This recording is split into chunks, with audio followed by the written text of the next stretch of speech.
let us begin a journey into one of the most challenging and psychologically deep books ever written. This is Notes from Underground by Fyodor Dostoevsky. It was published in the year 1864. To understand this book, you first have to understand that this is not a normal story. It does not have a hero who saves the day, and it does not have a happy ending. Instead, it takes us into the dark, messy, and contradictory mind of a man who has no name. We simply call him the Underground Man. He lives in St. Petersburg, Russia, and he has isolated himself from the rest of the world for 20 years. He lives in a metaphorical underground, a state of total alienation and hyper-consciousness. Dostoevsky wrote this book as a response to the ideas that were becoming popular in Russia at that time. People were starting to believe that science, reason, and logic could solve all human problems. They believed that if you just educated people and gave them food and shelter, everyone would be happy and rational. But Dostoevsky disagreed. He believed that humans are irrational, stubborn, and sometimes we actually love our own suffering. The book starts with one of the most famous opening lines in the history of literature. The narrator says, "I am a sick man. I am a spiteful man. I am an unattractive man." Right away, he is setting the stage. He is not trying to make you like him. He is confessing. He tells us that he believes his liver is diseased. Now, a normal person, if their liver is hurting, would go to a doctor. They would seek help because they want to feel better. But our underground man is different. He says that he will not consult a doctor out of pure spite. He admits that he respects medicine and doctors, but he refuses to go. He knows this is illogical. He asks himself, who am I hurting by not going to the doctor? He knows perfectly well that he cannot spite his liver by refusing to treat it. He knows he's only injuring himself and no one else, but still, out of spite, he will not treat it. This is the first major lesson of the book. Humans do not always act in their own best interest. Sometimes we do things that hurt us just to prove a point, or just because we feel like being difficult. He tells us that he used to work as a civil servant, but he was a wicked official. He was rude to people, and he enjoyed being rude. He says that when petitioners would come to his desk for information, he would gnash his teeth at them and feel a deep satisfaction when he managed to upset them. But then, almost immediately, he contradicts himself. This is a pattern we will see over and over again. He stops and tells us, "I was lying when I said I was a wicked official. I was lying out of spite." He explains that he was never actually wicked. He was just playing a game. He says that he has many elements in him that are contrary to wickedness, but he has spent his whole life suppressing them, not letting them come out. He feels these good elements swarming inside him, asking to be released, but he deliberately keeps them inside to torment himself and to torment others. He wants to be a character, he wants to be defined as something, but he cannot. He explains that an intelligent man in the 19th century cannot seriously become anything. To become something, a hero, a villain, a doctor, a soldier, you have to be single-minded. You have to have a solid character.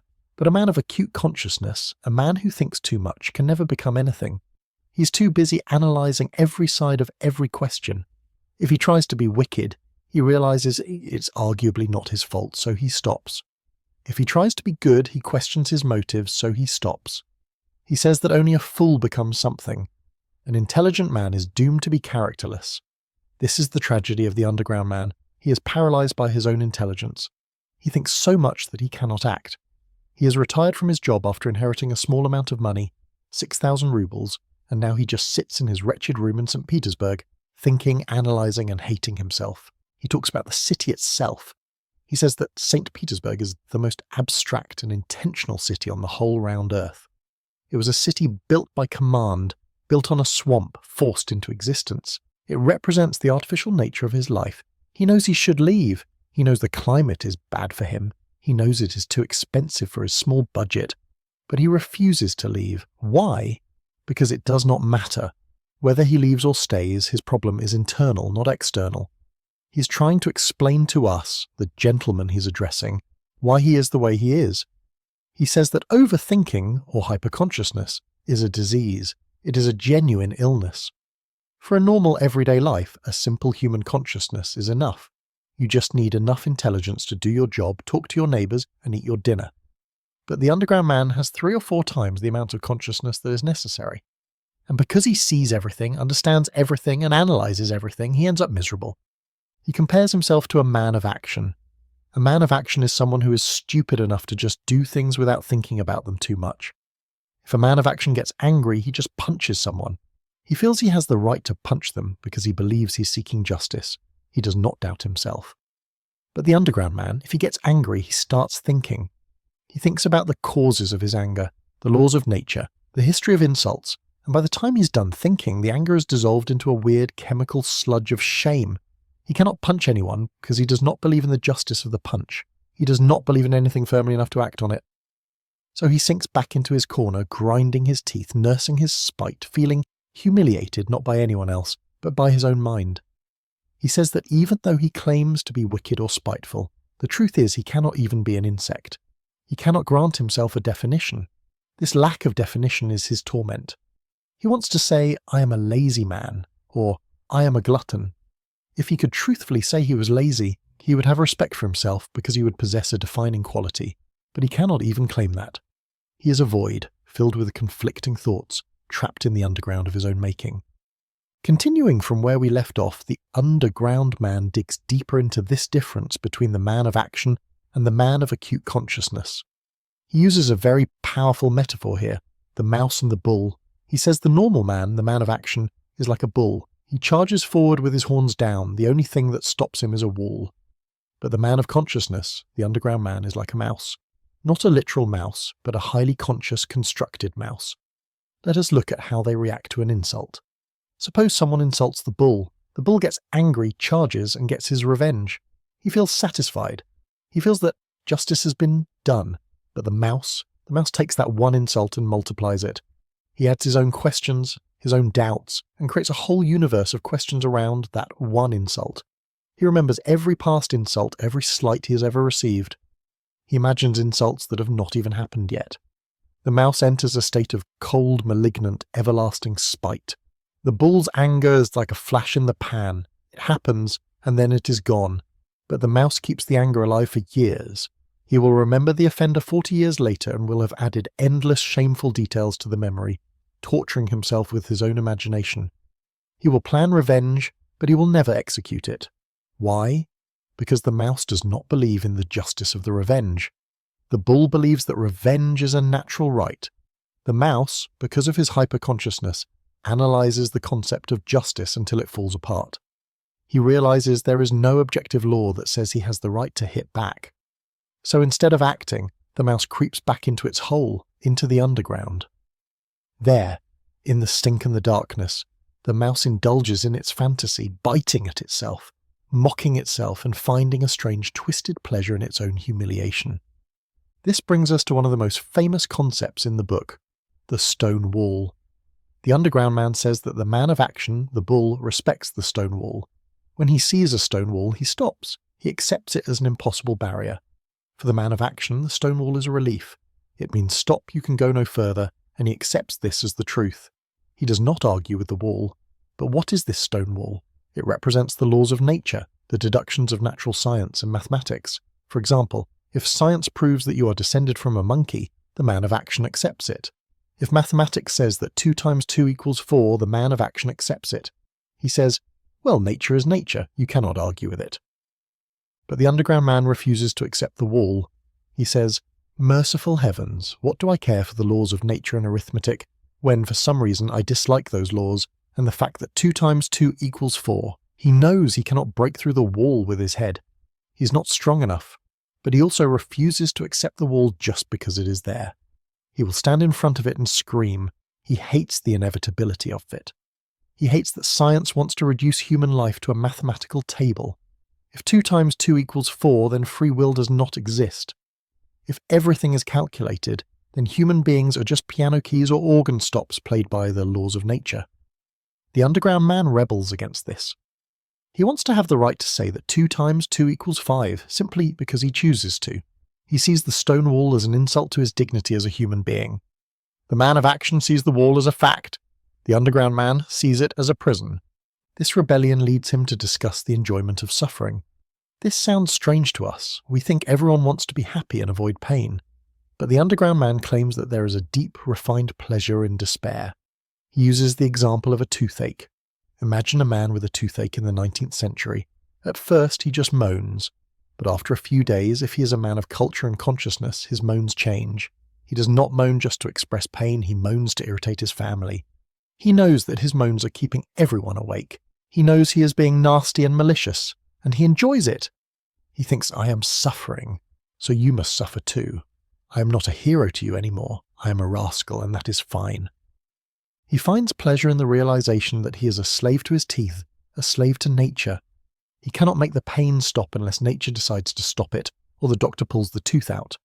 This helplessness humiliates him, and he turns that humiliation into a weapon against others. This is the pleasure of the underground. It is the pleasure of knowing you are at the absolute bottom, that things cannot get any worse, and realizing your own degradation. It is a masochistic enjoyment. He says that if you were to slap him, you might even enjoy that, because at least it is a real sensation. At least it is something happening. His life is so boring, so mental, so abstract that any sensation, even a pain, becomes a relief. He challenges the listeners, the gentlemen de war, asking if they understand this. He knows they do not. They are normal people. They think suffering is just bad.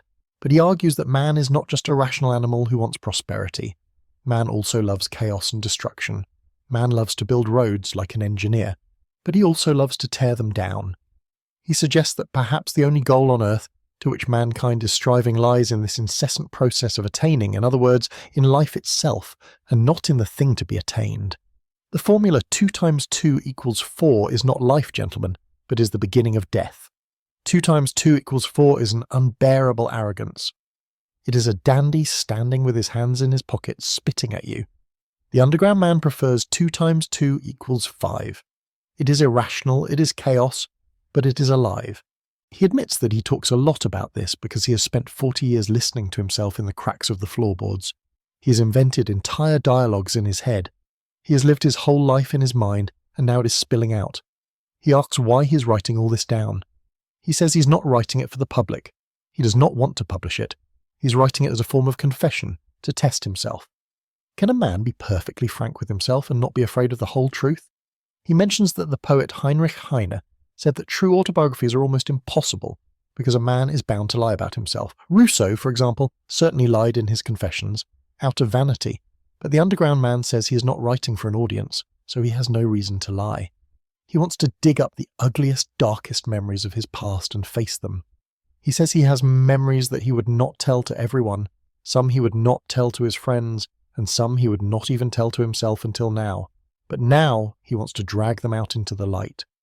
He thinks maybe, just maybe, writing them down will help him get relief from them. It is a desperate attempt to find some peace in his war against the stone wall and his own nature.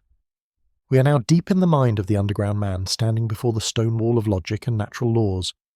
He has told us that he refuses to accept that 2 plus 2 equals 4 just because science says so. Now he moves on to discuss a concept that was very popular in the 19th century and honestly is still very popular today. It is the idea of profit or advantage. You see, during Dostoevsky's time, there were thinkers, specifically the utilitarians and rational egoists, who believed that man only does dirty or bad things because he does not understand his own true interests. They believed that if you could just teach a man what is truly good for him, if you could show him his real profit, he would immediately stop being bad and start being good. Why? Because it is against a man's advantage to do something bad. It makes sense, right? If I know that stealing will eventually get me caught and put in prison, which is bad for me, then logically, I should not steal. These thinkers believed that we could build a perfect society just by calculating what is advantageous for everyone. But the underground man laughs at this. He asks a simple but devastating question. What if there are times when a man's best advantage is not to eat cake and be happy, but actually to wish for something bad? He argues that these social planners and statisticians have made a list of human advantages: prosperity, wealth, freedom, peace, and so on. But he says they have missed one specific advantage. There is one most advantageous advantage that fits into no classification and which knocks all their systems and theories to dust. And what is this strange advantage? It is the freedom to act precisely against one's own profit. It is the right to be irrational. To explain this, he attacks the symbol of this new rational society, the Crystal Palace. In the year 1851, a great exhibition was held in London inside a massive building made of glass and iron called the Crystal Palace. It was a marvel of engineering, a symbol of the coming age of science, industry, and reason. It represented a world where everything is transparent, everything is calculated, and everything is perfect. The Russian radicals of Dostoevsky's time looked at the Crystal Palace and said, "This is the future. We will build a society like a crystal palace, where everyone is happy and everything is rational." The Underground Man hates this idea. He says that in the Crystal Palace you can never stick out your tongue. You can never do anything secret or hidden because the walls are glass. Everything is visible. But more importantly, he argues that a world of pure reason and perfect happiness is actually terrifying. He suggests that if you give man everything he wants, if you give him so much economic prosperity that he has nothing to do but sleep, eat cakes, and worry about the continuation of the species, man will still, out of sheer ingratitude, play you a dirty trick. He will risk his cakes and his comfort just to prove that he is not a piano key. This brings us to his famous analogy of the piano key. The Underground Man says that science is trying to prove that human beings are nothing more than keys on a piano. Nature plays the tune. If you do something, it is not because you wanted to, but because the laws of nature pressed your key. If this is true, then eventually we will be able to calculate everything. We will have a mathematical table for every human desire.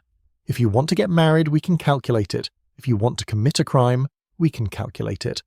And once we have these tables, free will disappears. Life becomes a logarithm table. He paints a picture of this future utopia.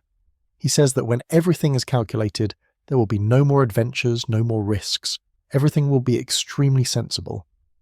But then he imagines a scene. Imagine that in this perfect, rational world, a gentleman with an ignoble, or rather, with a retrogressive and mocking face, stands up. He puts his hands on his hips and says to us all, "Well, gentlemen, what do you say we kick over all this reasonableness and logic just to send these logarithm tables to the devil and to live once again according to our own stupid will?" The scary part, the Underground Man says, is not that this man would stand up. The scary part is that he would find followers. Why? Because man has always loved to act as he chooses, and not as reason and interest dictate. One's own free, unfettered choice, one's own caprice, however wild it may be, one's own fancy worked up at times to a frenzy. That is the most advantageous advantage that the social planners forgot. A man might deliberately choose something harmful, something stupid, just to have the right to desire for himself. He wants to prove that he is a man and not a cog in a machine. He goes on to look at history. He asks us to look at the history of mankind. Is it rational? You can say it is grand, you can say it is colourful, you can say it is monotonous, but you cannot say it is rational. If history were irrational, we would not have so many wars. He points out that civilization has not made mankind more peaceful, it has only made us more bloodthirsty. Or, if not more bloodthirsty, then bloodthirsty in a nastier, more ugly way. In the past, people killed because they thought it was justice. Now we know that bloodshed is an abomination, yet we engage in this abomination even more than before. He mentions that the most civilized gentlemen in history have often been the greatest slaughterers. Civilization develops in man only the versatility of his sensations, nothing else. And through this development, man might reach a point where he finds pleasure in blood. So the argument here is profound. The Underground Man is telling us that you cannot build a perfect society based on reason, because human beings are not fundamentally reasonable creatures. We are creatures of desire, and desire often goes against reason. If you try to force us to be happy and rational, we will break the machine just to show you that we are alive. We would rather be unhappy and free than happy and controlled. He admits that this sounds like madness, but he insists that this madness is the very core of our humanity. If you take away the ability to choose the wrong thing, you take away our humanity. The Underground Man continues his relentless attack on the laws of nature and the idea of a mathematically perfect life. He knows the gentlemen he's talking to, the scientists, the positivists, the modern thinkers, will laugh at him. They will say, "But nobody is trying to take away your will. We are just trying to show you that your will, by itself, follows scientific laws. We are just revealing the mechanism of your mind." They tell him that one day science will prove that when he sticks his tongue out at the Crystal Palace, he was scientifically destined to do so, and he could not have done otherwise. This terrifies him.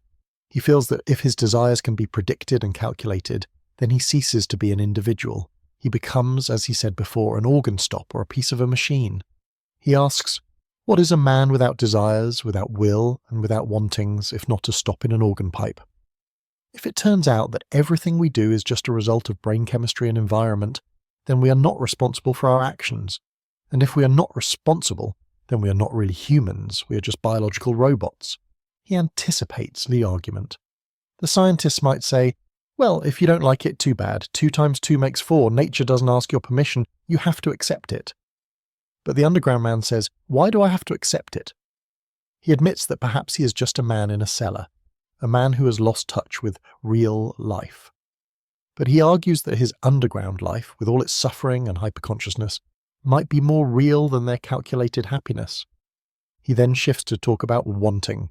He says, you see, gentlemen, reason is an excellent thing, there is no disputing that, but reason is nothing but reason, and satisfies only the rational side of man's nature, while will is a manifestation of the whole life, that is, of the whole human life, including reason and all the impulses. He argues that reason only knows what it has managed to learn. It is limited. But human nature acts as a whole, with everything that is in it, consciously or unconsciously. And while it may talk nonsense, it acts as a whole life. He gives an example. He says he wants to live in order to satisfy all his capacity for life, not just his capacity for reasoning. Reasoning is only 1/20th of his capacity for life. Why should he live by only that small fraction? He says the gentlemen want to cure men of their old habits and correct their will in accordance with the demands of science and common sense. But how do they know that man should be corrected? How do they know that it is really good for man to act only by the dictates of reason? Maybe man likes something other than his own well-being. Maybe he loves suffering just as much. The underground man makes a distinction between suffering and prosperity. Prosperity, he says, is excellent, but suffering is the sole origin of consciousness. And although he declared at the beginning that consciousness is an illness, he knows that man will never give it up for the sake of blissful unconsciousness. In the Crystal Palace there is no suffering, there is only eternal rational happiness, and that is why the Crystal Palace is a cage. Consciousness, with all its pain, is higher than that.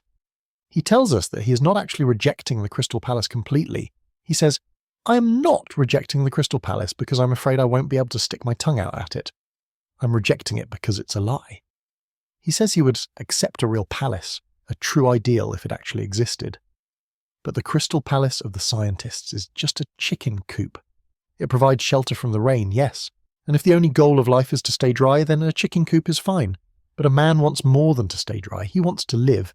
He says, I will not accept a chicken coop for a palace. He then pauses and mocks himself again. He says, you know, perhaps I am lying. Perhaps I am just jealous of the normal men who can live in the chicken coop and be happy. He is constantly flipping back and forth. One moment he is the superior philosopher, the next moment he is a pathetic, lonely man. He admits that he's sitting in his dark room wearing a dressing gown engaging in a fake dialogue with people who are not there. He says, long live the underground, but then immediately, devil take the underground. He realizes that writing all this down is producing a strange effect on him. He feels like he is working perfectly, but at the same time he is deeply ashamed. He feels that this whole philosophical rant is perhaps just a way to justify his own failures. He failed at his job, he failed at his relationships, he failed at life. So he built a philosophy that says failure is actually better than success. Is he telling the truth, or is he just comforting himself? This ambiguity is the heart of Dostoevsky's genius. We never know if the underground man is a prophet or a loser. He is both. This concludes the first part of the book, which is often called The Underground. It is the philosophical introduction. Now the underground man tells us that he wants to tell us a story from his past. He calls it apropos of the wet snow. He wants to tell us about a time when he was 24 years old before he fully retreated into his corner.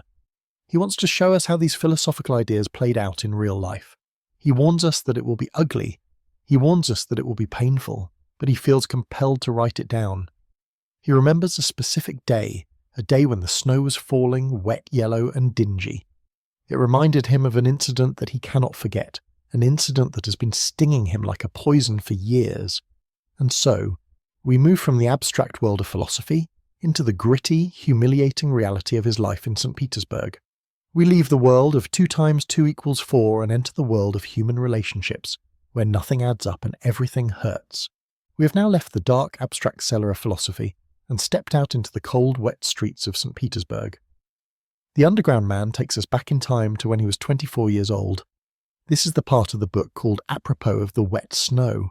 He tells us that even back then his life was gloomy, ill-regulated, and solitary to the point of savagery. He had no friends. He avoided talking to people. He worked in Tahor, a government office, a department, but he did not fit in. He tells us that he hated his face. He thought he looked stupid and unattractive. He suspected that his colleagues looked at him with loathing. This is a classic symptom of his hyperconsciousness. He says, "I always felt that they looked at me with a sort of loathing." But then he admits that maybe they were not looking at him at all. Maybe nobody cared. But to the Underground Man, indifference is worse than hatred. If they hate you, you exist. If they ignore you, you are nothing. He describes his strange behaviour at work. Sometimes he would refuse to speak to anyone. Other times he would suddenly become chatty and try to be friends. But because this friendliness was not real, it was just an intellectual decision to be normal. It never lasted. He was reading a lot of books at this time. Books were his only escape. He lived in literature because real life was too messy. But every now and then the books were not enough. He would feel a need for movement, for reality. At night he would walk through the darkest, poorest streets of St. Petersburg looking for something. He calls it debauchery, but it was a lonely, pathetic kind of debauchery. One night he sees a fight breaking out in a tavern. Someone gets thrown out of the window. Now, a normal person would see that and walk away. But the Underground Man feels envy. He envies the man who was thrown out of the window. Why? Because it was a real event. It was a tangible interaction. He walks into the tavern actually hoping to get into a fight, hoping maybe he could get thrown out of this window too. He wants to be acknowledged, even violently. But he fails even at this. He stands in front of a billiard table, blocking the way. An officer, a tall, strong man, needs to pass. The officer does not ask him to move, he does not push him angrily, he simply takes the Underground Man by the shoulders and silently moves him from one place to another, like a piece of furniture, and then walks past. This destroys the Underground Man. He could have handled a punch. A punch means, I am angry at you. It is a human connection. But being moved like a chair, that means you are not even a human being. You are an object. You are a fly. He leaves the tavern in a state of utter humiliation. He does not forget this officer. He begins to stalk him. He finds out where the officer walks every day, on the Nevsky Prospect, the most fashionable street in the city. The Underground Man goes there to watch him. He sees that the officer walks straight, confident, like a king. When people walk toward the officer, they step aside to let him pass, and the Underground Man realizes that whenever he walks toward the officer, the Underground Man always scurries aside like a mouse. He yields the path. This becomes his obsession. He decides he must get revenge. And what is his revenge? He decides that the next time they meet, he will not step aside.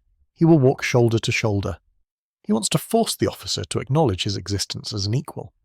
This seems like a small thing to us, but for the Underground Man, it becomes a monumental task. He plans it like a military campaign. He spends sleepless nights worrying about it.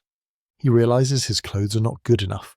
If he bumps into the officer wearing his old shabby coat, the officer might think he's just a beggar. He needs to look like a gentleman so that the bump is a collision between equals. He needs a new collar for his coat. He decides on a beaver collar. He spends his meagre savings. He borrows money. He starves himself to afford this beaver collar. It takes him weeks of preparation. He goes to the Nevsky Prospect every day, trying to build up the courage. But every time he sees the officer coming, he panics and jumps out of the way at the last second. He hates himself for his cowardice. He goes home and analyzes his fear for hours. Finally, as day comes, he sees the officer approaching. The Underground Man closes his eyes and just stiffens his body. He does not step aside. Crash! They bump shoulders. The Underground Man does not yield an inch. He passes by. The officer does not even look back. The officer does not challenge him to a duel. He just keeps walking. It is possible the officer did not even notice the bump, or thought it was an accident. But the Underground Man is ecstatic. He returns to his room singing. He feels triumphant. He has asserted his dignity. He has proved that he is not a fly, but a man who can walk in a straight line. For a few days he is happy. But then, as always, the happiness fades, and the hollowness returns. The victory was imaginary. The officer probably did not even know a war was being fought. This incident perfectly illustrates the tragedy of the Underground Man. He is fighting a war against the world entirely inside his own head.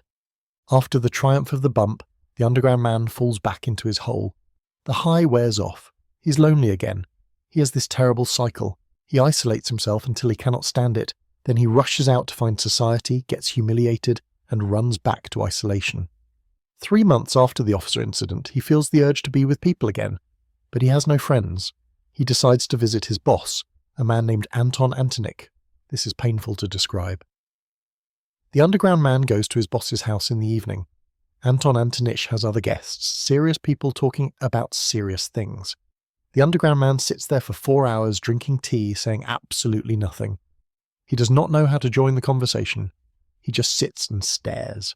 Finally, the guests leave. It is just him and the boss. The boss looks at him confused, probably thinking, "Why are you still here?" The atmosphere is paralyzed. The underground man finally gets up and leaves. It is a disaster. Desperate, he decides to visit an old schoolmate named Simonov. Now we have to understand his school days. He hated school. He tells us that he was sent to school by distant relatives. He was lonely and sullen.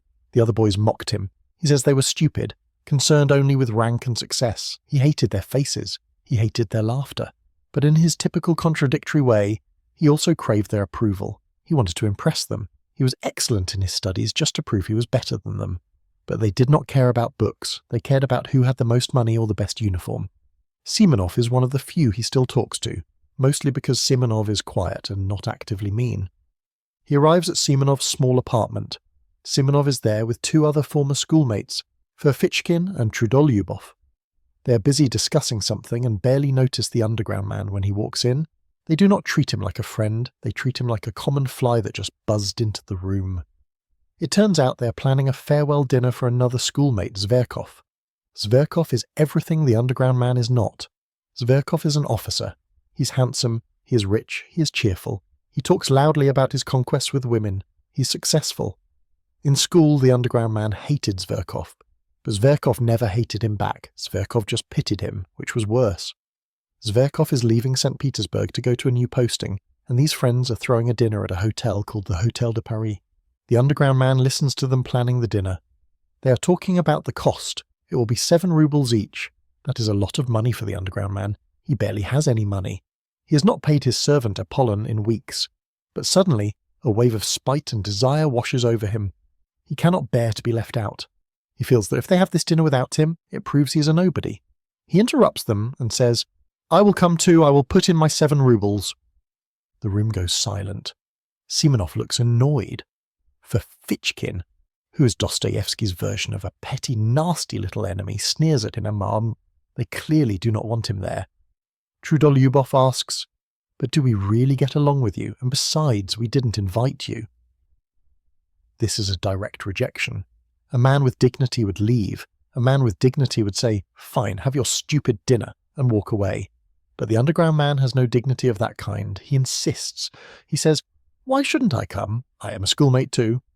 They reluctantly agree, mostly to make him stop talking. They tell him the dinner is tomorrow at 5 o'clock. The underground man leaves, but as soon as he steps outside, he's filled with horror. He knows this is a mistake, and he knows he has no money. He knows they despise him. He knows that Zverkov, the guest of honor, will look down on him. He knows that he will sit there, awkward and angry, while they laugh and drink. He knows, logically, that he should just not go. He should write a note saying he's sick, but he cannot. The mouse has started its machine. He starts fantasizing. Maybe, just maybe, he can win them over. Maybe he will go to the dinner and be so witty, so charming and so intelligent that Zverkov will be impressed. Maybe Zverkov will offer him friendship. Maybe the old school enemies will realize that the underground man is actually a genius. He dreams of a scene where they all hug him and apologize for misunderstanding him. It is a beautiful, pathetic fantasy. He goes home and counts his money. He does not have the 7 rubles. He has to take an advance on his salary, which is humiliating. He has to deal with his servant Apollon, who is a whole other source of torment for him. He spends the night in a feverish state. He polishes his boots. He checks his clothes. He notices a stain on his trousers. A stain! He thinks, this stain will ruin everything. Zverkov will see this stain and think I am a peasant. He magnifies this tiny detail into a catastrophe. He's going to war again, not with a beaver collar this time, but with a stain on his trousers and a heart full of jealousy. He's walking knowingly into a trap of his own making, driven by that strange advantage he talked about earlier. the desire to suffer, the desire to prove he exists, even if it means destroying himself in the process. So, the day of the dinner arrives. The underground man has spent the entire night in a fever, worrying about his clothes, his boots, and that sneeuwdzel garment stain on his trousers. He arrives at the Hotel de Paris exactly at 5 o'clock, the time they had agreed upon. He is ready to defend his dignity. But when he walks in, the room is empty. There is nobody there. He questions the waiters, and it turns out the dinner was moved to 6 o'clock. His friends had changed the time, but they did not bother to tell him. They did not even think he was worth a simple note. This is the first blow. He has to wait for a whole hour. A normal person might have left or maybe gone for a walk, but the underground man stays. He sits there in the empty room, stewing in his own humiliation. He feels like a fly that everyone has forgotten. When the others finally arrive at 6 o'clock, they are not apologetic. They act as if it is perfectly normal that he waited. Zverkov, the guest of honour, walks in loud and confident. He looks at the underground man with a sort of patronising pity. He says, "Ah, you've been waiting? Well, never mind." It is the "never mind" that hurts. It implies that the underground man's time is worth nothing. They sit down to eat. The conversation immediately turns to things the underground man hates: wages, promotions, and women. Zverkov brags about his life in the army, about how many women love him, and how much money he has. The other two, Simonov and Ferfishkin, laugh at all his jokes and agree with everything he says. They are sycophants sucking up to the successful man. The underground man sits in silence. He eats his food angrily. He wants to say something brilliant, something sarcastic that will cut Zverkov down to size, but he cannot find the words. He just sits there, feeling the stain on his trousers burning like a beacon of his poverty. Then he decides to get drunk. He starts drinking wine rapidly, glass after glass. He thinks that if he gets drunk, he will find the courage to speak. And he does speak, but it is not brilliant. It is awkward and aggressive. He starts insulting Zverkov. He attacks Zverkov's stories, calling them lies. He attacks the very idea of boasting. The table goes silent. They look at him with disgust. Zverkov, instead of getting angry, just smiles that superior smile and says, "You can say whatever you like. I am not offended by you." This is the ultimate insult. To be offended means you take the other person seriously. To refuse to be offended means you see them as a bug. The underground man loses control. He challenges Zverkov to a duel. He shouts that he is a man of honour. The others just laugh. They tell him he is spoiling the party. They tell him he is drunk. And then the worst thing happens. They stop talking to him completely. They turn their backs on him and continue their conversation as if he's not even in the room. This is the moment of total exclusion. He is physically present, but socially, he has been erased. For the next 3 hours, the underground man does something incredibly painful to watch. He stands up from the table and starts pacing up and down the room. He walks back and forth, from the stove to the table, turning on his heel every time. He does this to show them that he does not care about them. He wants to look like a proud, independent thinker who is wrapped up in his own high thoughts. He wants them to think, "Look at him, he is so superior, he doesn't need us." But he knows, and they know, that he looks ridiculous. He looks like a spiteful little child. He listens to every word they say, hoping that they will ask him to sit down. But they never do. He paces for 3 hours. His feet hurt, he is dizzy from the wine. But he refuses to stop because stopping would mean admitting defeat. He thinks to himself, "I am humiliating myself. I know I am humiliating myself, but I will not leave." It is a self-imposed torture. He stays because he wants to force them to acknowledge his existence, but his behaviour only makes them despise him more. Finally, the dinner ends. It is 11 o'clock at night. The guests are drunk and tired of the hotel. Zverkov stretches and suggests they go to a certain place. They all know what this means. They are going to a brothel. They are going to find women. The underground man stops his pacing. He is exhausted. He expects them to say goodbye to him. But in the confusion of putting on coats and paying the bill, they barely look at him. Zverkov, perhaps feeling a tiny bit of pity, or perhaps just being condescending, holds out his hand to the underground man, not to shake it properly, but casually, without even looking at him. The others follow suit, tossing him a nod as they rush out to the sledges. They leave him standing there on the steps of the hotel. They pile into 2 sledges and drive off laughing. The underground man is left alone in the cold snow. He is stunned. They have gone to finish their night with pleasure, and they have left him behind like a piece of trash. A sudden, violent fury takes over him. He cannot let it end like this. He cannot let Zverkov go to sleep thinking he won. He needs a climax. He needs a grand finale. He decides he will follow them. He finds a sledge driver. He has no money left, he realizes. He promised to pay his share of the dinner, but he has not paid it yet. He tells the driver he will pay him when they get there. He jumps in and screams at the driver to follow the others. As the sledge flies through the snowy streets of St. Petersburg, the underground man's mind spins into a new fantasy. He is no longer the rejected schoolboy. Now he imagines himself as a tragic hero. He decides that when he arrives at the brothel, he will slap Zverkov in the face. Yes, a slap! That will force a duel. He plays out the whole scene in his head. He will burst into the room, he will slap Zverkov. Zverkov will challenge him. They will fight. Maybe the underground man will die.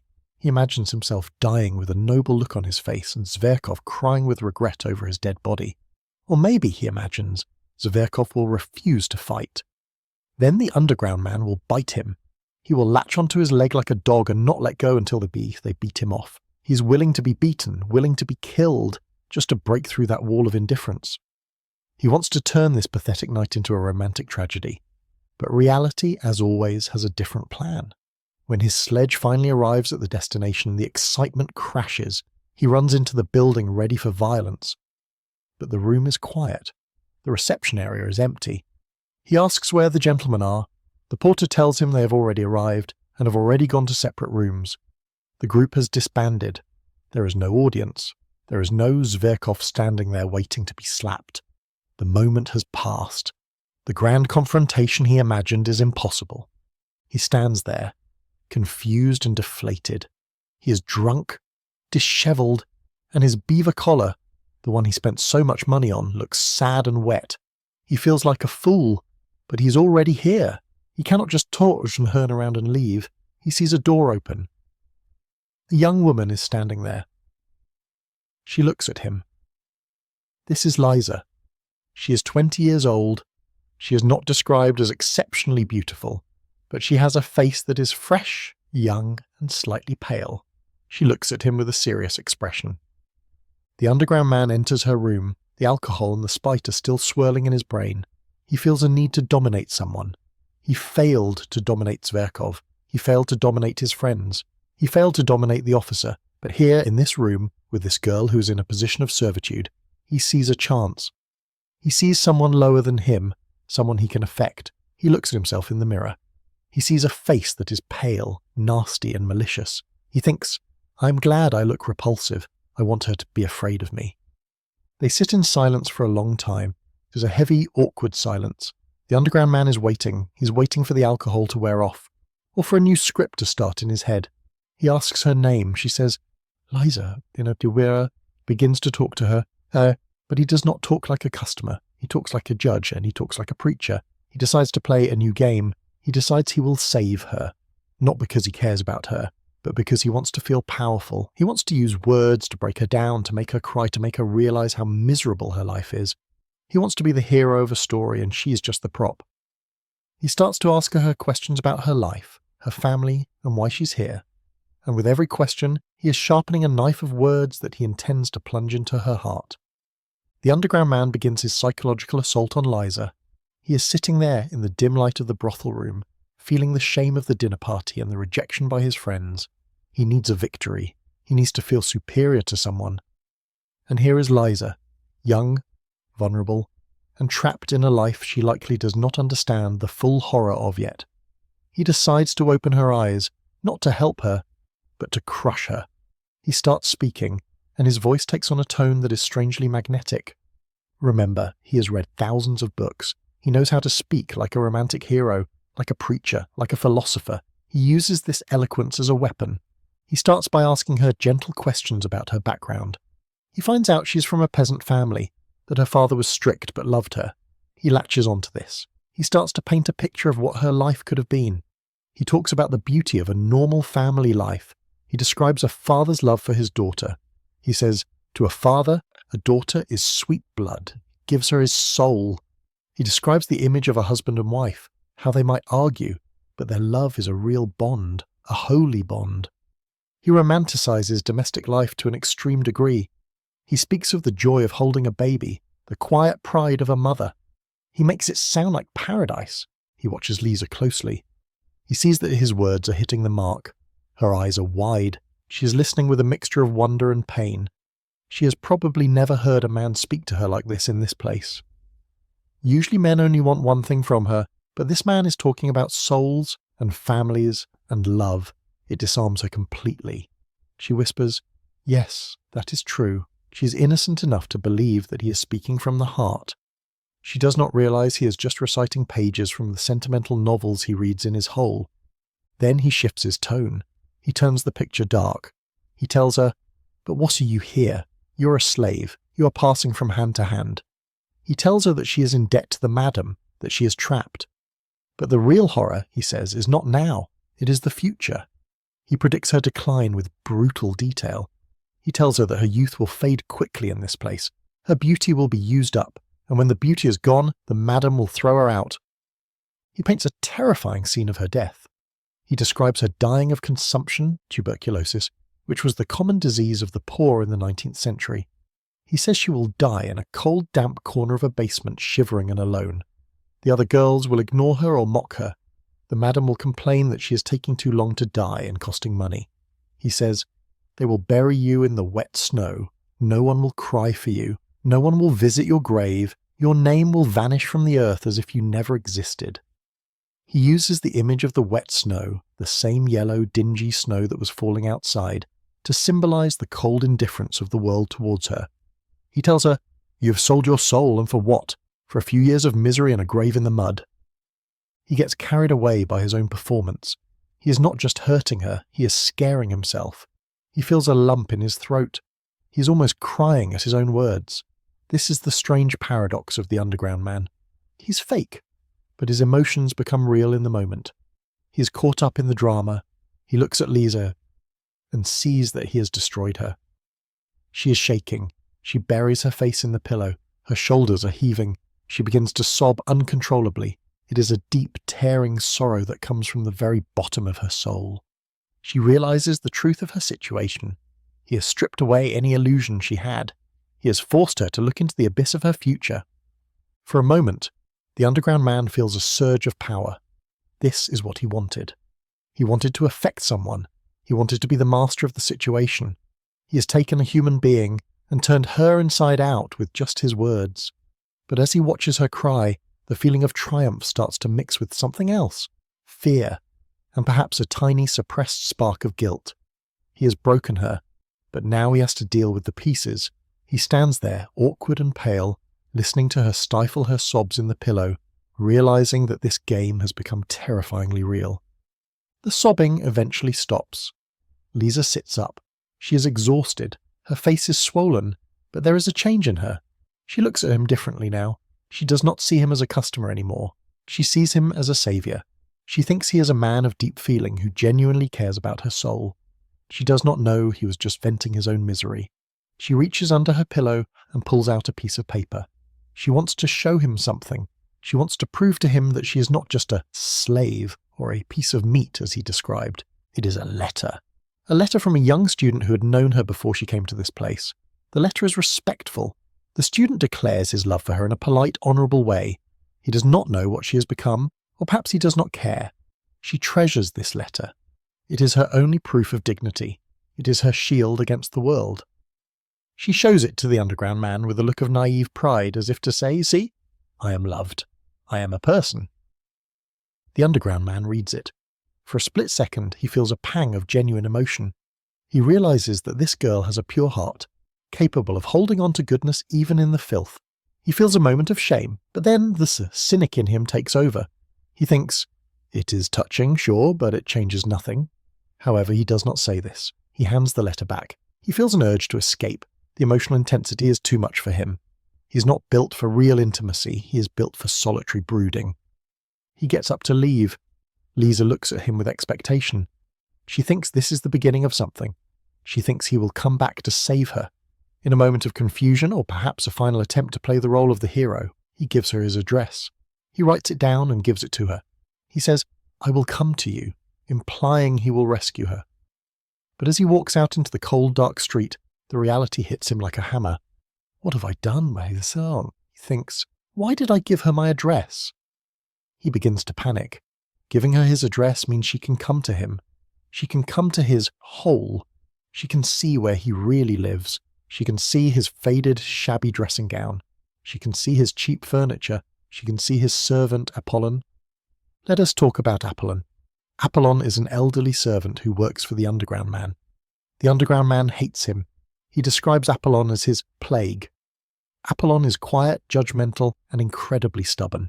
He refuses to do extra work. He stares at the Underground Man with a look of constant disapproval. He has a lisp that drives the Underground Man crazy. But the Underground Man cannot fire him. Why? Because he's afraid of him. He's afraid of change. And strangely, he feels he needs Apollon as an audience for his misery. Apollon represents the judgment of the outside world right inside his apartment. The Underground Man is terrified that Lisa will come and see him being bullied by his own servant. She will see that he is not a hero, not a saviour, but a pathetic, poor man who cannot even command respect in his own home. The illusion he built in the brothel, the illusion of the powerful, wise, eloquent gentleman will be shattered. He runs home in a state of dread.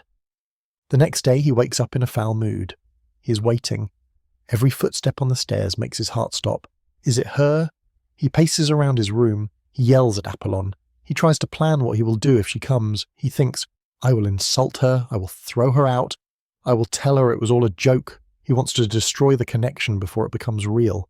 He cannot handle the vulnerability of being seen as he truly is. Days pass. She does not come. He starts to relax a little, but the anxiety is always there. He writes fantasies in his head. He imagines her coming, and him forgiving her, educating her, and eventually marrying her. He imagines them living happily ever after. But then he mocks himself. How can I marry her? I am a monster. He realizes that he does not love her. He hates her because she witnessed his humiliation, or rather, he thinks she will witness his humiliation. He hates her because he lied to her. Finally, one evening, just as he is having a screaming match with Apollon, screaming over wages, looking red-faced and ridiculous, wearing his tattered dressing gown, the door opens. It is Lisa. She has come. She enters the room at the absolute worst possible moment. She sees him not as the eloquent philosopher, but as a hysterical, cheap little man fighting with an old servant over a few kopecks. The mask falls off. The Underground Man freezes. The game is over. Reality has invaded his underground, and he has nowhere to hide. There he stands, the great philosopher, the man who spoke of high ideals and saving souls, frozen in the middle of his room. He is wearing a tattered, miserable dressing gown that barely covers him. His face is twisted with rage, because he has just been screaming at his servant Apollon over a few pennies. And standing in the doorway, watching this pathetic scene, is Lisa. The silence that follows is deafening. It is not just awkward, it is a catastrophe. In 1 second, the entire elaborate castle of lies he built at the hotel has collapsed. She sees him now not as a mysterious, wealthy saviour, but as a poor, hysterical and petty man. He asks the poverty of his room, the stained tablecloth, the dusty furniture, the sheer ugliness of his life. For a normal person, this would be embarrassing. For the Underground Man, it is a death sentence. He feels that he has been stripped naked. He stands there, turning red, then pale. He tries to smile, but it comes out as a grimace. Apollon, the servant, looks at him with contempt one last time and leaves the room, leaving the Underground Man alone with Lisa. She is confused. She is smiling hesitantly, still holding on to the image of the hero from the other night. She does not understand that the man standing before her is ashamed of his very existence. He screams at her. He cannot help it. The shame transforms instantly into aggression. He shouts, "Why have you come? What do you want?" She is terrified. She backs away, but he does not stop. He starts pacing around the room, ranting. He tells her that he is poor. He forces her to look at his poverty. He screams, "I am a beggar! I am a wretch! Are you happy now? Do you see it?" He wants to hurt her for seeing him like this. He wants to punish her for being a witness to his humiliation. He starts to have a nervous breakdown right in front of her. He falls into a chair, sort of sobbing. He hides his face in his hands. He cries out, "Water! Give me water!" This is the moment where everything could have changed. If Lisa were a different type of person, she might have left. She might have laughed. But she does something that the underground man is not prepared for. She forgets herself completely. She forgets that he's yelling at her. She forgets her own trouble. She sees only his unhappiness. She rushes to him. She throws her arms around him. She cries with him. She offers him pure, unselfish compassion. This is the living life that the underground man has been running from for 40 years. It is a moment of genuine human connection, unpolluted by irony or calculation. For a few minutes he lets it happen. He sobs in her arms. It is a release of years of pent-up misery. He feels the warmth of another human being who accepts him, flaws and all. Oh, she does not care about the dressing gown. She does not care about the poverty. She just sees a man in pain. It seems like a breakthrough. It seems like love might actually save him. He clings to her. He feels a strange new emotion, gratitude. But, and this is the tragedy of the book, the underground man's mind is a trap. He cannot simply accept love. His brain starts working again. The mouse starts gnawing at the moment. As he sits there with her, the shame begins to curdle into resentment. He starts to think, she is pitying me. To the underground man, pity is the same as domination. If she pities him, she is above him. He cannot stand to be the weaker one. He remembers his grand speech at the brothel, how he was the teacher and she was the student. Now, the roles are reversed. He is the child and she is the mother. This wounds his vanity deeply. He stops crying. He pulls away from her. He looks at her with cold, hateful eyes. He decides in that split second that he must destroy this moment. He must reassert his power. And the only way to do that is to crush her completely. He begins to speak. His voice is calm now, but it is a cruel, deadly calm.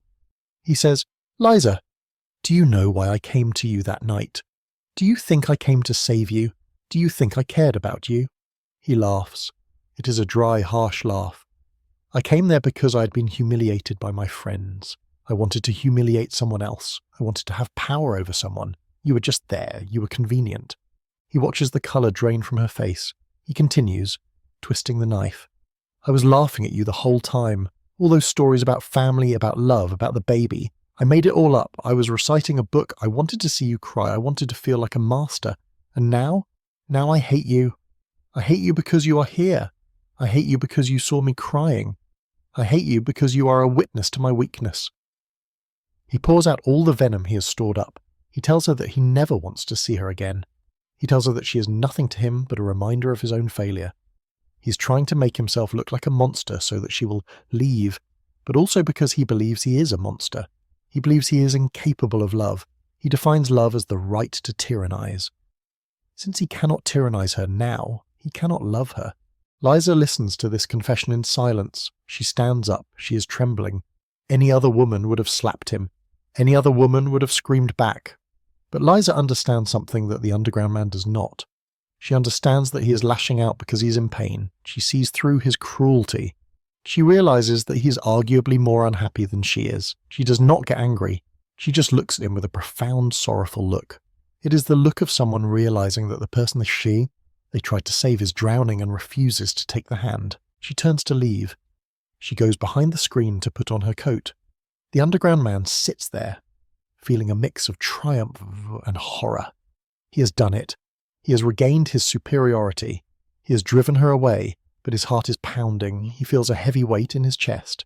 He knows he's committing a spiritual suicide. He knows he is throwing away his last chance at a real life. But the spite pushes him to do one final unforgivable thing. He thinks, I must pay her. In his mind, their relationship started in a brothel. If he pays her, he reduces everything that just happened, the crying, the hugging, the emotional connection, back to a transaction. He wants to insult her so deeply that she will never forget it. He wants to prove that she is just a prostitute to him. He runs to his drawer. He finds a crumpled 5-ruble note. It is the same money he was fighting with Apollon about. He runs to her as she is walking out the door. He grabs her hand. He forces the money into it. He says nothing.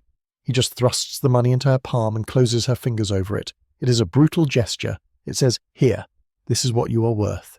Take it and go." Lisa looks at the money. Then she looks at him. For a moment, there is a flash of something in her eyes. Indignation, perhaps, or just sheer disbelief. She says nothing. She turns and walks out the door into the dark hallway, into the wet snow. The underground man slams the door shut. He paces the room. There, he thinks. It is done. I am free. I have cut the tie. He tries to convince himself he did the right thing. He tells himself it was rational to end it. But the silence in the room is unbearable. He stops. He looks at the table. There, on the table, lies the crumpled 5-ruble note. She threw it away. She did not take it. She dropped it on the table before she left. This crushes him. This single act destroys all his theories. She, the fallen woman, the slave, had more dignity than he did.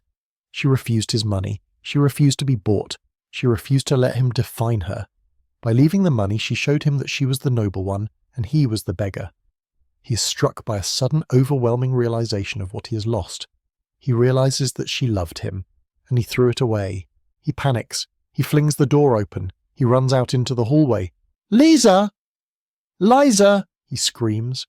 He runs down the stairs. He runs out into the street. It is snowing heavily. The wet yellow snow is falling in thick sheets. The street is empty. He runs to the corner. He looks left. He looks right. There is no one. She is gone. He stands there in the snow, shivering in his dressing gown.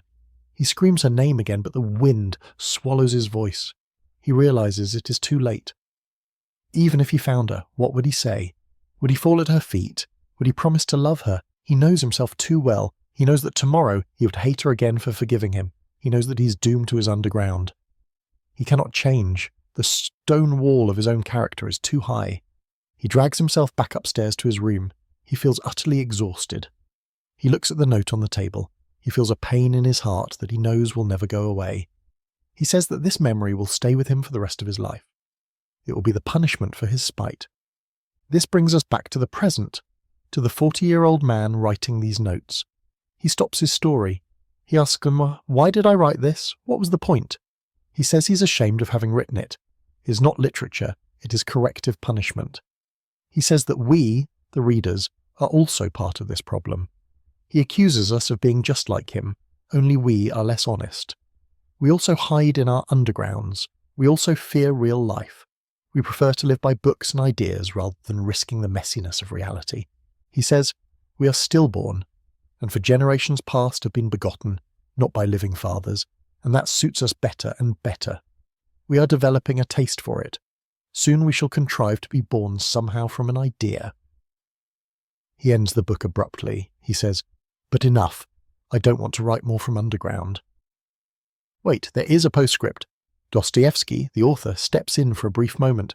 He tells us that the manuscript of this unhappy man went on for many more pages, but it seems best to stop here.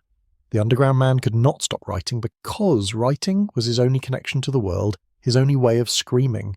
But for us, the lesson is clear. The tragedy of the underground man is the tragedy of a mind that has severed itself from the heart, a logic that has destroyed life. He remains in his corner, holding his spite like a treasure, while life, real, messy, beautiful life, passes him by in the wet snow. We have closed the diary of the underground man. We have seen him in his corner, we have seen him in the snow, and we have seen him destroy the only chance at love he ever had. But to truly understand this book, we cannot just look at the plot. The plot is just the skeleton. The flesh and blood of Notes from Underground is the intellectual war that was happening in Russia in the 1860s. You have to understand that Dostoevsky did not write this book in a vacuum. He wrote it as a weapon. He was shooting back at a specific group of people, a specific set of ideas that he believed were going to destroy the human soul. To understand the underground man, you have to meet his invisible enemy. That enemy has a name, Nikolai Chernyshevsky. In the year 1863, just 1 year before Dostoevsky published Notes from Underground, Chernyshevsky published a novel called What Is to Be Done. This book became the Bible for the young Russian radicals. It was a manual for how to live, how to organize society, and how to be a new person. Chernyshevsky proposed a world based entirely on reason and rational egoism. He believed that human beings are fundamentally good, and that bad behavior is just a result of bad social conditions. He argued that if we could just organize society perfectly, like a machine, everyone would be happy. Chernyshevsky used the image of the Crystal Palace, that giant glass building in London we talked about earlier, as the ultimate symbol of this future. He imagined a society where everyone lives in communal glass houses, where everyone works happily for the common good, and where suffering has been eliminated by science. In this world, there is no jealousy, no greed, and no spite, because everyone understands that being good is in their own best advantage. When Dostoevsky read this, he was horrified. He saw it not as a paradise, but as an ant-heap. He believed that Chernyshevsky was ignoring the most fundamental aspect of human nature, our irrationality. Dostoevsky felt that if you treat humans like mathematical variables that can be solved, you are stripping them of their freedom. And so he created the Underground Man as a direct response to Chernyshevsky's heroes. Chernyshevsky's heroes are healthy, rational, and productive. The Underground Man is sick, irrational, and destructive. Dostoevsky is essentially saying, you think you can build a perfect society? Well, here is a man, a real messy human man, who will smash your perfect society just because he's bored. This is why the Underground Man talks so much about the stone wall and 2 times 2 equals 4. He's mocking the scientific determinism of the 1860s. The stone wall is the laws of nature that Chernyshevsky worshipped. The Underground Man is the glitch in the system. He is the variable that the equation cannot handle. Think about the scene with the toothache again. The rational egoist says, you should take medicine because it is to your advantage to stop the pain. The Underground Man says, I will not take medicine, and I will moan loudly just to annoy you. This behaviour destroys the theory of rational egoism. It proves that man is capable of acting against his own advantage out of sheer spite. Dostoevsky is warning us. He is telling us that if we try to force humanity into a rational mould, if we try to build a utopia based only on bread and logic, the result will not be happiness. The result will be a revolt. Humans will go underground. We will become twisted, bitter, and dangerous, just like the narrator. The Underground Man is what happens to the human spirit when it is told that it is nothing more than a piano key. He creates chaos because chaos is the only proof he has left that he is free.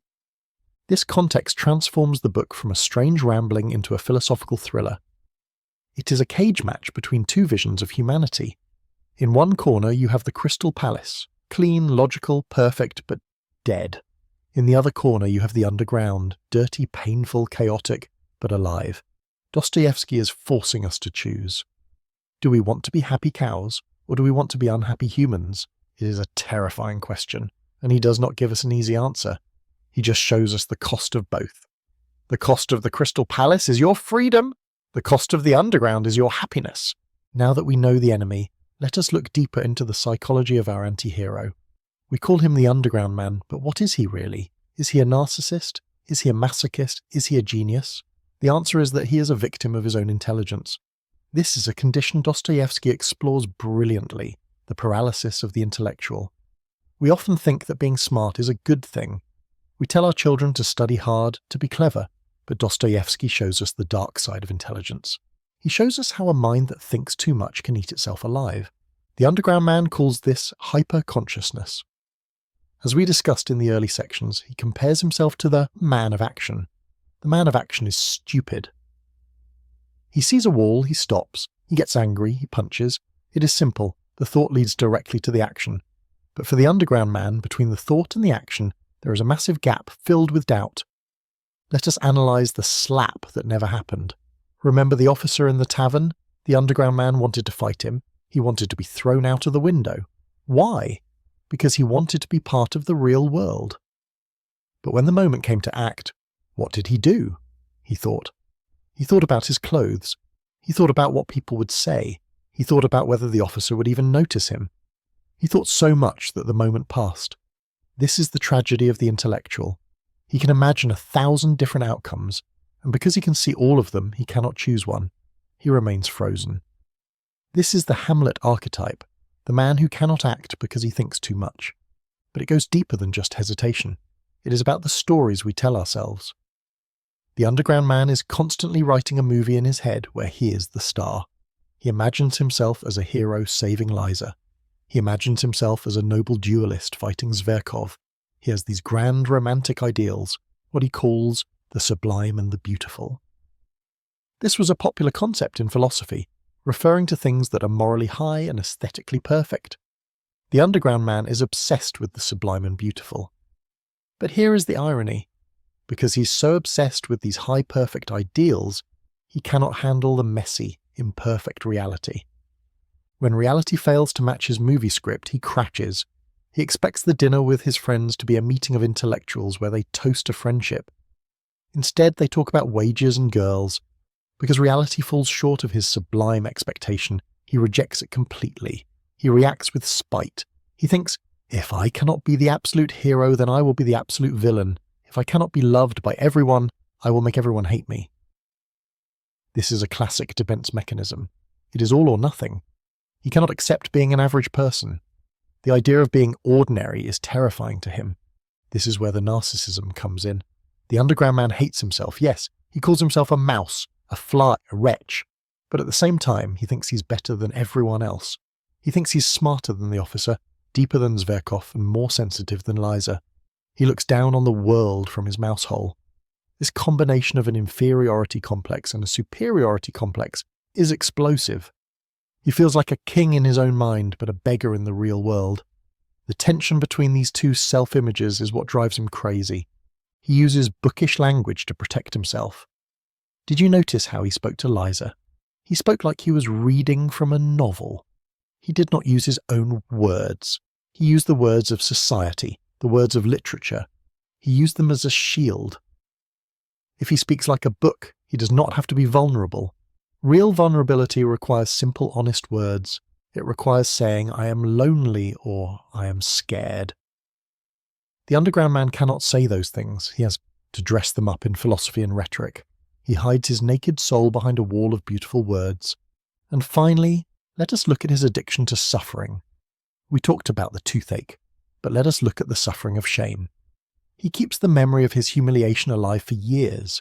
He revisits the memory of Liza over and over again. Why? Because the pain makes him feel real. In his isolated life where nothing happens, pain is the only sensation that proves he is alive. He pricks himself with these memories just to feel the sting. It is a spiritual cutting. He says, I am a sick man. And he is right. But his sickness is not in his liver. His sickness is his addiction to his own misery, his belief that suffering is deep and happiness is shallow. He has convinced himself that by suffering he is being profound, when in reality he is just being lonely. No. We must now turn our attention to one of the most powerful symbols Dostoevsky uses in this book, the distinction between the Crystal Palace and the ant-heap. As we mentioned, the Crystal Palace represents the perfect rational society. It is a structure of glass and iron, transparent, indestructible, and eternal. In this palace, everything is provided for. There is no hunger, no cold, and no uncertainty. But the underground man rejects it. Why? Because he says that the Crystal Palace is something you cannot put your tongue out at. You cannot mock it. You must accept it with reverence. And for a man who values his freedom above all else, forced reverence is a prison. He compares this perfect society to an ant-heap. Ants are amazing creatures. They build incredible structures. They have a perfectly organized society. Every ant knows its job. There are no rebellions in an ant-heap. There are no unhappy ants, but there are also no individual ants. An ant-heap is a collective mind. The underground man argues that while the ant-heap is a respectable ideal for ants, it is a nightmare for human beings. Humans are not ants. We do not want to just finish the building, we want to build it. And maybe we want to destroy it too. He suggests that man is a frivolous and incongruous creature, and perhaps, like a chess player, loves the process of the game, not the end of it. The end of the game for humanity is the perfect society, the Crystal Palace. But what happens when you actually reach the end? What happens when everything is built, everything is solved, and there is nothing left to strive for? The underground man suggests that man is actually afraid of attaining his object. He loves the striving, but he fears the achievement. Why? Because 2 times 2 equals 4 is death. Once you have the answer, the mystery is gone. Life is a process, not a destination. This is a profound critique of utopian thinking. Dostoevsky is warning us that if we ever actually succeeded in building a perfect world, we would die of boredom. We would lose the very thing that makes us human, the struggle. The underground man says that in the Crystal Palace, he would feel like a piano key. A piano key does not have a will of its own. It waits for a finger to press it. If it produces a beautiful sound, it is not the key's credit. It is the pianist's. If society becomes a perfect machine, we become the keys. We might produce a harmonious society, but we will no longer be the musicians of our own lives. The underground man fights for the right to his own caprice. Caprice is a sudden, unaccountable change of mood or behaviour. It is irrational. It makes no sense, and that is exactly why he values it. Caprice is the one thing a machine cannot simulate. A machine can be logical, a machine can be efficient, but a machine cannot be moody. A machine cannot decide to break itself just for the fun of it. By clinging to his caprice, the underground man is clinging to the last scrap of his humanity. He would rather be a crazy, unpredictable, miserable human being than a happy, predictable, well-oiled piano key. This leads us to the concept of the most advantageous advantage again. The underground man argues that our definition of good is too narrow. We think good means health, wealth, and comfort, but he asks, are we sure that mankind does not love suffering exactly as much as he loves prosperity? This is a shocking question, but look around you. Look at history. Look at the wars, the conflicts, the self-destructive behaviour of people. Can we honestly say that humans only want peace? Or is there a dark part of us that craves the storm? Dostoevsky suggests that suffering is the sole origin of consciousness. Without pain, we sleep. Without conflict, we stagnate. The underground man's refusal to treat his liver, his refusal to accept the stone wall, his refusal to be happy in the Crystal Palace, all of these are attempts to stay awake. He is terrified of the sleep of reason. He is terrified of becoming an object. So he chooses the underground. The underground is dark. It smells, it is lonely, but at least there he is the master. At least there he can stick his tongue out at the world. He chooses the painful reality of his own mind over the comfortable lie of the perfect society. He chooses to be a mouse with a consciousness rather than a bull with a lobotomy. Now, let us analyse the tragedy of the underground man's relationships, specifically through the lens of the master and slave dynamic. This is crucial for understanding why he failed so miserably with Liza. The underground man does not know how to be an equal. In his world, there are only two positions. You are either the hero or the dirt. You are either the master or the slave. There is no middle ground, there is no friendship, there is no partnership. When he looks at the officer who moved him, he feels like a slave, he feels crushed. So to fix this, he tries to become the master. He tries to bump into the officer. When he goes to the dinner with Zverkov, he feels inferior. So he tries to dominate them with his intellect. He fails and feels like a slave again. This pendulum swings back and forth constantly. He is either worshipping someone or despising them.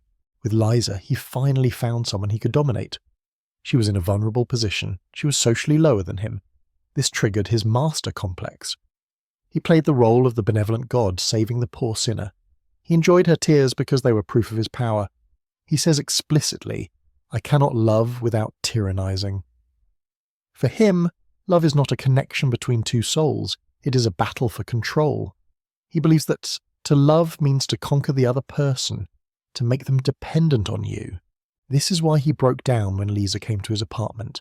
When she arrived, she saw him in his poverty. She saw him weak. In that moment, he felt she was becoming the master, through her pity, and he was becoming the slave. He could not handle Yat's shift. His ego is too fragile to accept pity. To accept pity is to admit you need help, and to admit you need help is to admit you are not self-sufficient. So he had to attack her. He had to re-establish his dominance by being cruel. He had to crush her spirit so that he could be on top again. The tragedy is that Liza offered him the one thing that could have broken this cycle: equality. She did not want to dominate him, and she did not want to be dominated. She wanted to share his pain. She offered him living life. Living life is messy. It requires compromise. It requires vulnerability. It requires admitting that you are just a human being like everyone else. The underground man cannot do this. He has read too many books. In books, characters are heroes or villains. In books, everything is dramatic and structured.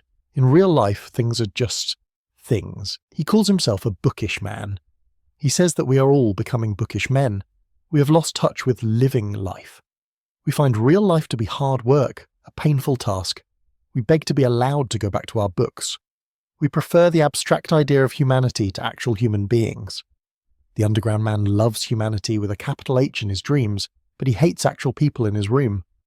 This is a common flaw in intellectuals.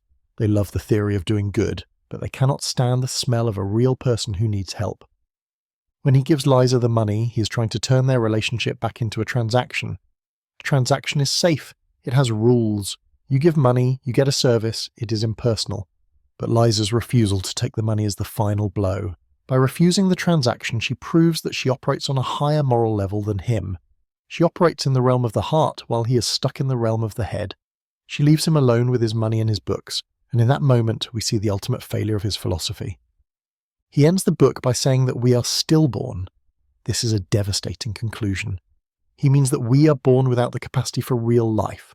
We are born from ideas, not from nature. We are artificial. We construct our lives based on theories, formulas, and social expectations, and we forget how to just be. We are like the underground man, peeking out from our holes, terrified of the light, analysing our own misery, and incapable of a simple, honest hug. Dostoevsky leaves us with this mirror. He asks us to look at the underground man and see if we recognise ourselves. Do we also hide behind walls of irony? Do we also push people away before they can hurt us? Do we also prefer the safety of our screens and our theories to the risk of a real, uncontrollable encounter with another human being? The underground man is not just a character from 1864. He is the grandfather of the modern, alienated, overthinking individual. We have spoken a great deal about the underground man's bookishness, but we must dive deeper into exactly what kind of books poisoned his mind. Throughout the text, the underground man constantly refers to the sublime and the beautiful. This is a phrase borrowed from 18th century philosophy, specifically from Edmund Burke and Immanuel Kant. It refers to the highest aesthetic and moral ideals, art that moves the soul, nature that inspires awe, and goodness that is pure and untainted. In the 1840s, the era of the underground man's youth, this concept was the obsession of the romantics. The underground man is a failed romantic. He grew up reading poetry and sentimental novels that told him the world was a place of high drama, noble heroes, and pure villains.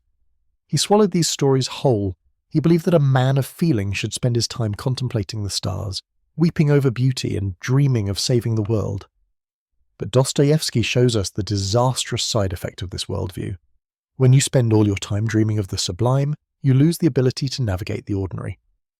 The underground man confesses something very strange. He says that the more conscious he was of the good and the beautiful, the deeper he sank into the mire of uncouth behaviour. He tells us that usually, when he was at his lowest point, perhaps engaging in debauchery or being petty with his servant, he would suddenly have an attack of the sublime and the beautiful.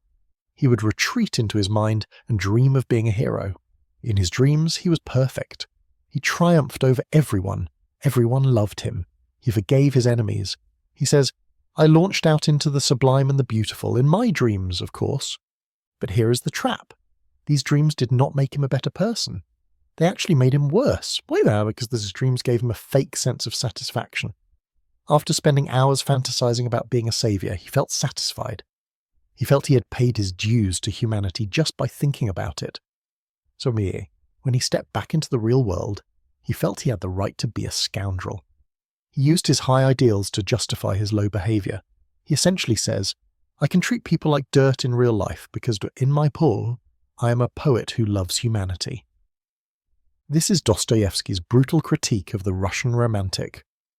Dostoevsky distinguishes between the German romantic and the Russian romantic.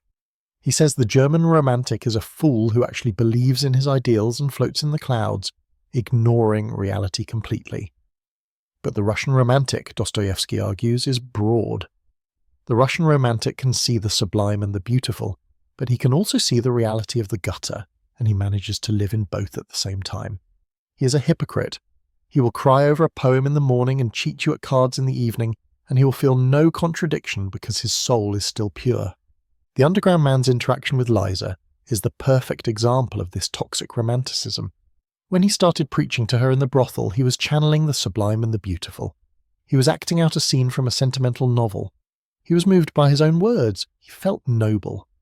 But because it was just a literary fantasy, it had no substance. As soon as the scene ended, and reality, the dirty room, the poverty, the awkwardness returned, the sublime evaporated, leaving only the ugly. And because he could not sustain the high, he crashed into the lowest low. cruelty. He admits that he sought a clash with reality. He tried to force the world to fit his romantic script. He wanted the officer to duel him, a romantic trope. He wanted Zverkov to weep over his dead body, a romantic trope. He wanted to save the fallen woman, a romantic trope. But the world refused to play along. The officer moved him like a piece of furniture. Zverkov ignored him. Lisa took him seriously, which terrified him. Reality is indifferent to our literary scripts. This is a warning to all of us who live in our heads. We often think that having good beliefs or high ideals makes us good people. We think that if we post the right things on social media, or read the right philosophical books, or cry at the right movies, we are virtuous. But Dostoevsky says no. Unless those ideals translate into action in the messy, boring, unromantic real world, they are worse than useless. They are a drug. The underground man is an addict. He shoots up with the sublime to escape the pain of being a nobody. But the come down is always brutal, and the people around him, like Liza, are the ones who get hurt. We must now examine the structure of the underground man's mind, specifically the mechanism of inertia. He mentions conscious inertia several times. Inertia in physics is the tendency of an object to stay still or keep moving in the same direction unless a force acts on it. For the underground man, inertia is the state of doing nothing. It is sitting in his corner with his hands folded, but it is not a lazy doing nothing. It is an active, aggressive doing nothing. He argues that this inertia is the direct result of his hyperconsciousness. As we discussed, every time he thinks about doing something, he sees a secondary cause, then a primary cause, then another cause, until he is lost in an infinite regression of reasons. He realizes there is no primary cause for any action. Therefore, there is no justification for any action. If you cannot justify an action perfectly, why do it? So he does nothing. He sits. But a human being is not a stone. A stone can sit still forever and be fine. A human being has energy. A human being has a need to act. So what happens when you force a human being into a state of total inertia? The energy has to go somewhere. Since it cannot go outward into action, it goes inward. It turns into self-destruction. It turns into spite.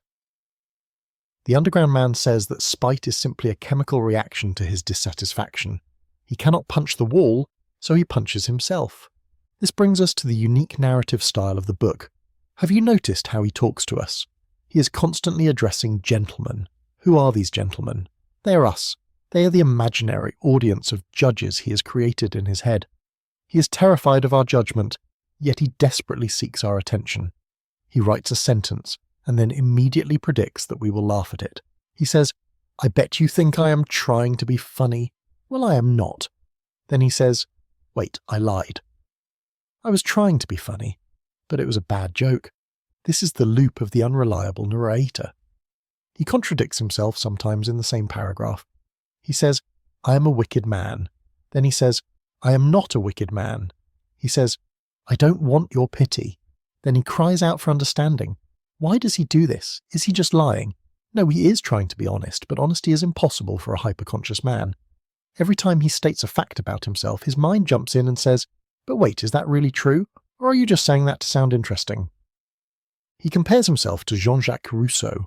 Rousseau wrote a famous book called Confessions, where he claimed to tell the whole truth about his life, including his bad deeds.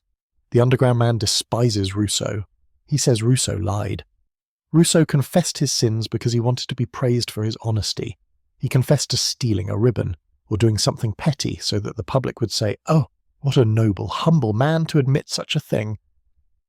It was vanity dressed up as humility. The underground man tries to go further than Rousseau. He wants to confess things that are truly ugly. He wants to confess things that have no redemption. He wants to confess the time he mentally tortured a helpless girl just because he was in a bad mood. There is nothing noble about that. There is nothing sublime about that. He wants to strip away every layer of vanity until he hits the raw nerve of truth. But even then, he doubts himself.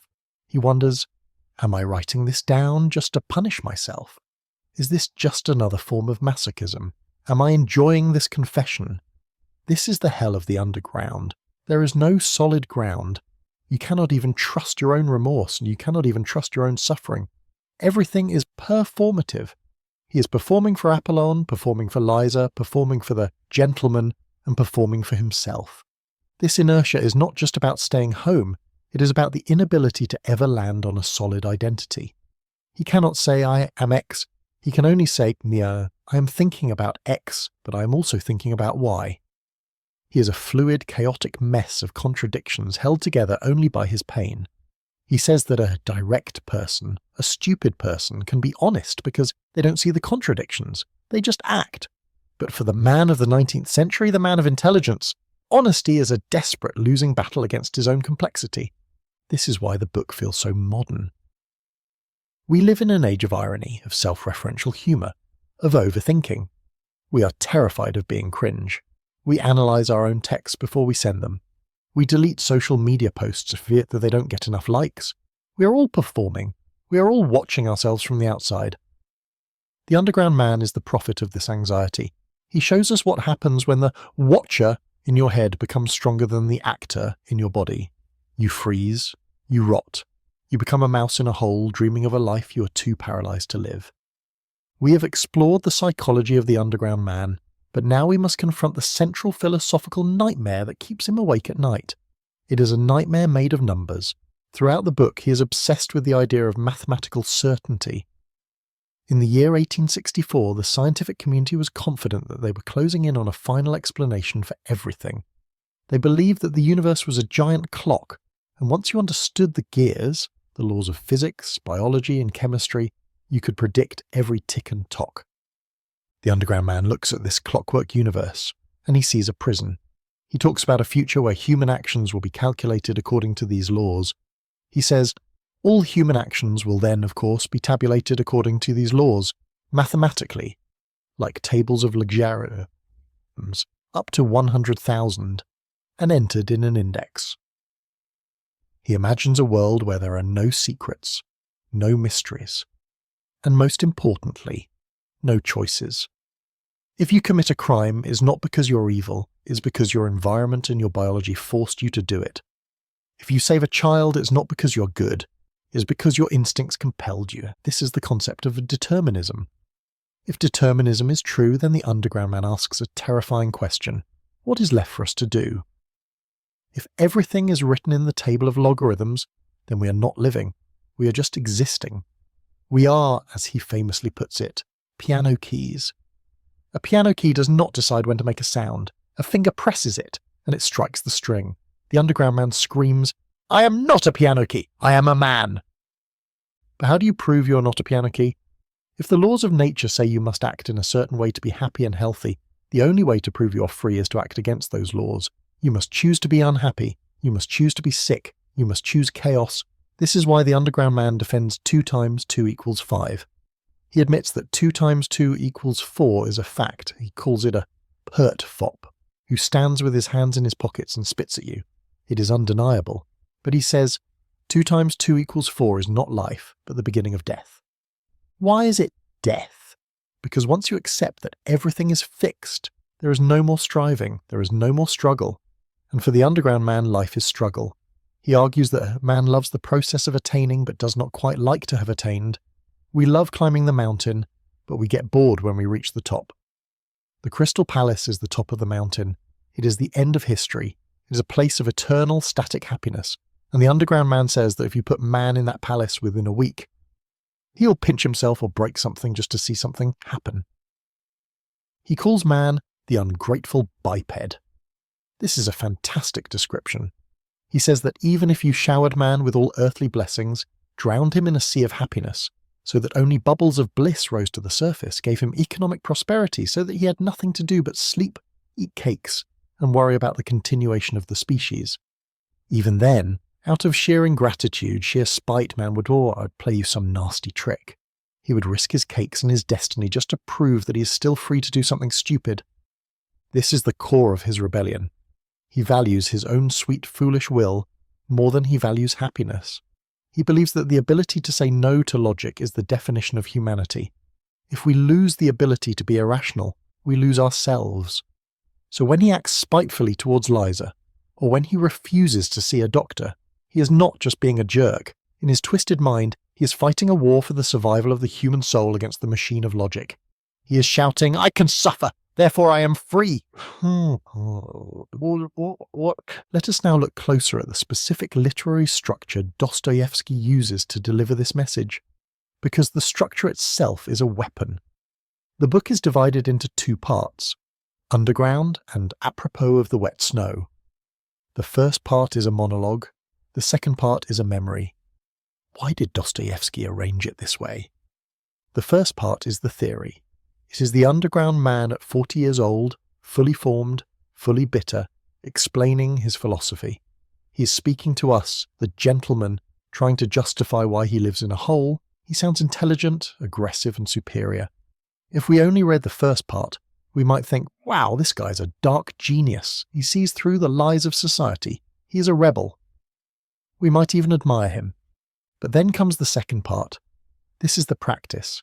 This is the flashback to when he was 24. Dostoevsky shows us what this philosophy actually looks like in real life. And it is ugly. It is pathetic. The man who sounded so powerful in part 1 is revealed to be a shivering, frightened coward in part 2. He cannot handle a dinner party. He bullies a helpless girl. He obsesses over a stain on his pants. By placing the memory after the philosophy, Dostoevsky destroys the underground man's defense. He lets the underground man build a high castle of words in part 1, and then kicks the foundation out in part 2.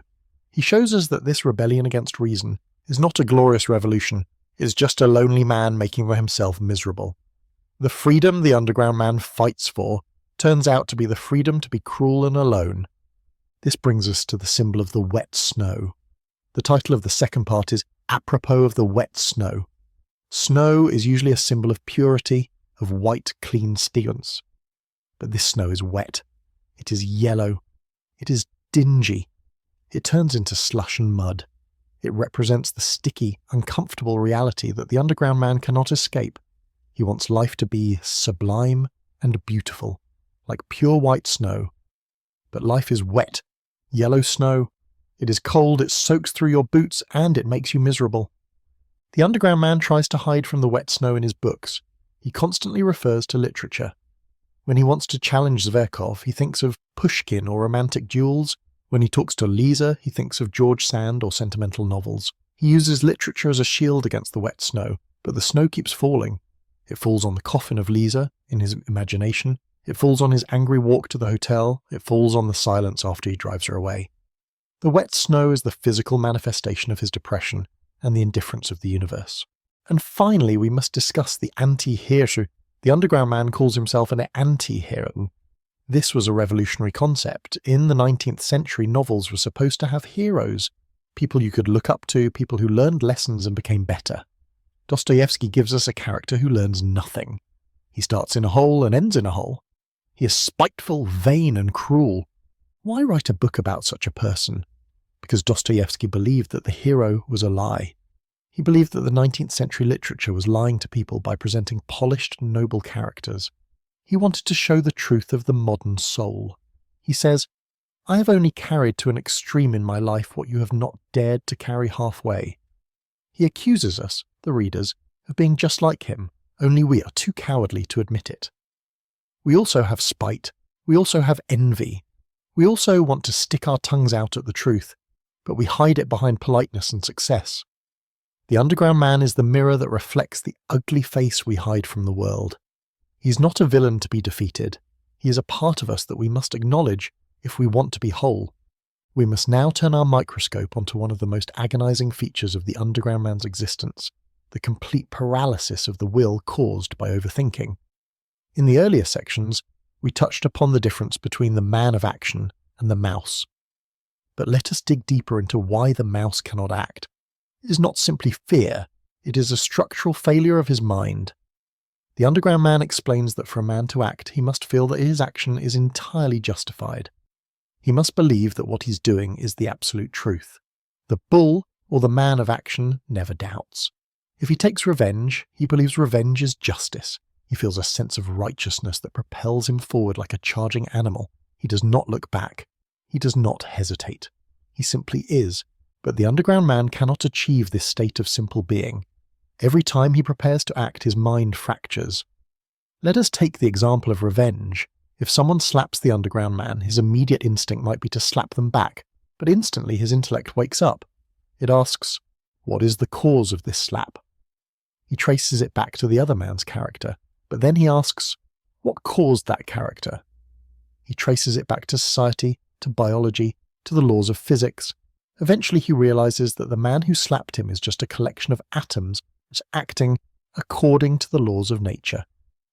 If the man is just a machine obeying the laws of nature, then he is not guilty. And if he is not guilty, then punishing him is unfair. So, the underground man finds himself in a trap. He cannot take revenge because he cannot find a primary cause. He cannot find a person to blame. He sees only a web of causes and effects that stretches back to the beginning of time. How can you stay angry at a web of causes? You cannot. The anger dissipates. It turns into a cold, heavy lump in his chest. This is the nasty chemical decomposition he talks about. The emotion of anger, which should have been released in a shout or a punch, is instead swallowed.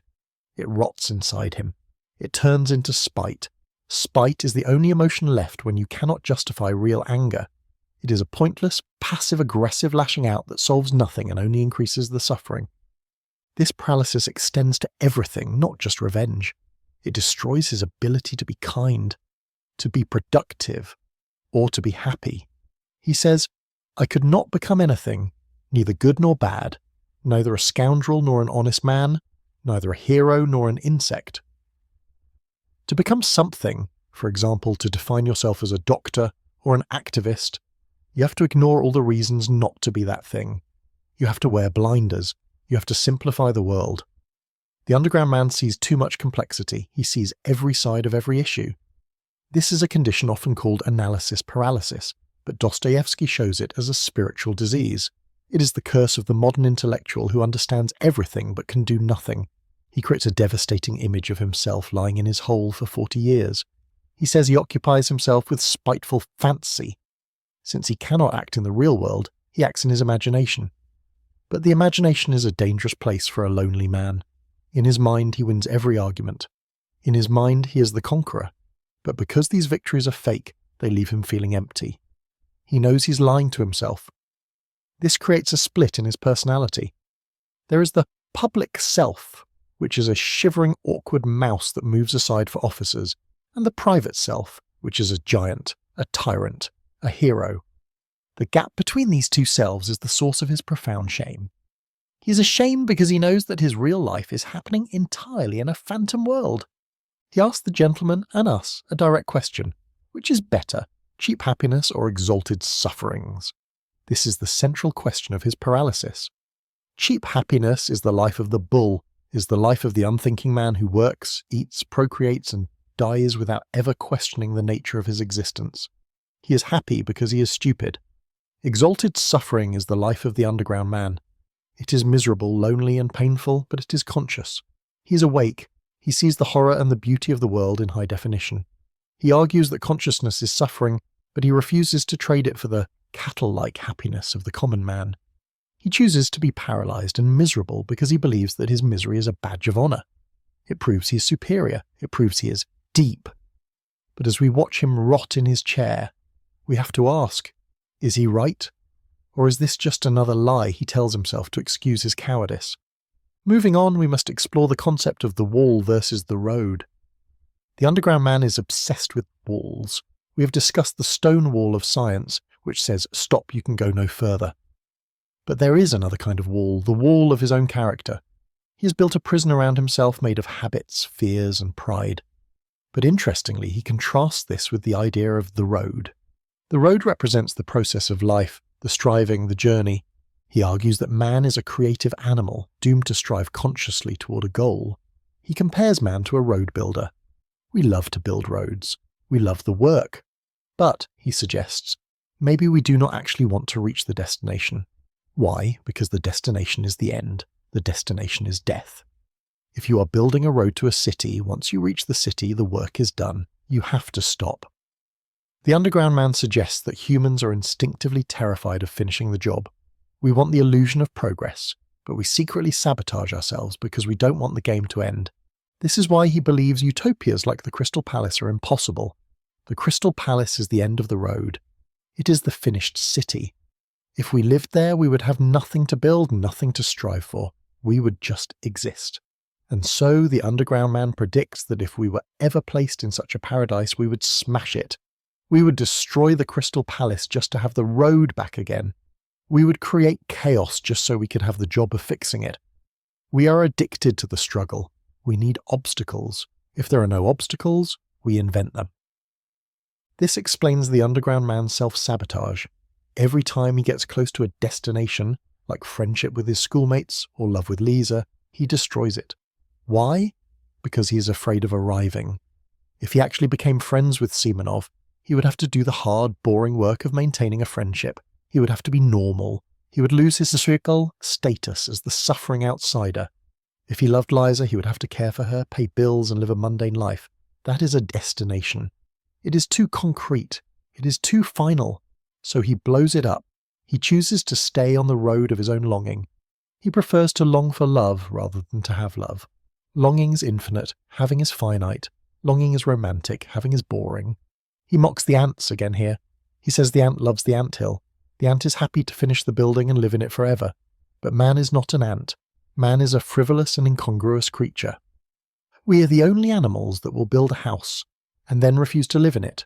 We are the only animals that will starve ourselves to prove a point. We are the only animals that find pleasure in our own pain.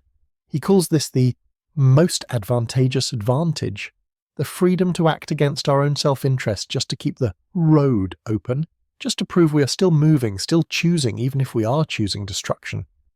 This insight is terrifyingly relevant to the modern world. We often wonder why people engage in self-destructive behavior. Why do we procrastinate?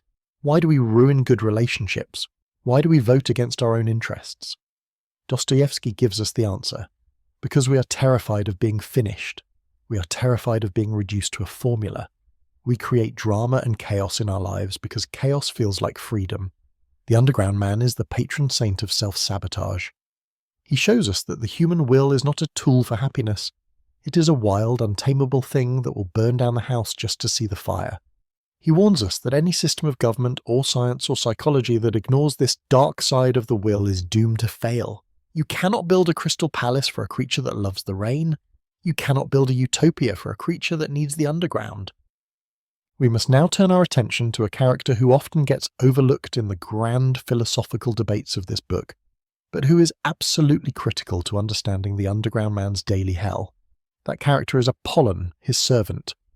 In the narrative, Apollon is an elderly man who lives with the underground man, but he is not just a background figure, he is a living, breathing instrument of torture. He represents the reality that the underground man cannot escape within his own home. The underground man hates Apollon with a passion that seems disproportionate. He calls him his plague, his torturer, and his vanity. Why such strong words for an old servant? Because Apollon refuses to validate the underground man's existence.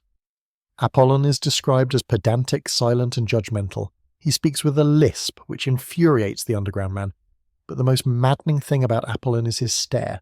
He looks at the underground man with a sort of stern religious judgment. He looks at him as if the underground man is a fool, a sinner, and a waste of space. And the worst part, the underground man believes him. This dynamic is a brilliant subversion of the master and slave relationship. Technically, the underground man is the master. He pays the wages when he has money. He gives the orders, but in reality he is the slave. He's terrified of Apollon. He is afraid to ask Apollon to do simple tasks because he dreads the judgmental look he will get in return. He holds back Apollon's wages just to try to assert power, to show him who is boss. But Apollon does not get angry, he just stares. He waits. He reads his Bible. His silence screams, "You are petty, you are poor, and you are ridiculous." Apollon represents the gaze of the common man. The underground man thinks he is superior because he is educated, he reads books, and he has sublime thoughts. But Apollon, who is uneducated and simple, sees right through him. Apollon sees that the great philosopher is just a lonely guy in a tattered dressing gown who cannot pay his bills. The intellectual can hide from society, but he cannot hide from his servant. As the old saying goes, no man is a hero to his valet. To Apollon, the underground man is definitely no hero. This relationship highlights the underground man's desperate need for an audience. Even in his isolation, he needs someone to watch him. He engages in these petty wars with Apollon, refusing to pay him, arguing over chores, because it is a form of social interaction. It is twisted, yes. It is a relationship based on mutual loathing, but it is a relationship. The underground man confesses that he cannot get rid of Apollon because he is used to him. He needs Apollon's judgment to fuel his own self-loathing. If Apollon were nice, or if he left, the underground man would be alone with silence.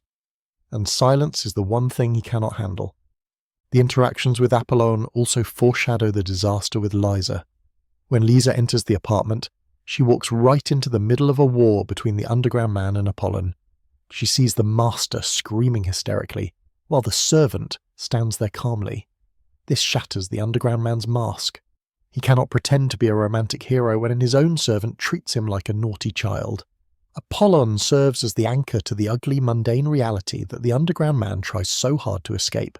He is the wet snow inside the apartment, cold, unavoidable, and indifferent to the underground man's fantasies. Let us delve deeper into the concept of the imposter, or the pretender. Throughout the book, the underground man is constantly trying on different masks. He never simply is, he's always playing at being something. When he bumps into the officer, he's playing at being an equal. When he lectures Liza, he's playing at being a saviour. When he writes his notes, he's playing at being a philosopher. This constant performance is a symptom of his lack of a solid self. Dostoevsky is exposing a very specific type of 19th century Russian identity crisis, but it applies to us today too. The underground man is a man of culture. He has absorbed all the European ideas, all the romantic novels, and all the philosophies of his time. But these ideas are foreign imports. They are not his. He wears them like a costume that does not fit. He tries to be a Byronic hero, a moody dark rebel, but he is too awkward. He tries to be a rational egoist, but he is too emotional. He is a patchwork of other people's ideas. He admits this when he says, "We are all divorced from life, we are all cripples, every one of us more or less." He means that we have lost the connection to our natural instincts. A natural man, the bull, acts from his gut. If he is hungry, he eats. If he is angry, he hits. His actions are authentic to his nature. But the cultured man acts from his brain. He acts based on what he has read in a book about how a man should act. Think about the scene with Liza again. He says that during his speech to her, he felt genuine emotion. He was almost crying, but at the same time he knew he was acting. He calls it bookishness. He says, "I was talking like a book." This is a terrifying state of being, to be unable to distinguish between your real feelings and the feelings you are performing.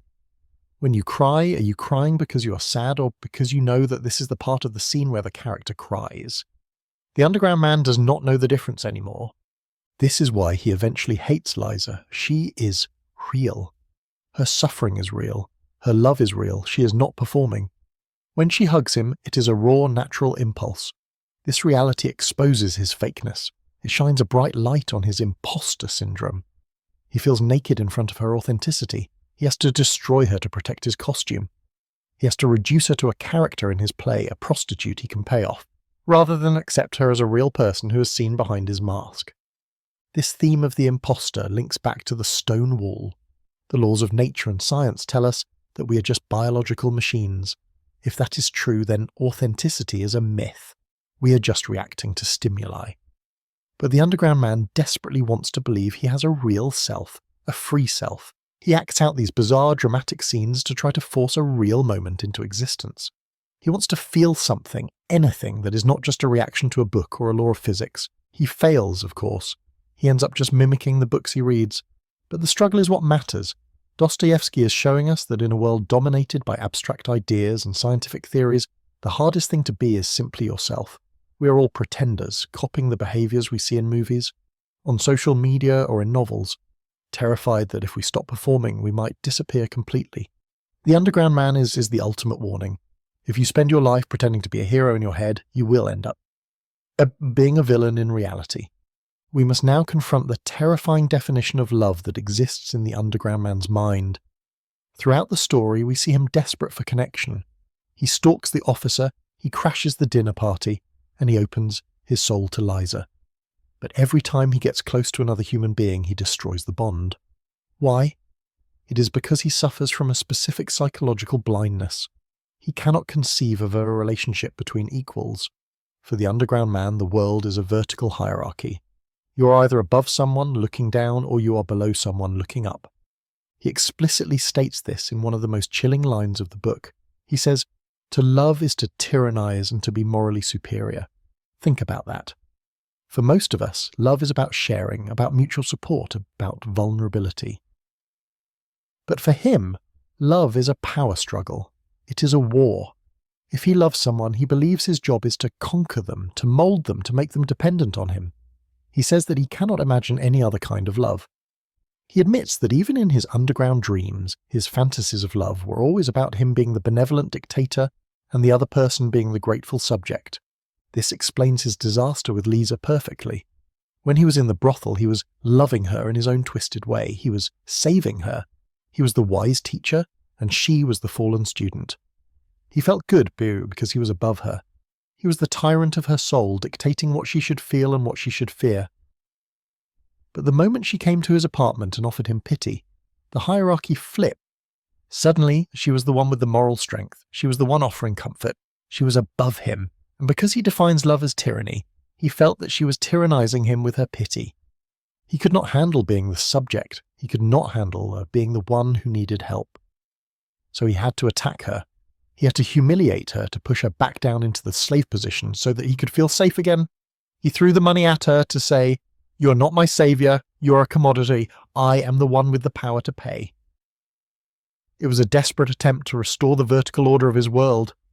This inability to love horizontally as an equal is the root of his isolation.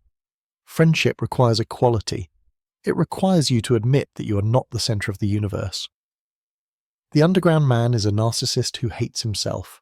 A narcissist cannot have friends. He can only have audiences or enemies. When he goes to the dinner with Zverkov, he hates them because they do not treat him as a genius. But he also hates them because he suspects they are better than him at living real life. He oscillates between feeling like a god and feeling like a bug, but he never feels like a brother. Dostoevsky is showing us that intelligence without humility makes love impossible. The underground man is smart enough to analyze every interaction, but he lacks the simple humility to just be with someone. He's always keeping score. He's always calculating who is winning the conversation, and you cannot love someone while you're keeping score. Love requires you to throw away the scoreboard. Liza threw away the scoreboard when she hugged him. She didn't care who was smart or stupid, rich or poor, she just cared about the pain. But the underground man picked the scoreboard back up, checked the points, saw he was losing, and decided to flip the table. This leads to a broader point about the sentimental literature he read. The romantic novels of the 19th century often portrayed love as this grand dramatic conquest. The hero wins the heroine. Dostoevsky suggests that this literary view of love is dangerous. It teaches men to view women as prizes or projects, not as people. The underground man wanted Liza to be his project. He wanted to be the architect of her redemption. When she proved to be a real, independent person with her own dignity, shown by rejecting his money, he had no use for her. He did not want a partner. He wanted a mirror that would reflect a flattering image of himself. When the mirror showed him a monster, he smashed it. We now arrive at the metafictional layer of the book, the relationship between the underground man and his gentleman, the imaginary audience he is writing for. Throughout the text, he claims he is not writing for anyone. He says, "I will never have readers." He claims he is writing only for himself as a form of corrective punishment, to test if a man can be perfectly honest.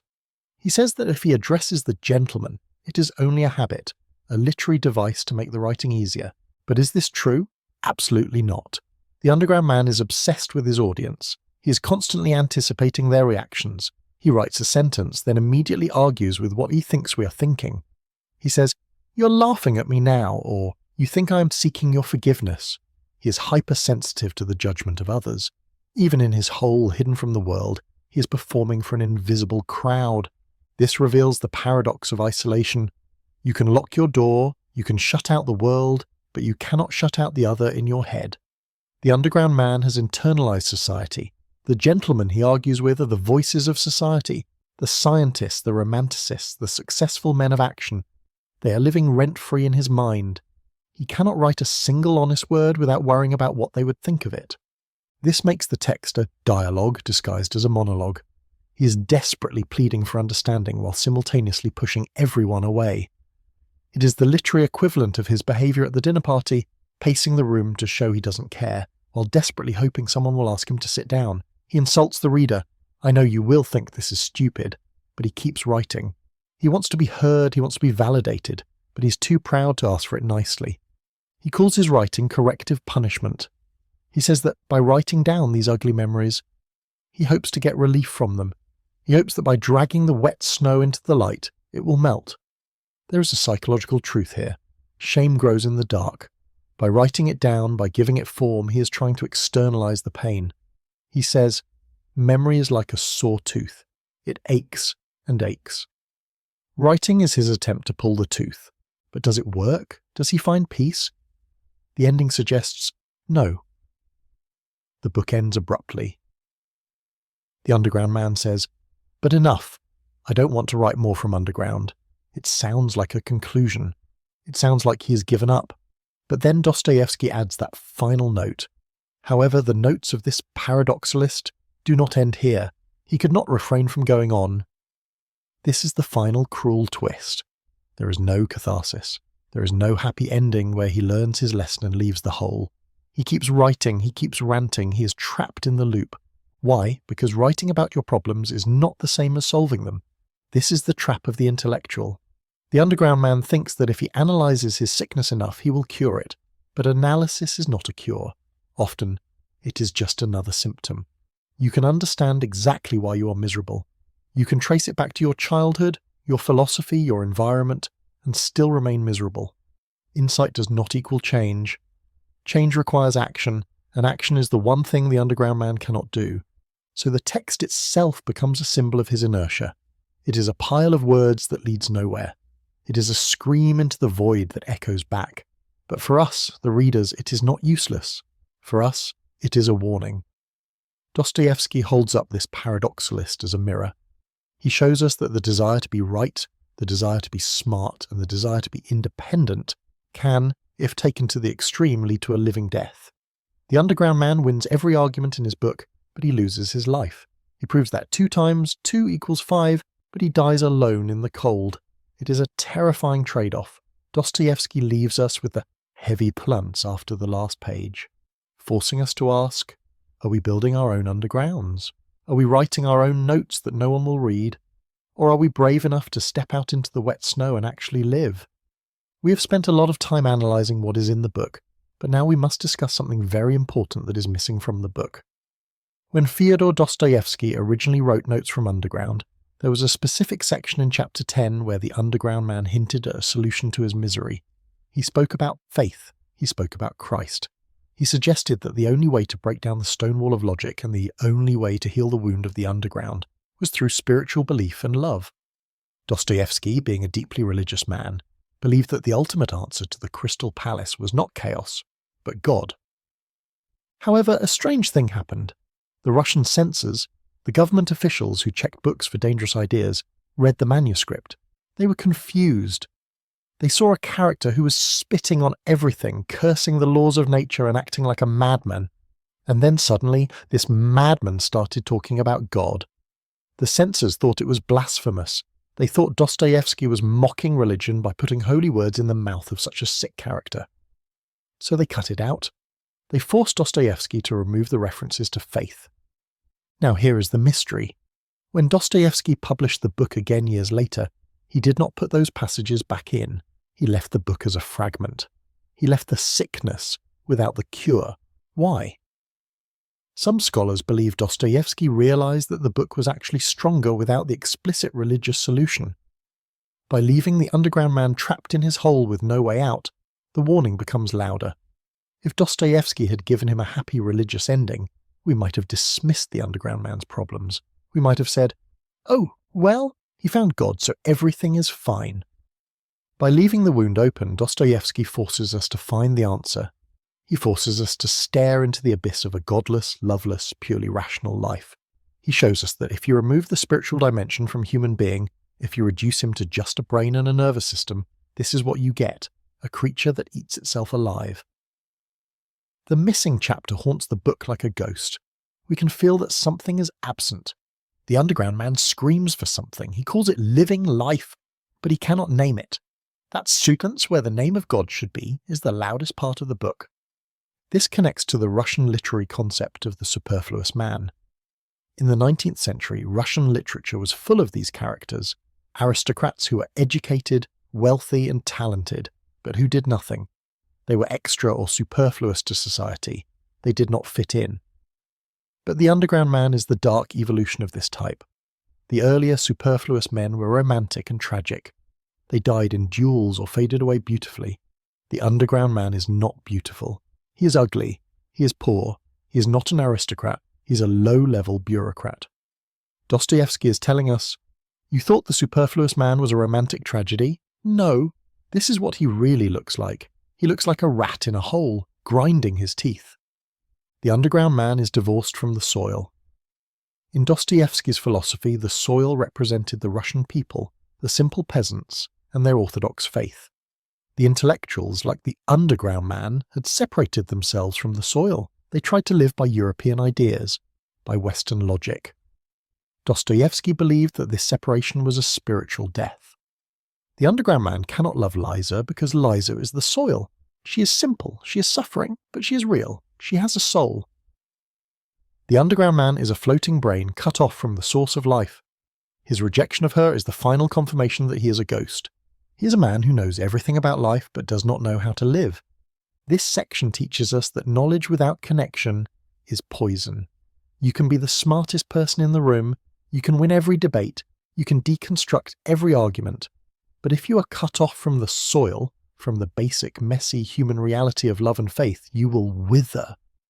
The underground man is a warning to the intellect. Do not fly so high that you forget how to walk on the ground. Now, let us look at the massive shadow this little book cast over the 20th century. Notes from Underground is often called the first existentialist novel.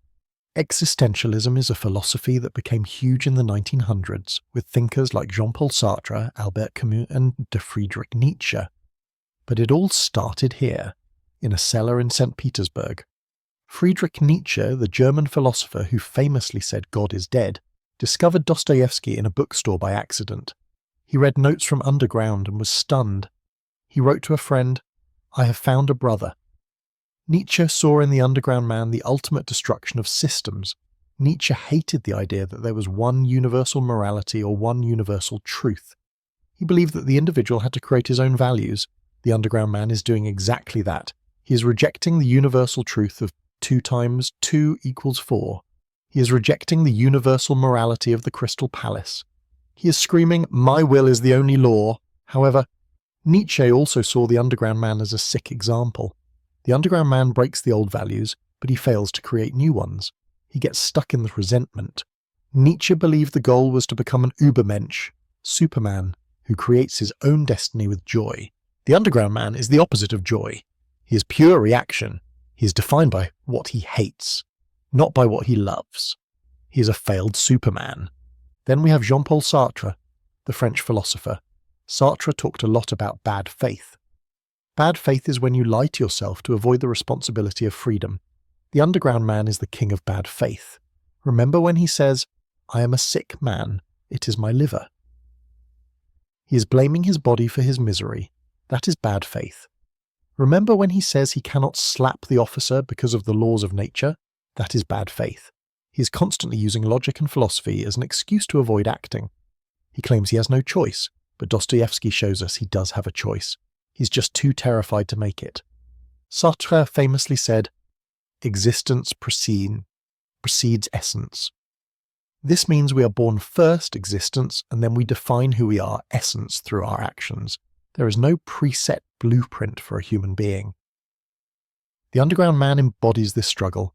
He has no essence. He is not a hero, not a villain, not an official, not an insect. He is a void trying to fill himself up. He tries on the mask of the hero, the mask of the tyrant, the mask of the victim. But none of them stick. He is terrified of the freedom to define himself, so he retreats to the cellar, where he can pretend that the world forced him to be this way. The book also predicts the violence of the 20th century. The underground man argues against the idea that civilization makes mankind more peaceful. He says, civilization creates in man only a greater variety of sensations, and through this variety, man may find pleasure in spilling blood. He suggests that we might get to a point where we kill not out of anger, but out of boredom, or out of an artistic desire for chaos. Look at the history that followed this book.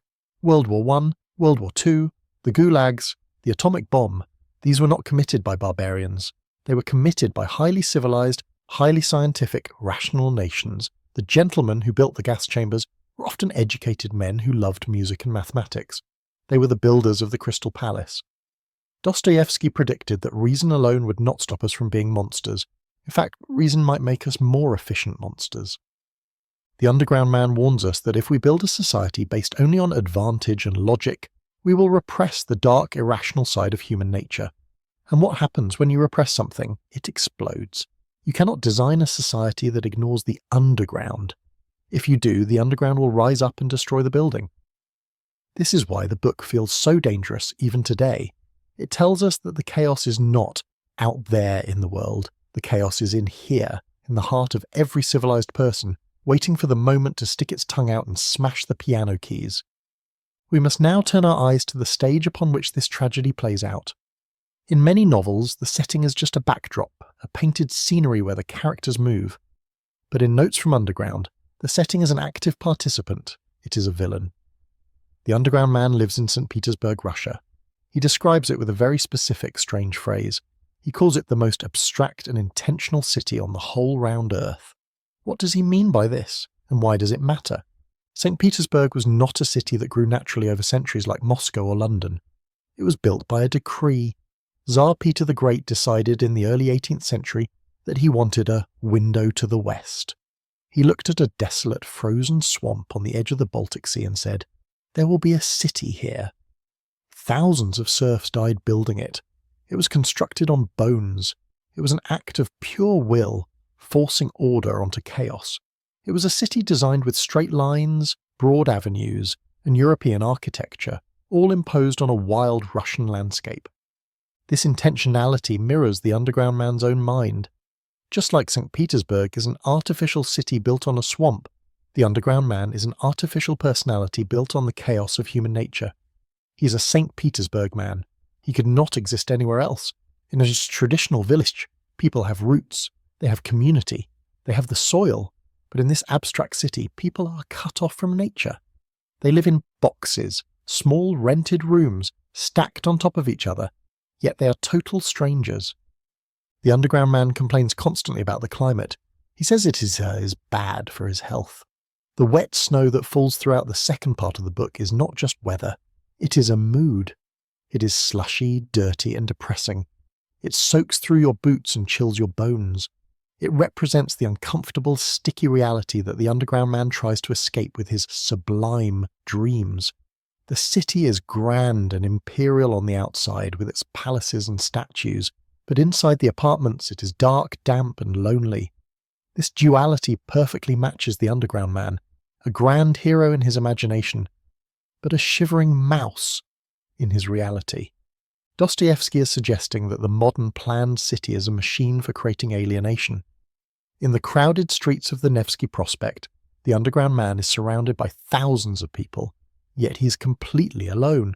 He describes how the people on the street do not look at each other, they just bump into each other. The interactions are mechanical. He wants to have a clash with the officer on the Nevsky, not because he hates him, but because he wants to force a human moment in a city of ghosts. He wants to prove that he is a solid object, not just a ghost floating through the fog. This urban alienation is a very modern feeling. We all know what it is like to be in a crowded train or a busy street and feel utterly invisible. The abstract city strips us of our individuality. We become just the public or the crowd. The Underground Man fights against this erasure. His spite, his bizarre behaviour, his refusal to step aside, these are the desperate thrashings of a man trying to not drown in the swamp of the city.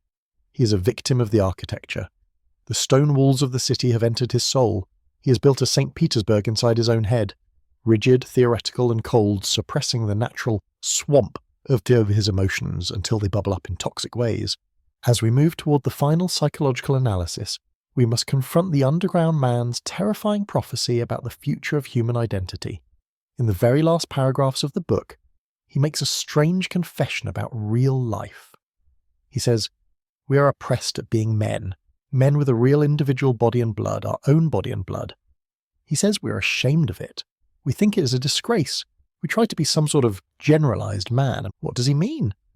He means that we have begun to hate our own biology. We have begun to hate the fact that we are animals. Animals are messy. Animals have instincts.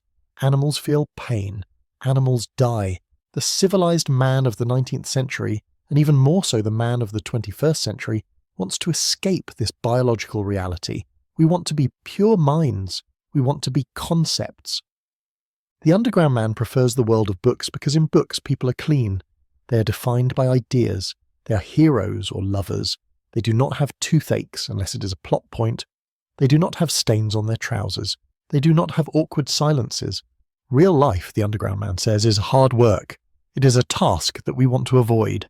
We beg to be allowed to go back to the library. We beg to be allowed to live in the theory. This is why he calls himself and his generation stillborn. Stillborn baby is born dead. It never takes a breath of real air. The underground man suggests that for generations, we have been begotten not by living fathers, but by ideas. We are born from ideologies, from scientific theories, from social expectations.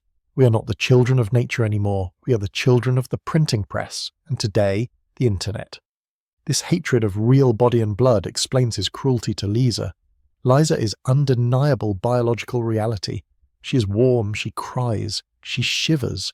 When she hugs him, he feels the living life pressing against him, and it repulses him. It is too intimate. It is too raw. He prefers the distance of the text. He prefers to write about love rather than feel the skin of another person. Dostoevsky is warning us that this retreat from the physical world into the mental world is a form of suicide. If we reject our body and blood, we become ghosts. We become underground. We see this today in how we curate our lives online. We create digital avatars, generalized men that are perfect, witty, and beautiful. We prefer to interact through screens because it is safe, it is clean, we can edit our words, but real life cannot be edited. Real life is live, unscripted, and high stakes. The underground man is the first digital man living in a virtual reality of his own making long before computers existed. He sits in his box, processing information, fighting imaginary wars, and letting his physical body rot in a tattered dressing gown. He warns us that soon we will contrive to be born somehow from an idea. We will try to upload our consciousness into the Crystal Palace and leave the meat behind.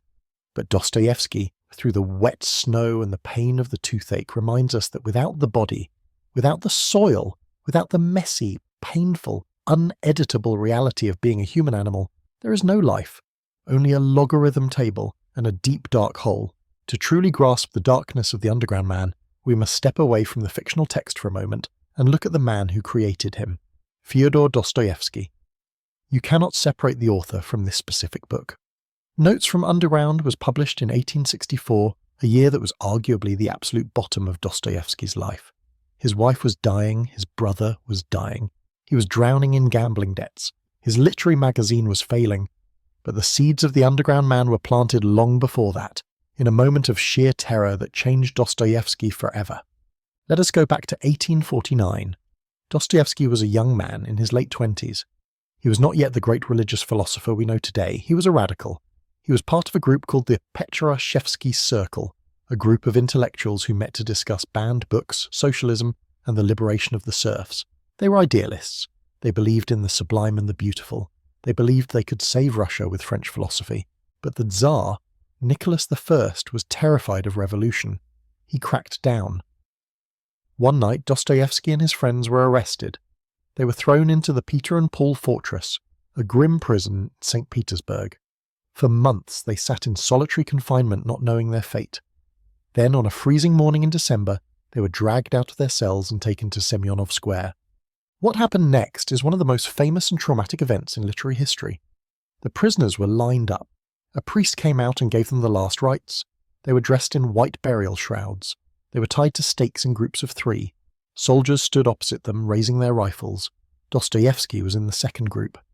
He watched the first 3 men being tied up. He calculated that he had maybe 5 minutes left to live. Imagine the mind of a thinking man in those 5 minutes. All the philosophy, all the books, all the romantic ideals. What did they mean in the face of a firing squad? Dostoevsky later said that in those moments, the old Dostoevsky died. The naive romantic who believed in the goodness of man was executed. Suddenly, at the very last second, a messenger rode into the square waving a white flag. It was a mock execution. The Tsar had never intended to kill them. He wanted to terrify them. Their sentence was commuted to hard labor in Siberia. One of the men in the group went permanently insane on the spot. Dostoevsky did not go insane, but he was shattered. He was stripped of his status, shackled in irons, and sent to a labor camp in Omsk, Siberia, for 4 years. In the camp, Dostoevsky lived with murderers, thieves, and violent peasants. These were not the noble savages that the intellectuals talked about in their salons. These were brutal, terrifying men, but Dostoevsky, forced to live in filth and squalor with them, began to see something else. He saw that even the worst murderer had a soul. He saw that these men, who broke every law of society, were undeniably alive. They possessed a strength of will that the fragile intellectuals in St. Petersburg lacked. This is where the underground man was born. The underground man is the result of that trauma. He possesses the bitterness of the prisoner. He possesses the cynicism of a man who has looked down the barrel of a gun and realized that ideals cannot save you. When the underground man screams against the Crystal Palace, he is screaming with the voice of a man who knows that a perfect system, like the Tsar's army, can crush a human being like a bug. Dostoevsky learned in Siberia that the most precious thing a human being has is not happiness, but the freedom to be himself, even if that self is broken. The underground man's obsession with freedom is not a philosophical game. It is the desperate cry of a former convict who knows exactly what it feels like to be locked in a cage. After surviving the labor camp and returning to St. Petersburg, Dostoevsky travelled to Europe for the first time in 1862. He visited London, and there he saw the real-life inspiration for the underground man's greatest enemy, the Crystal Palace. We have talked about the Crystal Palace as a symbol, but it was a very real place. It was a massive exhibition hall made of cast iron and plate glass. It was built to showcase the industrial achievements of the modern world. Inside there were steam engines, telegraphs, hydraulic presses, all the wonders of the new age of science. For the British and the rationalists, it was a cathedral of progress. It was proof that man had conquered nature. But Dostoevsky hated it. In his travelogue, Winter Notes on Summer Impressions, he describes his reaction. He did not see a temple of reason. He saw a terrifying idol. He called it biblical. He compared it to Babylon. He felt that in the presence of such a colossal, imposing structure, the individual soul just evaporated. He wrote, "You feel that something has been achieved here, that there is a victory, a triumph, that you might begin to accept this as your ideal and mistake Baal for God." Baal was an ancient pagan idol that demanded human sacrifice. Dostoevsky saw the Crystal Palace as the new Baal. It demanded the sacrifice of individuality. He saw the crowds of people wandering through the palace, looking small and insignificant next to the giant machines. He felt that this building was saying to everyone, everything has been calculated. Everything is powerful. You are nothing. Submit. This real-life experience is the fuel for the underground man's rant in chapter 10. When the underground man says, "I'm afraid of this edifice of Sun," he is channeling Dostoevsky's own fear in London. The underground man says that you cannot stick your tongue out at the Crystal Palace because it is so imposing that it makes you feel like a mouse. It forces you to admire it. Dostoevsky realized that if this London style of civilization spread to Russia, it would destroy the Russian soul. The Russian soul, in his view, was chaotic, suffering, and spiritual. The Crystal Palace soul was efficient, happy, and dead. He saw the Western world moving toward a society where everyone would be well-fed and well-clothed, but essentially asleep. He noticed something else in London too. He saw the poverty in the Haymarket district. He saw the prostitutes, the drunks, the starving children living in the shadow of this great palace of industry. This contrast struck him deeply. The Crystal Palace promised a perfect world, but right next door was hell. The rationalist said, "Just wait. Eventually, the progress will reach everyone." Dostoevsky did not believe it. He believed that you cannot build a paradise on earth because man carries hell inside him. The underground man is Dostoevsky's warning to his fellow Russians. Look at what is coming. Look at this glass monster. If you accept this as your god, you will become like the gears in its machines. The underground man's spite is a form of resistance against this foreign invasion of efficiency. He refuses to be efficient. He refuses to be useful. He sits in his hole in St. Petersburg, the most European city in Russia, and acts like a glitch in the software. He is Dostoevsky's way of saying that a single, unhappy, nasty human being is more valuable than all the glass palaces in the world because the human being has a soul and the palace is just glass. We have established the setting and the author's trauma, so now we must dismantle the specific machinery of the philosophy that the underground man is fighting against. It is not enough to simply say he opposes science or reason. He is fighting a very specific ideology called rational egoism. In the 1860s, Russian intellectuals were mesmerized by English utilitarianism and French positivism. The basic idea was seductive in its simplicity. Every human being acts only out of self-interest. If a man helps a beggar, he does it because it makes him feel good, which is a form of profit. If a man steals, he does it because he thinks it will benefit him. Therefore, the rational egoists argued, the problem with criminals or bad people is simply a lack of education. They are just miscalculating their profit. If you could teach everyone that being kind, honest, and cooperative is actually in their best long-term interest, then everyone would naturally become virtuous. Crime would vanish, suffering would vanish, society would become a perfect and frictionless machine where everyone's selfishness is perfectly aligned with the common good. The underground man looks at this theory and laughs. It is a bitter, hysterical laugh, but it cuts to the bone. He asks the gentlemen, the proponents of this theory, a simple question. Oh, tell me, who was it who first declared, who first proclaimed, that man only does nasty things because he does not know his own interests, and that if he were enlightened, if his eyes were open to his real normal interests, he would at once cease to be nasty? He attacks the very foundation of the idea, the belief that knowledge equals virtue. He argues that this view completely ignores the chaotic, self-destructive nature of the human will. He says that a man can know perfectly well what is good for him, he can see the right path clearly, and yet he will deliberately, stubbornly, and seemingly for no reason at all, choose the bad path. Why? Because the bad path offers something that the good path does not, the assertion of the independent will. The rational egoists assume that man's highest goal is advantage or happiness, but the underground man suggests that man has a deeper need, the need to prove that he is not a pawn. If doing the right thing is determined by a formula, if I must be good because it is logical, then I am not free.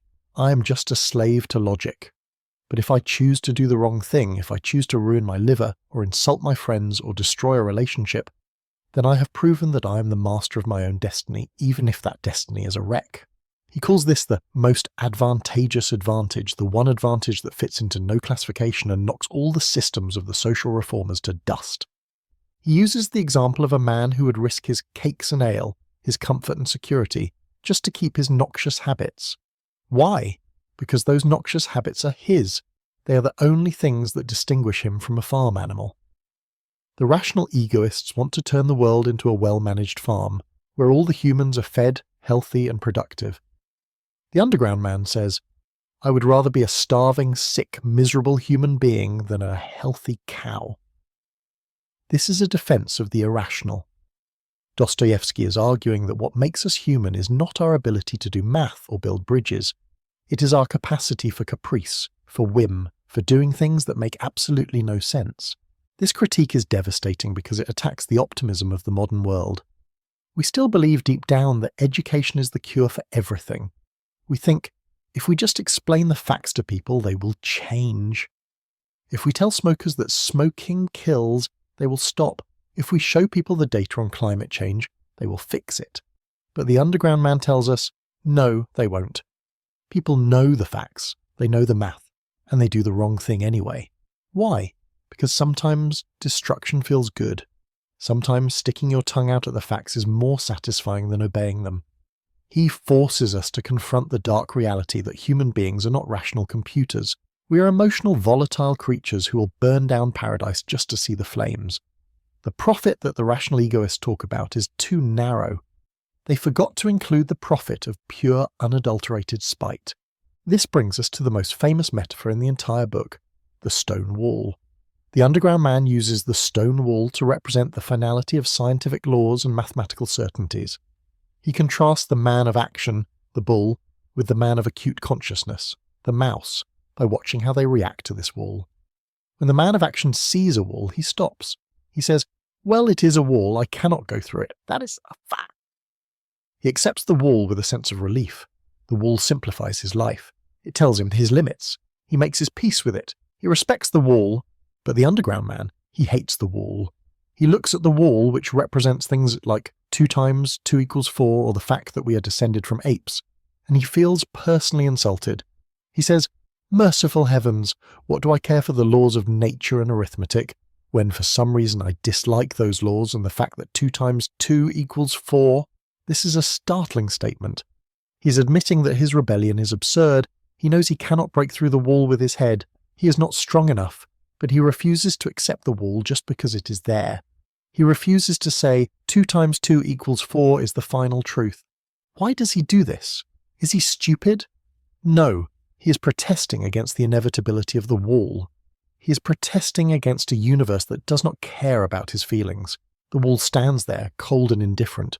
It says, "You will die," or "You are just biology." The underground man screams, "I don't accept it!" He knows his scream changes nothing. The wall remains, but the act of screaming, the act of banging his head against the stone until it bleeds, is his way of staying alive. He prefers the pain of the collision to the silence of submission. He argues that the man of action sees the wall as an excuse. If the man of action does something wrong, he can say, "Well, it was nature, I couldn't help it. The wall was there." It absolves him of responsibility, but the underground man takes the blame for everything. He feels the wall is a prison, but he also feels responsible for being in the prison. He sinks into a state of inertia, paralyzed by the wall, yet constantly grinding his teeth at it. This grinding of teeth, this poignant sound, internal revolt, is what he calls consciousness. He asks a profound question. Does the wall destroy free will? If science can predict everything, if every action is just a reaction to a previous cause, then the wall is everywhere. It is not just in front of us. It is inside us. Our brain chemistry is a wall. Our genetics are a wall. Our social class is a wall. If we accept the wall, we accept that we are machines. We accept that we are piano keys played by the hands of nature. The underground man would rather be insane than be a machine. He champions the idea that 2 times 2 equals 5 is a charming thing. It is wrong, yes. It is chaos, yes. But it is freedom. This section is crucial because it defines the existential struggle. Existentialism is often about facing a universe that is silent and indifferent, the wall, and trying to find meaning anyway. The underground man's method of finding meaning is spite. He defines himself against the wall. I am the one who does not accept. It is a negative definition, a painful one. He is not building anything, he is just refusing to be crushed. But Dostoevsky suggests that this refusal, this stubborn, ugly, painful refusal to bow down to the laws of arithmetic, is the spark of the divine in man.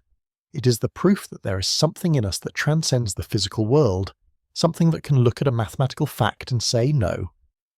We have spoken about the mouse and the bull, but we must look closer at the specific origin story the underground man gives for himself. He calls himself a man of the retort. A retort is a glass vessel used in a chemistry lab for distillation. He's saying that he is not a natural-born human being. He feels like a chemical experiment. The normal man, the man of action, is born of the earth and the soil. He is natural. The underground man, however, feels that he has been distilled in a laboratory of books and theories. This retort man looks at the man of nature with a mix of intense envy and intense disgust. He envies the normal man because the normal man is stupid. Yes, stupid. The underground man believes that to be normal you must be stupid. You must be simple. You must see the world in black and white. If someone insults you, you hit them. You do not think about the metaphysics of the insult.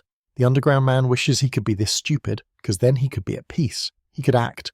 But at the same time, he considers the normal man to be beneath him. He calls him a bull. He sees the normal man as an animal. This is the paradox of the retort man. He believes he is superior because he is complex and intelligent, but he knows that his complexity makes him weaker than the stupid man. He is a genius who cannot cross the street without having a panic attack, while the idiot walks across confidently. The retort man creates his own hell. When he is insulted, he does not just feel the pain of the insult, He feels the pain of knowing he's insulted. He feels the pain of analysing why he was insulted. He feels the pain of imagining what he should have done. He takes a single moment of humiliation and distills it in his glass tube until it becomes a potent poison. He drinks this poison every day. He describes the voluptuous pleasureful of this despair. He says that in the most intense suffering, there is a strange sort of enjoyment. It is the enjoyment of knowing that you are too conscious. It is the enjoyment of looking at your own degradation and saying, "Look how pathetic I am. Look how far I have fallen from the sublime and beautiful." It is a twisted form of pride. He wears his suffering like a medal.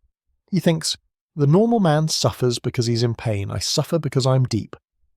This arrogance is the glass wall of the retort that separates him from the rest of humanity. Let us now examine the underground man's terrifying thoughts on civilization. We often believe that history is a march towards progress. We think that as we build more schools, libraries and museums, human beings become gentler. We think that civilization cures us of our savagery. The underground man laughs at this. He tells us to look at the blood being spilled around us. He wrote this in the 19th century, citing the American Civil War and the wars in Europe, but he could easily be writing about the 20th or 21st century. He argues that civilization has not made man more peaceful. It has only made him more versatile in his sensations. What does this mean? It means that a savage kills because he's hungry or angry. It is simple. But a civilized man kills for an idea. He kills for a concept, or even worse, he kills for the aesthetic pleasure of it. The underground man suggests that civilization has developed our sensitivity to such a degree that we can actually find pleasure in bloodshed. He compares the modern man to the gentlemen of history who are mass murderers.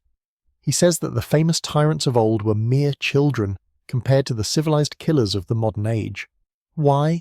Because the modern killers wash their hands. They wear suits. They use logic to justify their slaughter. They treat murder as a necessity for the greater good like the irrational egoists. He warns that as man becomes more developed, he might eventually find blood to be as sweet as sugar. He describes a future where we might kill just to break the monotony of our perfect lives. If the Crystal Palace makes life too boring, too safe and too predictable, we might start wars just to feel something real. This connects back to his hatred of the anthill. In an anthill there is no war, but there is no individuality. The underground man fears that the price of total peace is the loss of the human soul. He suggests that our barbarity is linked to our freedom. If you breed the barbarity out of a man, you might also breed the freedom out of him. You might be left with a domestic animal that does whatever it is told. Dostoevsky is not saying that war is good. He is saying that we are lying to ourselves about why we fight. We pretend we fight for justice or peace. But the underground man forces us to look in the mirror and ask, do we fight because we like it? Do we love the chaos? He refuses to let us hide behind the mask of civilized progress. He points to the blood on our hands and says, "This is not a mistake. This is who you are." We have spent a great deal of time looking at the underground man's philosophy of history and civilization, but now we must return to the personal tragedy that drives all of this thinking. We need to examine the excruciating gap between the underground man's inside and his outside. This is something almost everyone can relate to. It is the difference between who you are when you are alone in your room, rehearsing a conversation, and who you are when you actually step out the door and open your mouth. In his underground, the underground man is eloquent. He is brilliant. He wins every argument. He imagines himself speaking to his enemies with biting wit and crushing sarcasm. He writes scripts in his head where he is the hero. He calls this l'esprit de l'escalier, or sport or staircase wit. This is a French term for thinking of the perfect comeback when you are already leaving the party and walking down the stairs. It is too late. The underground man lives his entire life on the staircase. He is always 10 minutes too late for reality. When he actually tries to speak to people, to the officer, to his boss, to his friends, the script falls apart. He stammers, he mumbles, or even worse, he speaks too much. He starts quoting books. He uses language that is too formal, too flowery, too literary. Why? Because he has learned how to speak from reading novels, not from living life. In a novel, people speak in monologues. In real life, people speak in short, messy sentences. When he tries to bring his novel dialogue into a tavern or a dinner party, he sounds insane. Look at the scene with the officer again. For weeks, the underground man wrote a script for how he would confront this man. He imagined a duel of wits. He imagined a noble exchange of words. But when the moment came, what happened? He just bumped into him. It was a physical collision, not a verbal one. He realized that the officer did not live in the world of words. The officer lived in the world of solid objects. To interact with him, the underground man had to reduce himself to a solid object, a shoulder bumping into a shoulder. This is a profound humiliation for an intellectual. He wants to be respected for his mind, but the world only notices his body when it gets in the way. He realizes that all his reading, all his sublime thoughts, are invisible to the rest of the world. To the world, he is just a small, scruffy man in a bad coat. This disconnect drives him mad. He feels like a king trapped in the body of a beggar. He wants to grab people by the lapels and scream, "Don't you know who I am inside? Don't you see my soul?" But of course they don't. They only see the coat. This teaches us about the danger of living in theory. Theory is clean, practice is messy. In theory, the underground man is a conqueror. In practice, he is a coward. The more he retreats into his mind, the worse he gets at living. It is a vicious cycle. Because he fails in reality, he retreats back onto his mind to comfort himself. But the more time he spends in his mind, the more socially awkward he becomes, which leads to more failure in reality. He is digging his own hole deeper and deeper, shovel by shovel, thought by thought. Now let us turn our attention to the character of Zverkov. If the underground man is the anti-hero, then Zverkov is the false hero. Zverkov represents everything that society values and everything the underground man hates. Zverkov is an officer. He has money. He has a remote estate with serfs. He's handsome in a generic way. He is confident. But is he smart? No. The underground man tells us that Zverkov is actually quite stupid. He talks loudly about things he does not understand. He brags about his sexual conquests. He is shallow. So why does everyone love Zverkov? Why do Simonov and Verfishkin look up to him? Because Zverkov has ease. He moves through the world without friction. He does not doubt himself. He does not analyze his own sentences. If he says something stupid, he laughs, and everyone laughs with him. He has the golden touch of the man who feels he belongs in the world. The underground man hates him for this ease. He calls it vulgarity. He believes that Zverkov is successful only because he is too stupid to realize how empty his life is. But is this true? Or is it just jealousy? It is mostly jealousy. The underground man sees that Zverkov is accepted by the herd. The underground man claims to despise the herd, but he desperately wants to be part of it. The dinner party scene is the battlefield where these two types of men clash. The underground man brings his weapons, sarcasm, intellect, and spite. Zverkov brings his weapons, indifference, and condescension. And Zverkov wins effortlessly. How? By refusing to fight. When the underground man tries to insult him, Zverkov does not get angry. He just says, "I am not offended by you." This is the ultimate power move. If you get angry at someone, you treat them as an equal. You admit that they have the power to hurt you. By refusing to get angry, Zverkov is saying, "You're so beneath me that your words are like the buzzing of a fly." He denies the underground man's existence as a threat. This destroys the underground man. He starts pacing up and down the room. This pacing is a crucial image. He is physically in the room, but he has been exiled from the circle of humanity. He paces to show he is busy with his own thoughts, to show he is above their silly conversation. But in reality, he is just drawing attention to his own isolation. He is like a ghost haunting the banquet, trying to get the living to look at him. Dostoevsky uses Zverkov to critique the man of action in Russian society. Zverkov is successful, yes, but he has no soul. He is a man of the world, which means he belongs entirely to the surface. He will never have a deep thought. He will never know the agony of the underground. He will live a happy, shallow life and die a happy, shallow death. The underground man asks us, is it better to be a happy cow like Zverkov or an unhappy human like me? He wants us to say unhappy human, but as we watch him pacing and sweating in that room, the choice becomes very difficult. We see that the price of depth is loneliness, and the price of belonging is stupidity.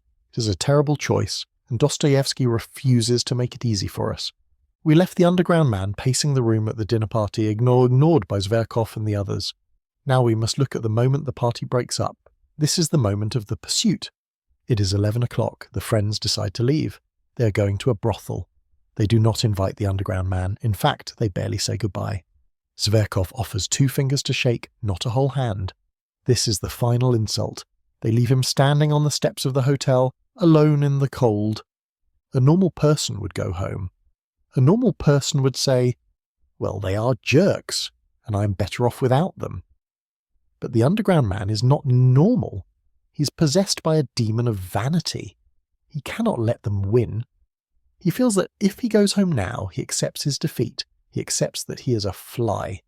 So he makes a decision that is pure madness. He decides to follow them. He jumps into a sledge. He screams at the driver to go faster. He hits the driver on the back of the neck. This is a crucial detail. The underground man, who claims to be so sensitive, so human, is physically abusing a poor sledge driver because he's angry at Zverkov. He is kicking the person below him because he was kicked by the person above him. It is the chain of humiliation in action.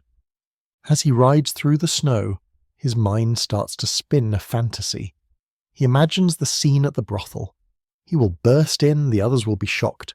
He will walk up to Zverkov, he will not speak. He will slap him. A glove to the face. He imagines Zverkov attacking him. He imagines the others beating him up. He imagines being thrown out, his coat torn, his face bloody. And strangely, he wants this. Why? Why would anyone want to be beaten up? Because a fight is a relation. If Zverkov fights him, Zverkov acknowledges him. If Zverkov beats him, Zverkov touches him. To be an enemy is better than to be a zero.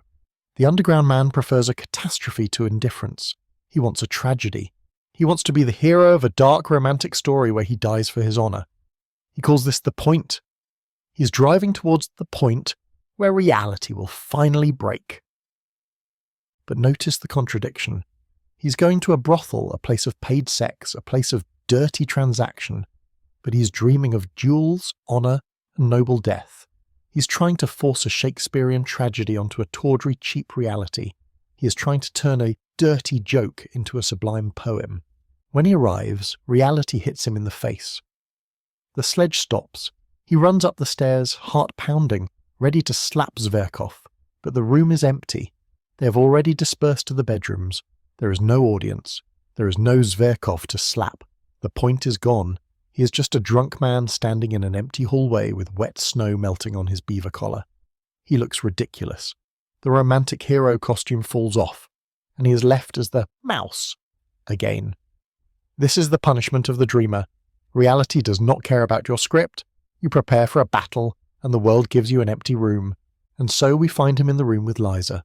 The great confrontation with Zverkov failed, so now he needs a new target. He needs someone to pay for his humiliation. Fate delivers Liza. She is sitting in the corner. She is young, perhaps 20 years old. She has a good, kind face, but her eyes are serious. She looks at him with astonishment because he burst in looking like a madman. The underground man looks at her. He sees that she is in a vulnerable position. She is a prostitute. In the social hierarchy of the 19th century, she is at the absolute bottom. This pleases him. Why? Because for the first time in days, he is the superior one. He is the educated gentleman. She is the fallen woman. He feels a surge of power. He sits down. He waits. The silence is heavy. He describes the darkness of the room. He says it was like a tomb. He feels the malice rising in him. He says, I felt that I was a spider, and she was a fly. This is the key image, the spider. He decides to spin a web of words to trap her. He starts talking to her. But he does not talk like a customer. He talks like a preacher. He asks her where she is from. He asks about her family. He finds out she has parents who loved her. He latches onto this. He starts to describe what her life could have been. He paints a picture of a happy home, of a loving husband, of children. He uses the most sentimental, flowery language possible. He talks about how father loves his daughter more than anything. He talks about the holy bond of marriage. Why does he do this? Is he trying to save her? Oh, he's trying to hurt her. He knows that she is miserable. He knows that she is trapped in this life. By showing her the beautiful life she has lost, he is twisting the knife in her heart. He wants to make her feel the full weight of her tragedy. He wants to see her cry. He's playing a game. He calls it the game. He's using his intellect, his books, his staircase wit to dismantle this girl's soul. He's taking all the anger he felt towards Zverkov and pouring it onto Liza. He thinks, Zverkov humiliated me, so I will humiliate her. Zverkov treated me like a thing, so I will treat her like a thing. But he is doing it with the mask of kindness. He pretends to be a wise mentor who cares about her future. He ruthlessly predicts her death. He tells her she will get sick. He tells her the landlady will throw her out. He tells her she will die in a cold basement and no one will care. He describes the grave, the wet snow falling on her coffin. He makes it as graphic and terrifying as possible. He says, "You have sold your soul, and for what? For a piece of bread?" He watches her closely. He acts like a scientist watching a rat in a maze. He wants a reaction, and he gets it. Lisa breaks down. She is devastated. She buries her face in the pillow and sobs. Her body shakes with grief. The underground man has succeeded. He has proven that he has power. He has proven that his words can destroy a person. For a brief moment, he feels like a god. He has created a scene. He has forced reality to be dramatic. But he does not realize yet that by opening her wound, he has also trapped himself. He thinks he is the spider, but he is about to get caught in his own web. He thinks he is playing with a toy, but he has awakened a real human soul, and human souls are dangerous things to play with. The room is filled with the sound of Liza's sobbing. The underground man sits there, stunned. He had expected to make her sad. He had not expected to break her completely. This is the moment where the game stops and reality crashes in. You see, the underground man deals in words. He thinks words are just tools, like chess pieces. He moves them around to win an argument. But for Liza, words are not a game. She has no defences. She has no underground to hide in. When he told her she would die in a ditch, she believed him. She felt the cold earth on her skin. As he watches her cry, a strange transformation happens. The feeling of power, the spider feeling, evaporates. It is replaced by a terrified awkwardness. He realizes he has gone too far. He has touched a naked nerve. He wants to leave. He wants to disappear. But he cannot just walk out on a weeping girl. He is trapped by his own success. Then Lisa does something heartbreaking. She reaches under her pillow. She is searching for something. She pulls out a piece of paper. It is crumpled and old, and she hands it to him with a look of desperate hope. She wants him to read it. It is a letter. It is from a young medical student who knew her back in her village, before she was sold into this life. The letter is polite. It is respectful. The student writes to her, not as a fallen woman, but as a person. He tells her he loves her. He does not know what has happened to her, or perhaps he does and loves her anyway.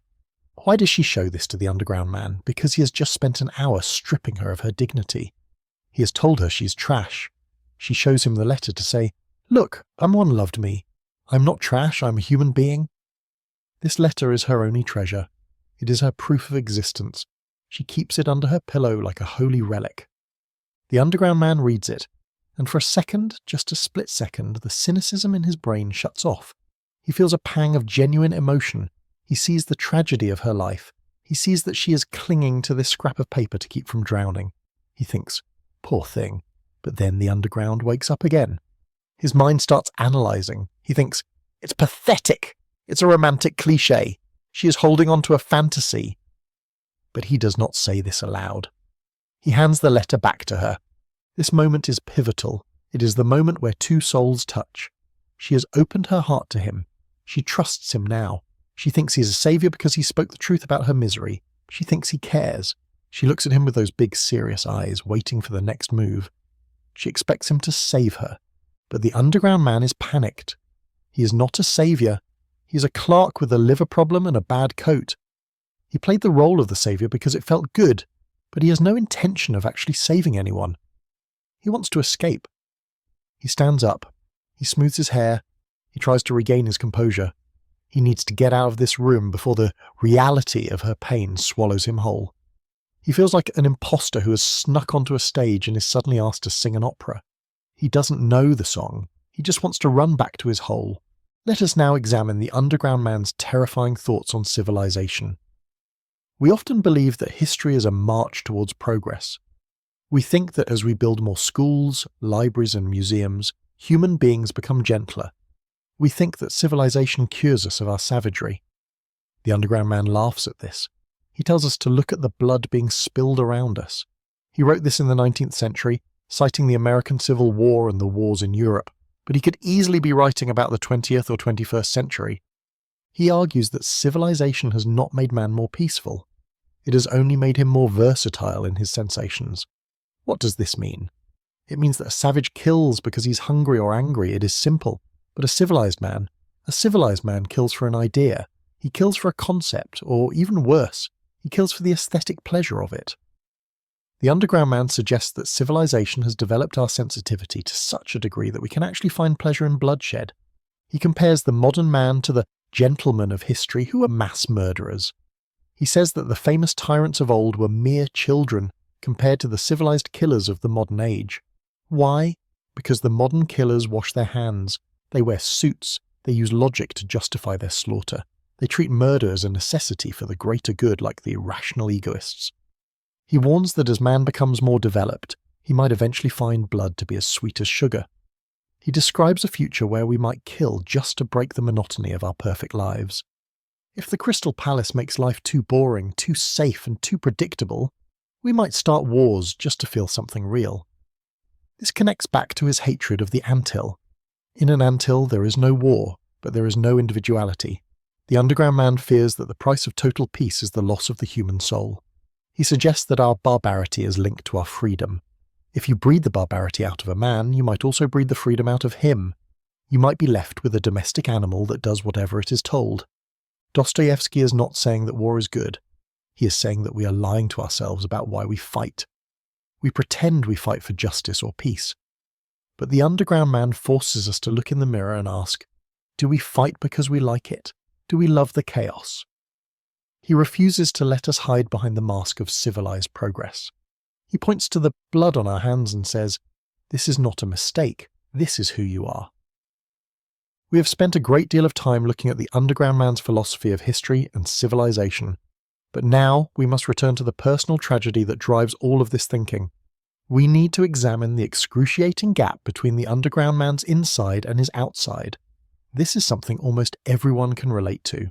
It is the difference between who you are when you are alone in your room, rehearsing a conversation, and who you are when you actually step out the door and open your mouth.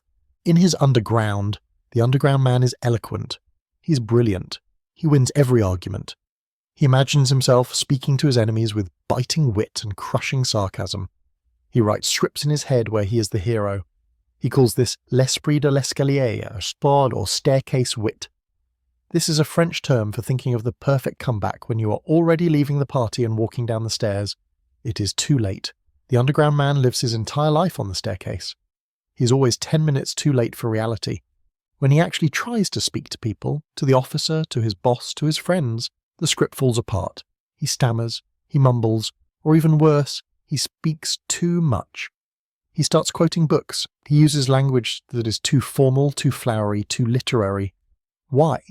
Because he has learned how to speak from reading novels, not from living life. In a novel, people speak in monologues. In real life, people speak in short, messy sentences. When he tries to bring his novel dialogue into a tavern or a dinner party, he sounds insane. Look at the scene with the officer again. For weeks, the Underground Man wrote a script for how he would confront this man. He imagined a duel of wits. He imagined a noble exchange of words. But when the moment came, what happened? He just bumped into him. It was a physical collision, not a verbal one. He realized that the officer did not live in the world of words.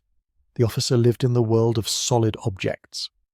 To interact with him, the Underground Man had to reduce himself to a solid object, a shoulder bumping into a shoulder. This is a profound humiliation for an intellectual. He wants to be respected for his mind, but the world only notices his body when it gets in the way. He realizes that all his reading, all his sublime thoughts, are invisible to the rest of the world. To the world, he is just a small, scruffy man in a bad coat. This disconnect drives him mad. He feels like a king trapped in the body of a beggar. He wants to grab people by the lapels and scream, "Don't you know who I am inside? Don't you see my soul?" But of course they don't. They only see the coat. This teaches us about the danger of living in theory. Theory is clean, practice is messy. In theory, the Underground Man is a conqueror. In practice, he is a coward. The more he retreats into his mind, the worse he gets at living. It is a vicious cycle. Because he fails in reality, he retreats step onto his mind to comfort himself. But the more time he spends in his mind, the more socially awkward he becomes, which leads to more failure in reality. He is digging his own hole deeper and deeper, shovel by shovel, thought by thought. Now let us turn our attention to the character of Zverkov. If the Underground Man is the anti-hero, then Zverkov is the false hero. Zverkov represents everything that society values and everything the Underground Man hates. Zverkov is an officer. He has money. He has a remote estate with serfs. He's handsome in a generic way. He is confident. But is he smart? No. The Underground Man tells us that Zverkov is actually quite stupid. He talks loudly about things he does not understand. He brags about his sexual conquests. He is shallow. So why does everyone love Zverkov? Why do Simonov and Verfishkin look up to him? Because Zverkov has ease. He moves through the world without friction. He does not doubt himself. He does not analyze his own sentences. If he says something stupid, he laughs, and everyone laughs with him. He has the golden touch of the man who feels he belongs in the world. The Underground Man hates him for this ease. He calls it vulgarity. He believes that Zverkov is successful only because he is too stupid to realize how empty his life is. But is this true? Or is it just jealousy? It is mostly jealousy. The Underground Man sees that Zverkov is accepted by the herd. The Underground Man claims to despise the herd, but he desperately wants to be part of it. The dinner party scene is the battlefield where these two types of men clash. The Underground Man brings his weapons, sarcasm, intellect, and spite. Zverkov brings his weapons, indifference, and condescension. And Zverkov wins effortlessly. How? By refusing to fight. When the Underground Man tries to insult him, Zverkov does not get angry. He just says, "I am not offended by you." This is the ultimate power move. If you get angry at someone, you treat them as an equal. You admit that they have the power to hurt you. By refusing to get angry, Zverkov is saying, "You're so beneath me that your words are like the buzzing of a fly." He denies the Underground Man's existence as a threat. This destroys the Underground Man. He starts pacing up and down the room. This pacing is a crucial image. He is physically in the room, but he has been exiled from the circle of humanity. He paces to show he is busy with his own thoughts, to show he is above their silly conversation. But in reality, he is just drawing attention to his own isolation. He is like a ghost haunting the banquet, trying to get the living to look at him. Dostoevsky uses Zverkov to critique the man of action in Russian society. Zverkov is successful, yes, but he has no soul. He is a man of the world, which means he belongs entirely to the surface. He will never have a deep thought. He will never know the agony of the underground. He will live a happy, shallow life and die a happy, shallow death. The Underground Man asks us, is it better to be a happy cow like Zverkov or an unhappy human like me? He wants us to say unhappy human, but as we watch him pacing and sweating in that room, the choice becomes very difficult. We see that the price of depth is loneliness, and the price of belonging is stupidity. It is a terrible choice, and Dostoevsky refuses to make it easy for us. We left the Underground Man pacing the room at the dinner party, ignored by Zverkov and the others. Now we must look at the moment the party breaks up. This is the moment of the pursuit. It is 11 o'clock. The friends decide to leave. They are going to a brothel. They do not invite the Underground Man. In fact, they barely say goodbye. Zverkov offers 2 fingers to shake, not a whole hand. This is the final insult.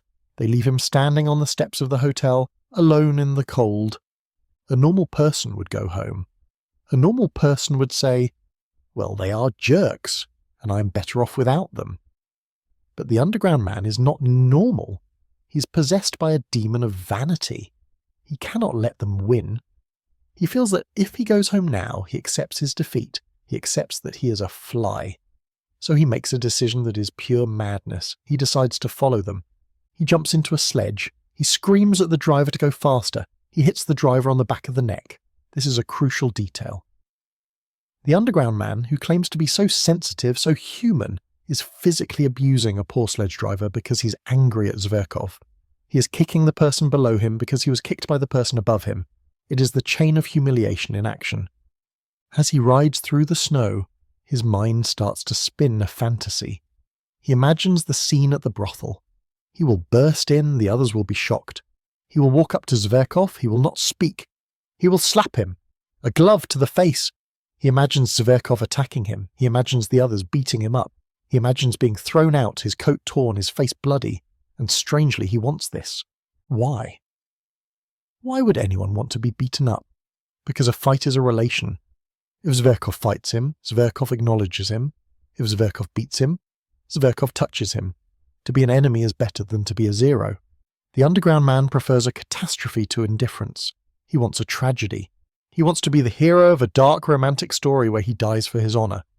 He calls this the point. He is driving towards the point where reality will finally break. But notice the contradiction. He's going to a brothel, a place of paid sex, a place of dirty transaction. But he's dreaming of jewels, honour, and noble death. He's trying to force a Shakespearean tragedy onto a tawdry, cheap reality. He is trying to turn a dirty joke into a sublime poem. When he arrives, reality hits him in the face. The sledge stops. He runs up the stairs, heart pounding, ready to slap Zverkov. But the room is empty. They have already dispersed to the bedrooms. There is no audience. There is no Zverkov to slap. The point is gone. He is just a drunk man standing in an empty hallway with wet snow melting on his beaver collar. He looks ridiculous. The romantic hero costume falls off, and he is left as the mouse again. This is the punishment of the dreamer. Reality does not care about your script. You prepare for a battle, and the world gives you an empty room. And so we find him in the room with Liza. The great confrontation with Zverkov failed, so now he needs a new target. He needs someone to pay for his humiliation. Fate delivers Liza. She is sitting in the corner. She is young, perhaps 20 years old. She has a good, kind face, but her eyes are serious. She looks at him with astonishment because he burst in looking like a madman. The underground man looks at her. He sees that she is in a vulnerable position. She is a prostitute. In the social hierarchy of the 19th century, she is at the absolute bottom. This pleases him. Why? Because for the first time in days, he is the superior one. He is the educated gentleman. She is the fallen woman. He feels a surge of power. He sits down. He waits. The silence is heavy. He describes the darkness of the room. He says it was like a tomb. He feels the malice rising in him. He says, "I felt that I was a spider, and she was a fly." This is the key image, the spider. He decides to spin a web of words to trap her. He starts talking to her. But he does not talk like a customer. He talks like a preacher. He asks her where she is from. He asks about her family. He finds out she has parents who loved her. He latches onto this. He starts to describe what her life could have been. He paints a picture of a happy home, of a loving husband, of children. He uses the most sentimental, flowery language possible. He talks about how father loves his daughter more than anything. He talks about the holy bond of marriage. Why does he do this? Is he trying to save her? Oh, he's trying to hurt her. He knows that she is miserable. He knows that she is trapped in this life. By showing her the beautiful life she has lost, he is twisting the knife in her heart.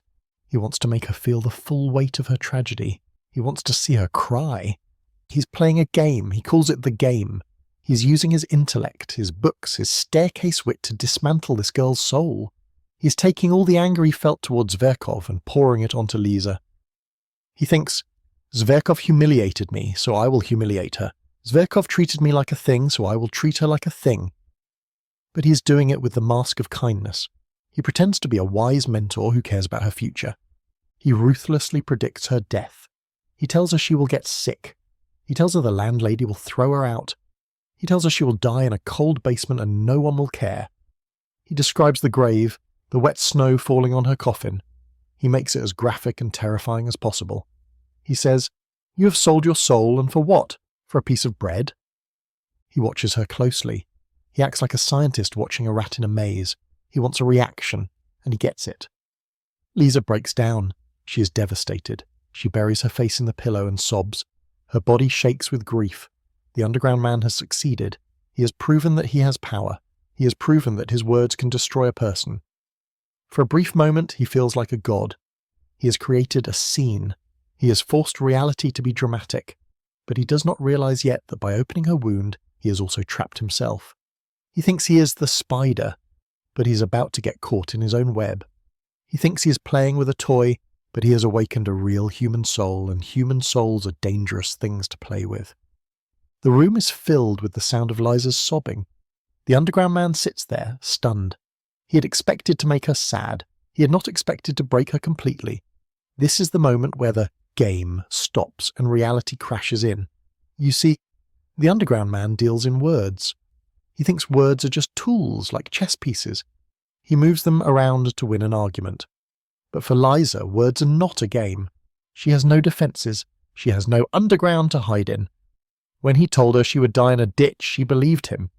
She felt the cold earth on her skin. As he watches her cry, a strange transformation happens. The feeling of power, the spider feeling, evaporates. It is replaced by a terrified awkwardness. He realizes he has gone too far. He has touched a naked nerve. He wants to leave. He wants to disappear.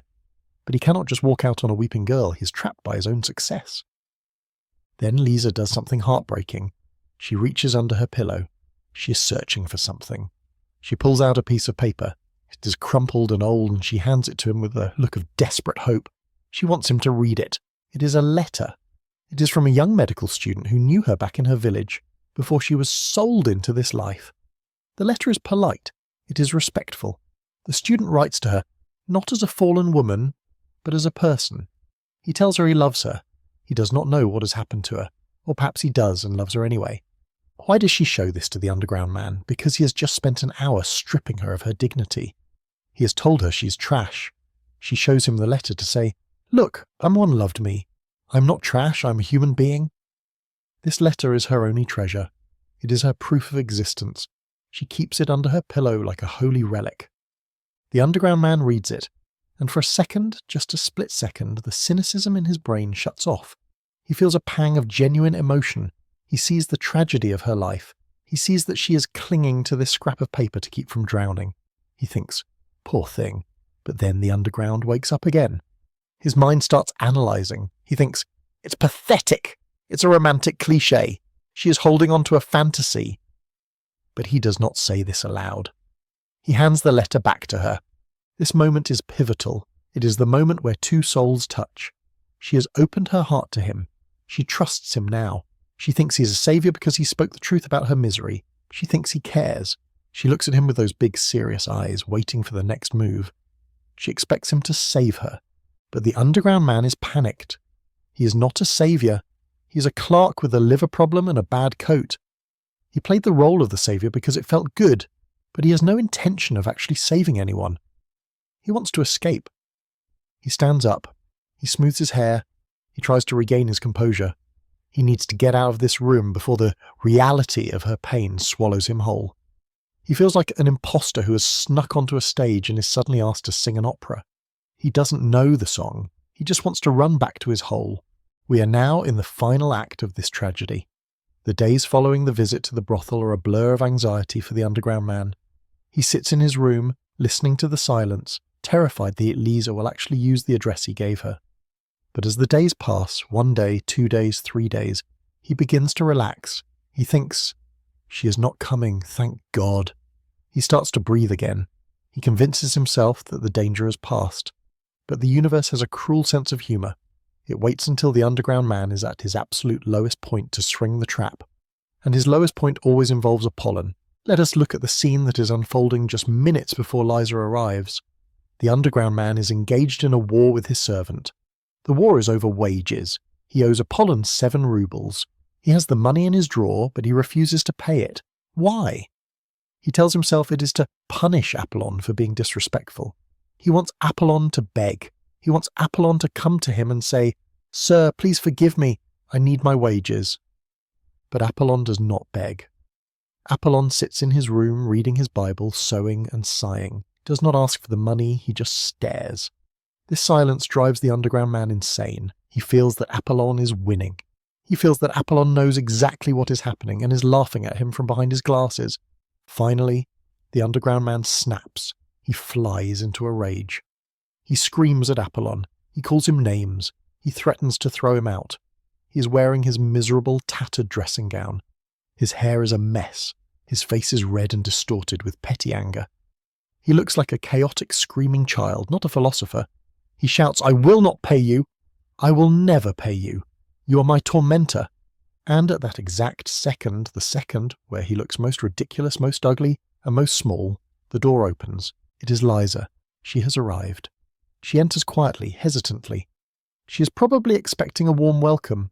She is expecting the eloquent, noble man who spoke to her about salvation. Instead, she walks into a madhouse. She sees the underground man screaming at an old man over 7 rubles.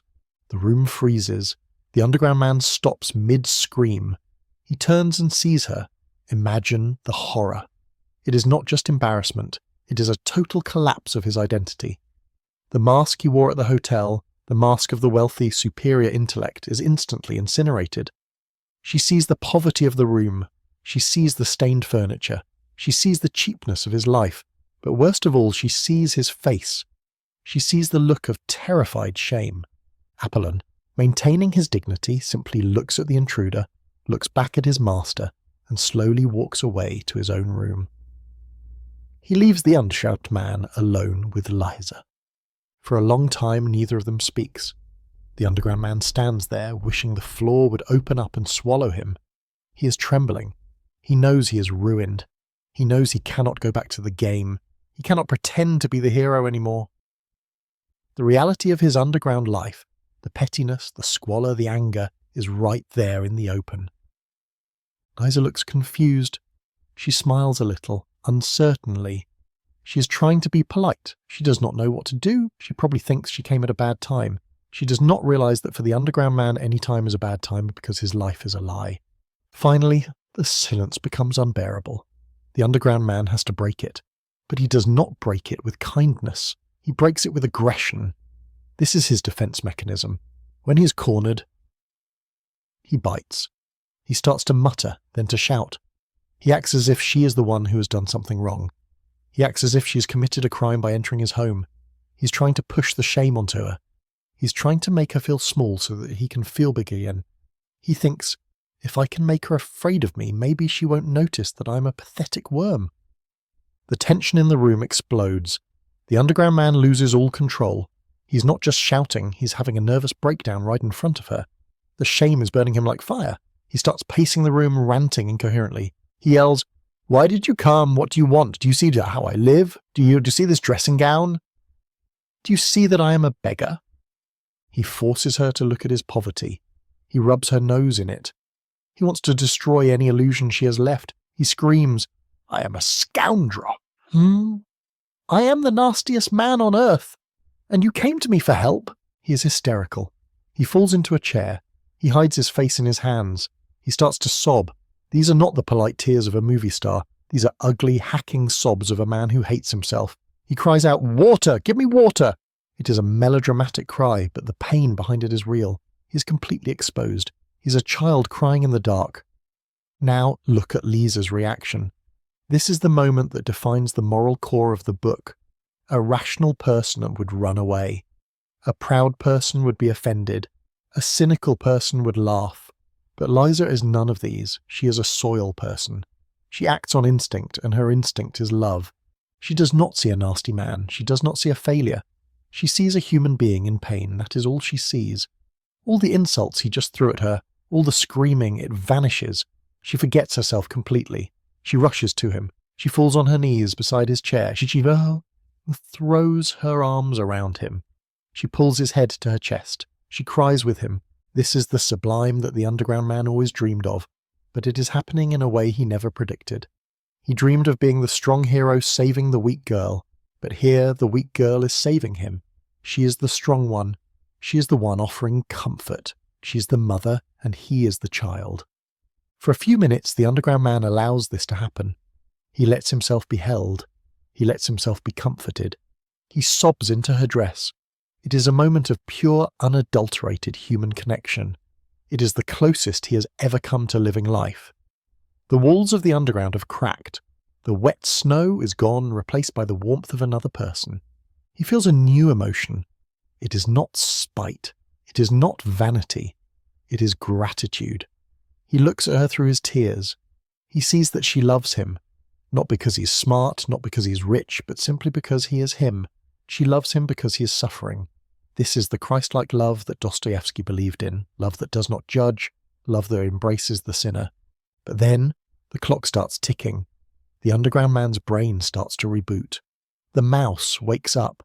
He stops crying, he lifts his head, he looks at her, and the thought creeps in. I am sitting here, crying in the arms of a prostitute. I am weak. She is pitying me. To the underground man, pity is a weapon. If she pities him, she is above him. He remembers his philosophy. To love is to tyrannize. He realizes that right now she is the tyrant in his twisted view because she has the moral high ground. His vanity begins to bleed. He feels humiliated by his own vulnerability. He thinks, I showed her my weakness. Now she knows. Now she will laugh at me. He pulls away from her. His face changes. The sadness disappears, replaced by a cold, malignant sneer. He decides in that split second to kill the moment. He cannot stand the equality. He cannot stand the intimacy. He needs to be the master again. And to be the master, he has to destroy the slave. He has to take this beautiful, holy moment of compassion and turn it into something dirty. He has to make her pay for the fact that he cried. The transformation is terrifying. He goes from a sobbing child to a cruel monster in the blink of an eye. He prepares to speak the words that will shatter her completely. The underground man pulls away from Liza's embrace. He stands up and looks down at her. His eyes are dry now, and his face is twisted into a mask of pure malice. He has decided that to save his own ego, he must destroy hers. He begins to speak, and his voice is trembling not with sadness, but with the excitement of cruelty. "Do you know why I was crying?" he asks her. He does not wait for an answer. "I was crying because I could not bear it. I could not bear that you saw me in this dressing gown. I could not bear that you saw me fighting with my servant. You think I was crying because I felt sorry for you? You think I was crying because I wanted to save you?" He laughs, a harsh, jagged sound. "I was laughing at you the whole time, Liza. In the brothel, I was laughing at you. I was reciting a speech from a book. I wanted to show off. I wanted to humiliate you. And I succeeded, didn't I?" He paces the room, his voice getting louder. "And now I hate you. I hate you because you are here. I hate you because you saw me weak. I hate you because I have to play this game with you. I don't want to save you. I don't care if you die in a ditch. I only want one thing, to be left alone. I want my tea. I would sell the whole world for 1 kopeck just to drink my tea in peace. Is the world to go to pot, or am I to have my tea? I say, let the world go to pot so long as I can always get my tea." He pours out every dark, selfish thought he has ever had. He confesses everything. He tells her that he's a coward. He tells her that he's the nastiest, stupidest, pettiest man on earth. But he says it with a strange kind of pride, as if his nastiness makes him special. He wants to shock her. He wants her to look at him with disgust. If she looks at him with disgust, then the master and slave order is restored. He is the villain and she is the victim. That is a relationship he understands. Equality is what terrifies him. "Why are you still here?" he screams. "Don't you understand? I am telling you that I am a monster. I am telling you that I used you. Why don't you get angry? Why don't you hit me? Why don't you leave?" He expects her to fight back. He expects her to scream, but she does nothing. She just sits there on the floor, listening to him. She is not looking at him with disgust. She is looking at him with something far worse for his ego, profound sorrow. She realizes that he is not yelling at her because he hates her. He's yelling at her because he's in agony. She sees the scared little boy hiding behind the monster mask. And this understanding, this refusal to be offended, is the final blow to his pride. He cannot provoke her. He cannot control her reactions. She has defeated him simply by remaining human while he tries to be a demon. Liza slowly stands up. She does not say a word. She understands that there is nothing to say. She understands that he is a man so broken that he cannot accept love without trying to break it. She goes behind the screen to pick up her shawl and her hat. The underground man watches her. He is shaking. His heart is pounding. He feels a mixture of triumph and nausea. He has done it. He has driven her away. He has regained his solitude. But he feels like he has just committed a murder. As she walks towards the door, a sudden, frantic impulse seizes him. He cannot let it end like this. He needs to do one last thing to make sure the bridge is burned forever. He needs to turn this entire encounter back into a transaction. If it is a transaction, it is not real life. It is just business. He runs to his table. He opens the drawer. He finds the crumpled 5-ruble note, the same note he was hoarding from Apollon. He runs after her. He grabs her hand. "Here!" he gasps. He shoves the money into her hand. He forces her fingers closed over it. He does not look her in the eye. He just wants her to take the money. If she takes the money, it means she accepts that she is just a prostitute and he is just a customer. It erases the hug. It erases the tears. It puts everything back in its box. Liza looks at the money in her hand. Then she looks at him. For a moment, there is a flash of something in her eyes. Shock, maybe, or pity. She says nothing. She turns and walks out the door. The underground man slams the door shut and leans against it, panting. "Done," he thinks. "It is finished." He paces the room for a minute, trying to justify himself. It was the rational thing to do, he tells himself. It was better for her. I set her free. I showed her the truth. But the silence in the room is deafening. It feels heavy, like lead. He feels a strange urge to check the table. He walks over to the table near the door, and there it is, the 5-ruble note. She didn't take it. She dropped it on the table before she left. This is the moment that destroys him. The underground man stares at the crumpled blue note. She refused his money. She refused to be bought.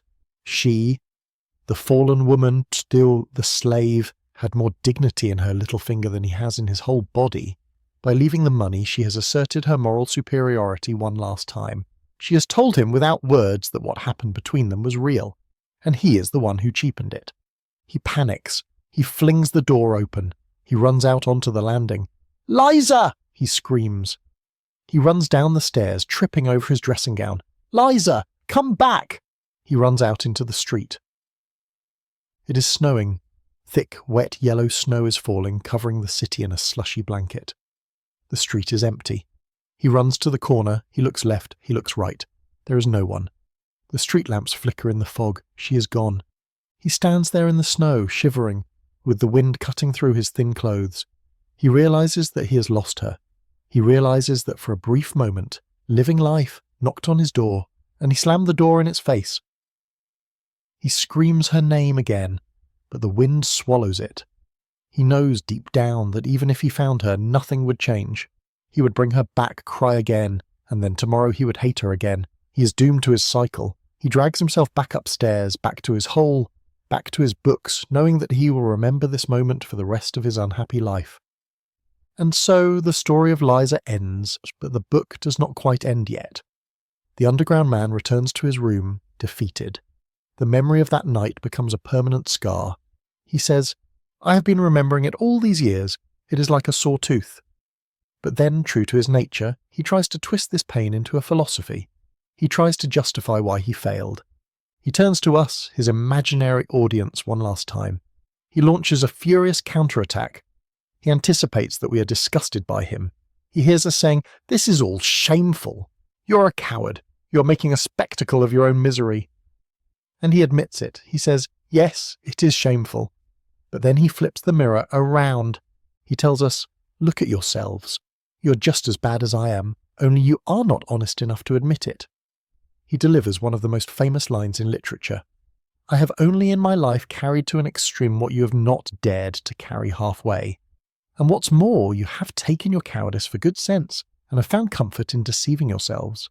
This is a devastating accusation. He is saying that the normal person is just an underground man who is better at lying to himself. We all have the same spite, the same envy, the same desire to be tyrants. But we hide it behind polite manners and social success. We stop halfway, we get angry, but we don't hold a grudge for 20 years. We get jealous, but we don't stalk people. The underground man argues that his sickness is actually a form of courage because he followed his nature to the bitter end. He refused to compromise. He refused to wear the mask. He calls us, and himself, stillborn. He says we are stillborn, and for generations past have been begotten, not by living fathers, and that suits us better and better. We are developing a taste for it. Soon we shall contrive to be born somehow from an idea. He means that we have become so intellectual, so theoretical, that we have forgotten how to be biological. We are born from books, not from bodies. We prefer the idea of life to life itself. We would rather read a review of a movie than see the movie. We would rather text than talk. We are terrified of the messiness of living life, so we retreat into our mental caves. The underground man is simply the first one to admit that he prefers the cave. And then, abruptly, he stops. He says, "But enough. I don't want to write more from underground. It is a sudden, exhausted ending. There is no grand resolution. He does not get better. He does not find God. He does not find love. He just stops." But Dostoevsky adds a postscript. He tells us, "The notes of this paradoxalist do not end here, however. He could not refrain from going on." This is the final irony. The underground man screams, "Enough!" but he cannot stop writing. Why? Because writing is his only connection to the world. If he stops writing, he ceases to exist. He is trapped in a loop of his own consciousness, writing notes that no one will read forever. Now that the narrative is finished, we must pause and analyse the central question the underground man leaves us with. It is a question that hangs over the entire modern world. He asks, which is better, cheap happiness or exalted sufferings? Let us break this down. What is cheap happiness? In the context of the book, it is the life of Zverkov. It is the life of the man of action. It is a life where you do not ask difficult questions. You accept the world as it is. You follow the rules. You make money. You have friends who don't really know you. You're satisfied because you're too stupid or too shallow to realize that life is tragic. It is cheap because it requires no spiritual work. It is bought with the currency of ignorance. And what is exalted suffering? It is the life of the underground man. It is a life of hyper-consciousness. It is seeing the lies of society. It is feeling the weight of free will. It is the refusal to be a piano key. It is exalted, or high, because it is truthful. It acknowledges the complexity and darkness of the human soul. But the price is misery. The price is loneliness. The price is sitting in a hole for 40 years, grinding your teeth. Dostoevsky presents us with this terrible choice. If you want to be happy, you must be a sheep. If you want to be a human, you must suffer. There seems to be no middle ground in the underground man's world. But is there? This is where we must look at the character of Lisa again. Lisa represents a third option. She is not cheaply happy. Her life is a tragedy. She is a prostitute. She is poor. She is used. But she is also not in exalted suffering. She does not sit around analysing her own spite. She feels. She loves. She connects. Lisa represents tragic happiness, or perhaps redemptive suffering. She suffers, yes, but her suffering does not isolate her. It opens her up. When she hugs the underground man, she is bridging the gap. She proves that you can be conscious of pain without becoming a monster. You can see the darkness and still choose to light a candle. The underground man rejects this third option because he is too proud. He thinks that suffering is a badge of intellectual superiority. He thinks that if he accepts love, he becomes ordinary. He would rather be a special, miserable genius than an ordinary, loved human being. This is a warning to all intellectuals, artists, and thinkers. We often romanticize pain. We think that to be deep we must be zit. We think that happiness is for normies. The underground man is the patron saint of this toxic mindset. Dostoevsky is showing us that this exalted suffering is actually a trap. It is just vanity in a different costume. Real depth is not about how much you can suffer in your room. It is about how much you can love in the real world. The underground man chooses the sublime, but he ends up in the ridiculous. Lisa chooses nothing. She just is, and in her simple being, she attains a dignity that the underground man can never reach. We have mentioned the philosopher Friedrich Nietzsche briefly, but now we must dive deep into a specific concept that explains the underground man's sickness better than anything else. That concept is ressentiment. This is a French word that Nietzsche used to describe a specific kind of deep-seated, simmering resentment. It is not just anger. Anger is active. You get mad, you punch someone, it is over. Ressentiment is what happens when you are too weak to punch back. Imagine the underground man looking at Zverkov or the officer. These men are strong in the worldly sense. They have status, money, and physical power. The underground man is weak. He cannot challenge them to a duel because he's afraid. He cannot out-succeed them because he is paralyzed by overthinking. So what does he do? He cannot change reality, so he changes the values of reality. This is the psychological trick of the sour grapes. The fox cannot reach the grapes, so he decides the grapes are sour anyway. The underground man tells himself, I don't want to be like Zverkov. Zverkov is stupid. Zverkov is a sheep. Success is actually a sign of inferiority. Being poor and lonely is actually a sign of deep intelligence and spiritual superiority. He creates a moral system where his weakness becomes a virtue. He convinces himself that his inability to act is actually a noble refusal to be a bull. He convinces himself that his poverty is a badge of honor. This is ressentiment. It is the revenge of the weak against the strong, fought entirely in the imagination. But here is the catch. Dostoevsky shows us that this trick does not actually work. If the underground man truly believed that Zverkov was a loser and he was a genius, he would be happy in his hole. He would sit there smiling, content in his superiority. But he is not happy. He is miserable. He grinds his teeth. He obsesses over Zverkov for years. Why? Because deep down he knows he is lying. He knows the grapes aren't sour. He knows that he wants to be Zverkov. He wants the respect. He wants the women. He wants the ease of living. His hatred of Zverkov is actually just self-hatred turned outward. He hates Zverkov for reminding him of what he failed to become. This is why he attacks Lisa. Liza represents a different kind of strength, the strength of the heart. When she forgives him, she displays a spiritual power that he does not have. This triggers his ressentiment again. He cannot handle her being superior in kindness, so he has to drag her down. He has to prove that she is just a whore, just a commodity, so that he can feel above her again. This dynamic is everywhere in our world. We see it in politics, in social classes, in office rivalries. When we feel powerless, we don't just get sad, we get moralistic. We tell ourselves that the people who have what we want are evil or stupid. It is a defense mechanism to protect our fragile egos from the truth that we are envious. Dostoevsky rips this defense mechanism apart. He forces the underground man to admit in his rare moments of honesty that he is just a fly who is jealous of the bulls.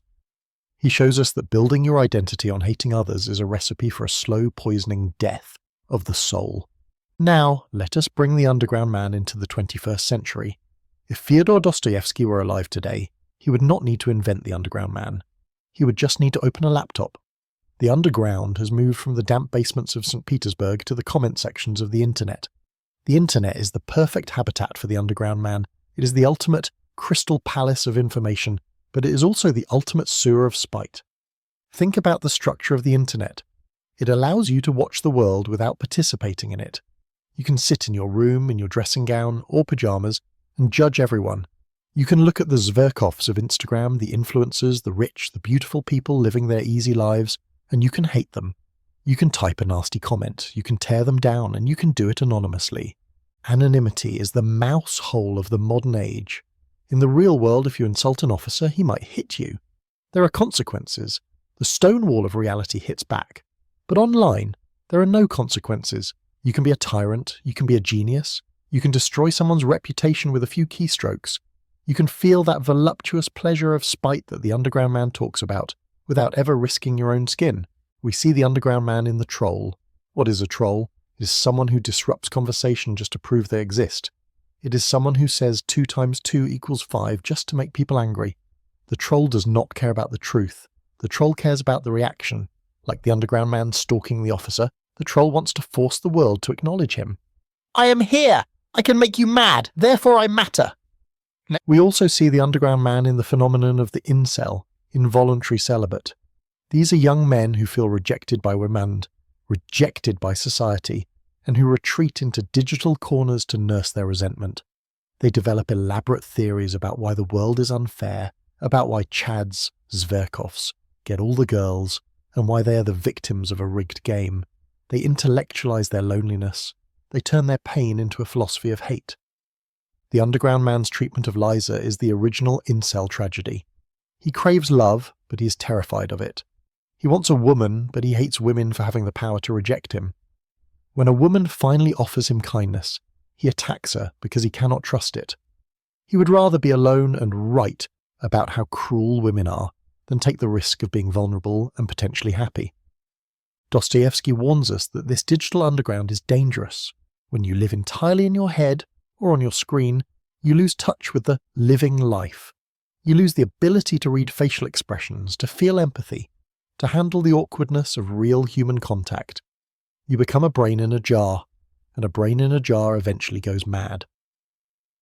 The underground man warns us we shall contrive to be born somehow from an idea. Today we curate our online personas, our ideas of ourselves, and we let our real selves rot. We present a polished, witty, sublime version of ourselves on social media, while behind the screen we are lonely, messy, and eating our liver in spite. The gap between the profile picture and the person holding the phone is the same gap between the underground man's heroic dreams and his wretched room. We are all at risk of becoming underground men, scrolling through the feed, judging the world, and slowly forgetting how to live in it. We must now confront the literary revolution that Dostoevsky started with this book. He calls his narrator an anti-hero. This was a deliberate and shocking choice in the year 1864. Up until this point, literature was dominated by heroes. Even the tragic heroes were noble. They had fatal flaws, yes, but they were grand. They fell from great heights. They died beautifully on battlefields or in duels. They were people you could admire, even if they failed. But the underground man, you cannot admire him. He is not grand, he is petty. He does not fall from a great height. He rots in a basement. He does not die beautifully. He lives miserably. Dostoevsky created the anti-hero to tell us a hard truth. The era of the hero is over. The modern world does not produce Greek gods or noble knights. The modern world produces clerks, bureaucrats, and lonely individuals trapped in systems they cannot control. The Underground Man says, "A novel needs a hero, and all the traits for an anti-hero are expressly gathered together here, and what matters most is that all this produces an unpleasant impression, for we are all divorced from life. We are all cripples, every one of us, more or less." This is the mirror I mentioned earlier. Dostoevsky is saying that the hero is a lie we tell ourselves to feel better. We read about heroes because we want to believe that humans are consistent, brave, and meaningful. But the anti-hero is the truth. Humans are messy, inconsistent, cowardly, and often ridiculous. By forcing us to spend hours inside the head of such a repulsive man, Dostoevsky is trying to cure us of our romantic delusions. He wants to show us the naked human soul, stripped of its social costumes. This connects to the idea of the beautiful lie versus the ugly truth. The Underground Man lies to everyone in the book. He lies to the officer, to his friends, to Liza, but he tells the truth to us, or at least he tries to. And the truth he tells is that consciousness is a curse. If you're fully aware of who you are, if you look at yourself with total honesty, you will not see a hero. You will see a mess of contradictions. You will see a creature that wants to be good but does bad, a creature that craves love but pushes it away. We often think that finding ourselves is a happy process. We think that if we dig deep enough, we will find a golden nugget of true self. The Underground Man dug deep and he found a rat. But Dostoevsky argues that admitting you are a rat is the first step toward redemption. You cannot be saved until you realize you are drowning. The tragedy of the gentlemen, the normal people, is that they think they are swimming when they are actually just floating on the surface of their own ignorance. The Underground Man knows he is drowning. That knowledge is his pain, but it is also his only dignity. He is the only one in the room who knows the ship is sinking. Let us analyze the concept of living life, or in Russian, "Живая жизнь." This phrase appears at the very end of the book. The Underground Man says that we have all lost touch with living life. What does he mean by this? Living life is existence that is not filtered through the brain. It is the direct experience of reality. It is the way a child experiences the world, before they learn the words for things, before they learn the rules of logic. It is the way Liza experiences the world, through her heart and her instincts. It is messy, it is painful, it's unpredictable, but it is real. The Underground Man and the modern intellectuals he represents have replaced living life with bookish life. In the bookish life, everything is safe. Everything has a beginning, a middle, and an end. Everything has a moral. If you read a book about suffering, you can close the book when it gets too intense. But in living life, you cannot close the book. You have to live through the pain. The Underground Man confesses that he finds living life to be hard work. He says, "We find it hard to be men with a real individual body and blood. We are ashamed of it. We think it a disgrace and try to be some sort of impossible generalized man. We want to be abstractions. We want to be profiles, resumes, and reputations. We do not want to be meat and bone." This fear of the physical reality is why the Underground Man fails. He cannot handle the smell of reality. He cannot handle the awkwardness of it. When reality gets too close, like when Liza hugs him, he panics. He runs back to his underground, which is essentially a library of resentment. He chooses the dead world of ideas over the living world of people. Dostoevsky leaves us with a terrifying thought. We are evolving away from life. We are becoming creatures of the mind, and in doing so we are losing our souls. We are becoming stillborn. A stillborn baby has a body but no breath. We have minds but no spirit. We can calculate the distance to the stars, but we cannot cross the street to help a neighbour. We can write perfect philosophies, but we cannot live a single happy day. The book ends abruptly because the Underground Man has nowhere left to go. He has analysed himself to death. He has deconstructed every emotion, every motive, every hope. He is left with nothing but words. He says, "But enough, I don't want to write more from Underground." Oh, we know he will. He has to. He is a machine that turns life into text. He cannot stop. This is the hell of the intellectual, the inability to shut up and just be. Dostoevsky shows us that the ultimate punishment for the man who thinks too much is that he becomes a spectator of his own life. watching it pass by like a play he hates but cannot leave. He is the critic of a movie he never starred in. And that, gentlemen, is the true horror of the underground. We have looked at the philosophy, the history, and the politics of the book. But now we must turn to the science of the soul. We must look at psychology. You see, when Fyodor Dostoevsky wrote Notes from Underground in 1864, the field of psychology did not really exist. Sigmund Freud, the father of psychoanalysis, was just a child of 8 years old. There were no textbooks on the subconscious, no theories about repression, and no concepts of the ego or id. And yet Friedrich Nietzsche, the great German philosopher, famously said, "Dostoevsky was the only psychologist from whom I had something to learn." How is this possible? How could a novelist know more about the human mind than the scientists of his day? It is because Dostoevsky had the courage to look at the parts of the mind that we usually keep hidden. He discovered the subconscious long before science named it. The Underground Man is the first literary case study of what we now call the inferiority complex. This term was coined by Alfred Adler much later, but the symptoms are exactly what we see in the cellar. The Underground Man feels small, he feels crushed by the officers and bulls of the world. But the human ego cannot handle feeling small for too long. It is too painful, so the mind creates a defense mechanism. It flips the script. The Underground Man tells himself, "I am not small because I am weak. I am small because I am too smart." He turns his defect into a virtue. He convinces himself that his inability to act is actually a sign of his superior intelligence. This is a classic psychological trap. We see it all the time. The person who fails at sports says, "Sports are for idiots." The person who is rejected by society says, "Society is corrupt." It is a way of protecting the ego from the truth. But Dostoevsky shows us the cost of this protection. The cost is that you start to believe your own lies. You build a wall of rationalizations around your failure until you cannot see the sunlight anymore. Then there is the concept of masochism. Before Dostoevsky, people generally believed that all humans want to seek pleasure and avoid pain. It seems obvious, right? But the Underground Man destroys this idea. He talks about the voluptuous pleasure of a toothache. He talks about the satisfaction of being humiliated. He enjoys his own pain. Why? Psychology gives us the answer now, but Dostoevsky saw it then. Pain is stimulating. Pain is loud. When you are in pain, you know you exist. For a man who feels invisible, who feels like a ghost or a fly, pain is a proof of life. It is better to bleed than to feel nothing. The Underground Man picks at his emotional scabs not because he likes the hurt, but because the hurt makes him feel real. It is a desperate attempt to cure his numbness. He also anticipates Freud's idea of repression. The Underground Man claims he is writing his notes to get rid of his memories. He says they are oppressing him. He understands that buried memories do not die. They rot.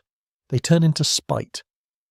The incident with the officer, the incident with Liza, these are traumas that he failed to process. He swallowed them. And because he swallowed them, they poisoned his personality. He becomes toxic because he is full of undigested shame. Dostoevsky is showing us that the rational mind is just a tiny island in a giant ocean of irrational drives. We think we are in control. We think we make decisions based on logic. But the Underground Man shows us that we are driven by envy, by shame, by the need for attention, and by a terrifying desire to destroy ourselves just to see what happens. He is the first character in literature to stand up and say, "I am broken, and I enjoy being broken." This shattered the optimistic view of human nature. It forced us to admit that there is a dark cellar in everyone's house, and if we don't go down there and clean it out, the monsters will come up to the living room. Now, let us take the Underground Man out of the 19th century and place him where he belongs today, in the movies. The Underground Man is the grandfather of the modern loner anti-hero. If you have ever seen the movie Taxi Driver by Martin Scorsese, you have met the Underground Man. His name is Travis Bickle. Think about the similarities. Travis Bickle is a lonely young man. He lives in a dirty, small apartment in New York City. He cannot sleep. He drives his taxi through the city at night, watching the sin and the filth on the streets. He hates the city, just as the Underground Man hates St. Petersburg. Travis writes in a diary just as the Underground Man writes his notes. He says, "God's lonely man. He is desperate for connection, but he's too awkward to talk to people." And what does Travis do?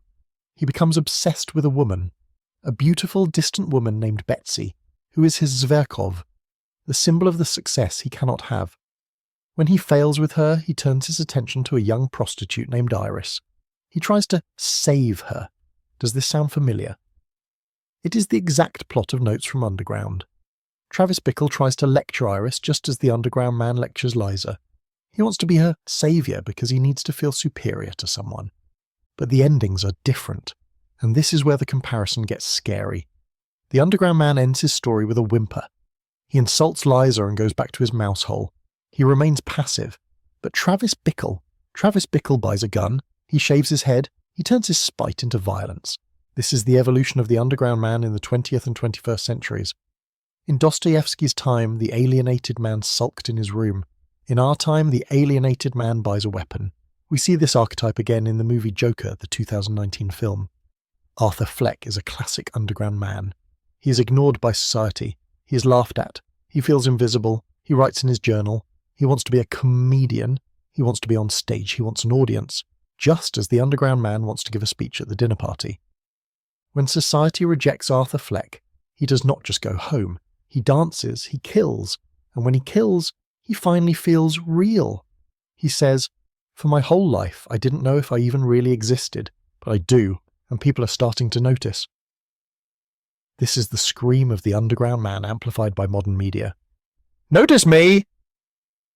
It is the desire to smash the Crystal Palace. But now the Crystal Palace is a TV studio or a crowded subway. We also see echoes of this in Fight Club. The narrator is a bored and stillborn man working a meaningless job, buying furniture he doesn't need, living in the Crystal Palace of consumerism. He creates Tyler Durden, his own man of action, to destroy it all. Tyler Durden is who the underground man wishes he could be. Tyler Durden doesn't worry about the laws of nature, he blows them up. He rejects the comfort of civilization in favour of pain, fighting and chaos. "I want you to hit me as hard as you can," he says. That is the underground man speaking. That is the desire to feel the sting of life. Why is this archetype so popular? Why do we keep making movies about lonely, angry men? Because the underground man is the symptom of a disease that we have not cured. The disease is alienation. As our cities get bigger, as our crystal palaces get shinier, more and more people feel left behind. They feel like keys on a piano, pressed by economic forces they cannot control. Dostoevsky warned us that if you treat men like mechanics, they will rebel. The cinema of the last 40 years is a testament to that rebellion. We watch these characters not because they are heroes, but because they are warnings. They show us what happens when the human need for dignity is starved, until it turns into a hunger for destruction. We have talked about the ideas in the book, but we must also talk about the style. Because the style of Notes from Underground is just as revolutionary as the philosophy. Before this book, novels usually had a narrator who was calm, organised and authoritative. The narrator would say, "On a Tuesday in July, Mr. Smith went to the market." You trusted the narrator. You felt safe in their hands. But Dostoevsky destroys that safety. The underground man is the first unreliable narrator in the modern sense. He lies to us. He contradicts himself. He insults us. He apologises, then takes back the apology. Reading this book does not feel like reading a story. It feels like being trapped in an elevator with a madman. Listen to the rhythm of his voice. It is jagged. It is nervous. It stops and starts. Dostoevsky invented a style called stream of consciousness.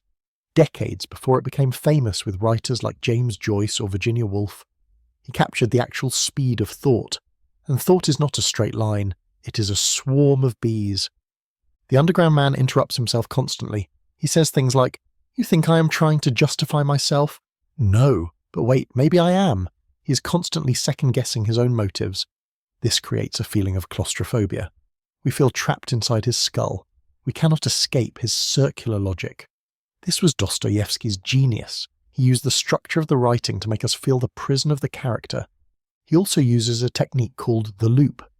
The underground man keeps returning to the same wounds. The officer, Zverkov, Liza.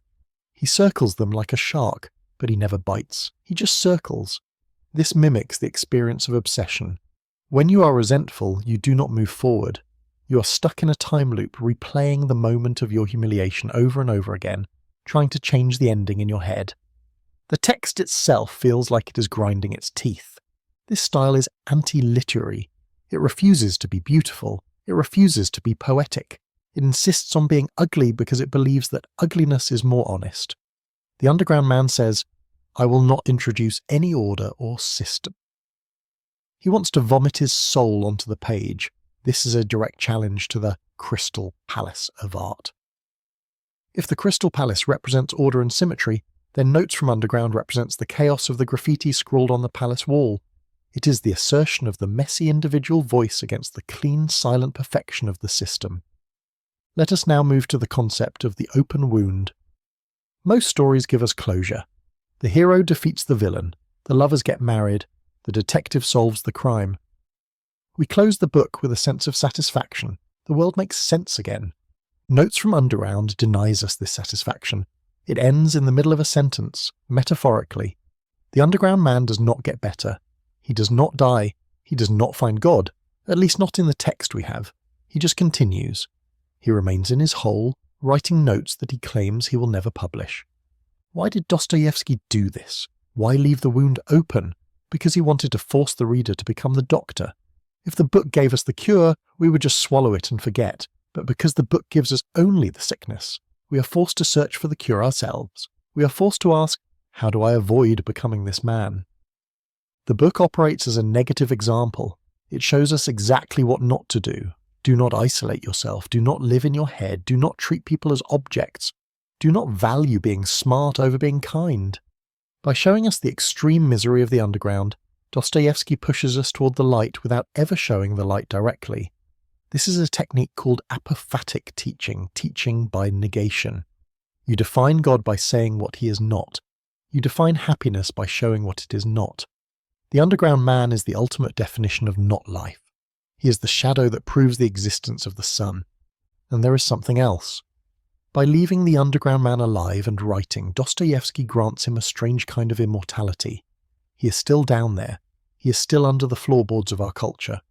Every time a lonely man buys a gun, every time a troll posts a hateful comment, every time an intellectual sneers at a simple act of kindness, the underground man is there. He is the eternal voice of our resentment. He challenges us to prove him wrong. He says, "You think you are better than me? Prove it." He dares us to live a life that is not based on lies. He dares us to be honest. He dares us to embrace the wet snow of reality. And the scary thing is, most of us cannot do it. Most of us are just tourists in the underground. We visit for a while, get scared, and run back to our comfortable illusions. But the underground man stays. He is the guardian of the dark truth, waiting for us to return when our illusions inevitably shatter.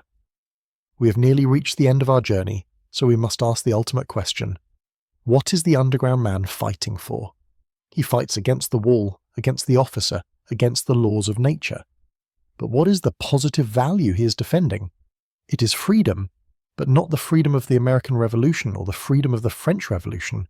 It is not political freedom. It is metaphysical freedom. The underground man realizes that the modern world offers a terrible trade. The world says, "Give us your freedom, and we will give you happiness." The Crystal Palace promises that if you follow the rules of reason, if you act logically, you will be safe, fed, and comfortable. It is the freedom of the sheep in the pasture. The wolf is kept away, the grass is green, but the sheep cannot choose to leave the fence. The underground man looks at this deal and says, no. He accepts that rejecting the deal means he will be cold, hungry, and lonely. He accepts that he will be a mouse. But he holds on to his freedom like a drowning man holding onto a rock. He would rather be a free, miserable mouse than a happy, enslaved bull. This is a terrifying definition of freedom. It suggests that freedom is not a gift. It is a burden. It is a heavy weight. To be free means you are responsible for everything. The underground man is responsible for his own misery. He cannot blame the laws of nature ultimately because he has chosen to reject them. He has chosen to suffer. Dostoevsky later expanded on this idea in his masterpiece The Brothers Karamazov, in the chapter The Grand Inquisitor. There, the argument is made that humans actually hate freedom. We are terrified of it. We beg the strong leaders to take our freedom away and give us bread instead. The underground man is the rare exception who refuses the bread. He starves himself to prove he's not a pet. This teaches us that true individuality is painful. If you want to be truly yourself, not just a copy of what society wants you to be, You have to be willing to be underground. You have to be willing to be misunderstood, ridiculed, and isolated. The underground is the price you pay for keeping your soul in a world that wants to buy it. It is a steep price. Most of us are not willing to pay it. We buy the cheap happiness instead. But the underground man pays the bill every single day, with interest. Let us now look at the underground man as a prophet of the 20th century. When Dostoevsky wrote this in 1864, Russia was just beginning to flirt with the ideas of socialism, nihilism, and rationalism. These were small movements at the time. They were just people talking in rooms, but Dostoevsky saw that these ideas were actually viruses. He saw that if these ideas infected the general population, they would lead to a catastrophe. The underground man is the patient zero of this virus. He shows us what happens when a human being tries to live entirely by logic and spite. He shows us that the result is self-destruction. Dostoevsky was warning Russia, if you try to build a society based on these new theories, you will create a nation of underground men. You will create a nation of bitter, alienated, violent people. 50 years later, the Russian Revolution happened. The Bolsheviks tried to build the Crystal Palace. They tried to build a perfectly rational, scientific, socialist state. And what happened? They ended up with the Gulag. They ended up with a system that crushed the individual in the name of the common good. The Shigulyovism, a term from another Dostoevsky novel, Demons, became real. The underground man predicted that man would rebel against the perfect system. He predicted that shattering the Crystal Palace would become a necessity. And he was right. The history of the 20th century is the history of humans rebelling against totalitarian systems. It is the history of the mouse biting the bull. But the warning applies to the West as well. We did not build a communist state, but we built a consumerist state. We built a Crystal Palace of moles, iPhones, and algorithms. We are told that if we just buy the right products, we will be happy. We are told that the algorithm knows what we want better than we do. We are told to trust the science of marketing. And yet look at the mental health crisis. Look at the rates of depression. Look at the underground growing in our own cities. We have the comfort, but we do not have the peace. Dostoevsky prophesied that you cannot solve the human problem with material goods. You can give a man a palace, but if he has no purpose, if he has no spiritual freedom, he will smash the palace just to feel alive. The underground man is the ghost haunting every shopping mall and every social media feed, whispering, "Is this it? Is this all there is?" He is the reminder that the human spirit is too large to fit inside a calculator. We have arrived at the penultimate section of our journey. It is time to look at the legacy of this strange little book. When Notes from Underground was first published, it was largely ignored. It was too dark, too weird, and too confusing for the readers of the 1860s. They wanted clear answers, and Dostoevsky gave them a riddle. But as the decades passed, the book began to glow with a strange radioactive energy. By the 20th century, it was recognized as the explosion that created modern literature. Before this book, novels were mostly about society. They were about families, marriages, wars, and money. They were external. But Dostoevsky turned the camera around. He pointed it inward, into the dark, messy, irrational subconscious of a single lonely man. He invented the psychological novel. He showed us that the real war is not fought on a battlefield, but inside the skull of an ordinary person. Think of the writers who followed him. Franz Kafka, who wrote about a man turning into a bug in the Metamorphosis. That is the underground man. Albert Camus, who wrote about a man who feels nothing at his mother's funeral in The Stranger. That is the underground man. The entire movement of existentialism which asks, why am I here? And does life have meaning? Stands on the shoulders of the trembling, angry clerk from St. Petersburg. The underground man taught us that the little man matters. Before him, tragedies were for kings and princes. Dostoevsky showed us that a man earning a few rubles a year, living in a damp basement, can have a soul as deep and tragic as Hamlet. He democratized suffering. He showed us that you don't need a sword to be a hero or a villain, you just need a consciousness. He also taught us that human beings are not consistent. In old books, a bad character was bad, and a good character was good. But the underground man is both. He is a villain who cries. He is a hero who acts like a coward. He is a genius who acts like a fool. This complexity is what makes him so terrifyingly real. He is the first modern character because he's fractured. He is not one person. He is a collection of conflicting voices arguing in the dark. This book is the moment where literature stopped being polite. It stopped trying to teach us moral lessons and started trying to show us the raw, ugly truth. Dostoevsky ripped the floorboards up and showed us the rats underneath. And once we saw them, we could never unsee them. He forced the world to admit that 2 times 2 equals 4 is not the whole story. He forced us to look at the 5, the chaos, the spite, the freedom, and acknowledge that it is part of us too. And so we come to the end. We leave the underground man where we found him, in his corner, writing notes that he claims he will never publish. He's 40 years old now. He is alone. The snow is still falling outside, yellow and wet. He has not made peace with the officer. He has not made peace with Liza. He has not made peace with himself. It is a bleak ending. But is it a hopeless one? That depends on you, the reader. Dostoevsky does not give us the light. He only shows us the darkness. But by showing us the darkness so clearly, he challenges us to find the light ourselves. He challenges us to prove the underground man wrong. The underground man claims that consciousness is a disease. He claims that to love is to tyrannize. He claims that friendship is a trap. If we close the book and agree with him, then he wins. If we become cynical, isolated and bitter, then we have moved into the underground with him. We have accepted the wet snow as our reality. But Dostoevsky hopes for a different reaction. He hopes that we will look at this man and recoil. He hopes that we will be so horrified by the waste of a human life that we will run in the opposite direction. He wants us to run toward living life. He wants us to run toward the soil, toward connection, toward the messy, risky, beautiful act of loving another person without demanding power over them. The underground man's tragedy is that he built a wall to keep out the pain, but the wall also kept out the sun. He thought he was protecting his freedom, but he was really building his own coffin. He tells us that the Crystal Palace is a cage, and he's right. But he forgets to tell us that the underground is also a cage. The only freedom is outside, in the wind, in the cold, in the touch of a hand, in the acceptance of Tipring, not as a badge of honour, but as the price of being alive. So, as we say goodbye to this paradoxalist, let us not judge him too harshly. He is, after all, a part of us. He is the voice that whispers in our ear when we feel slighted. He is the urge to break something when we are bored. He is the fear that keeps us from saying I love you. He is the shadow in the mirror. Do not try to kill him. You cannot kill him. But do not let him drive the car.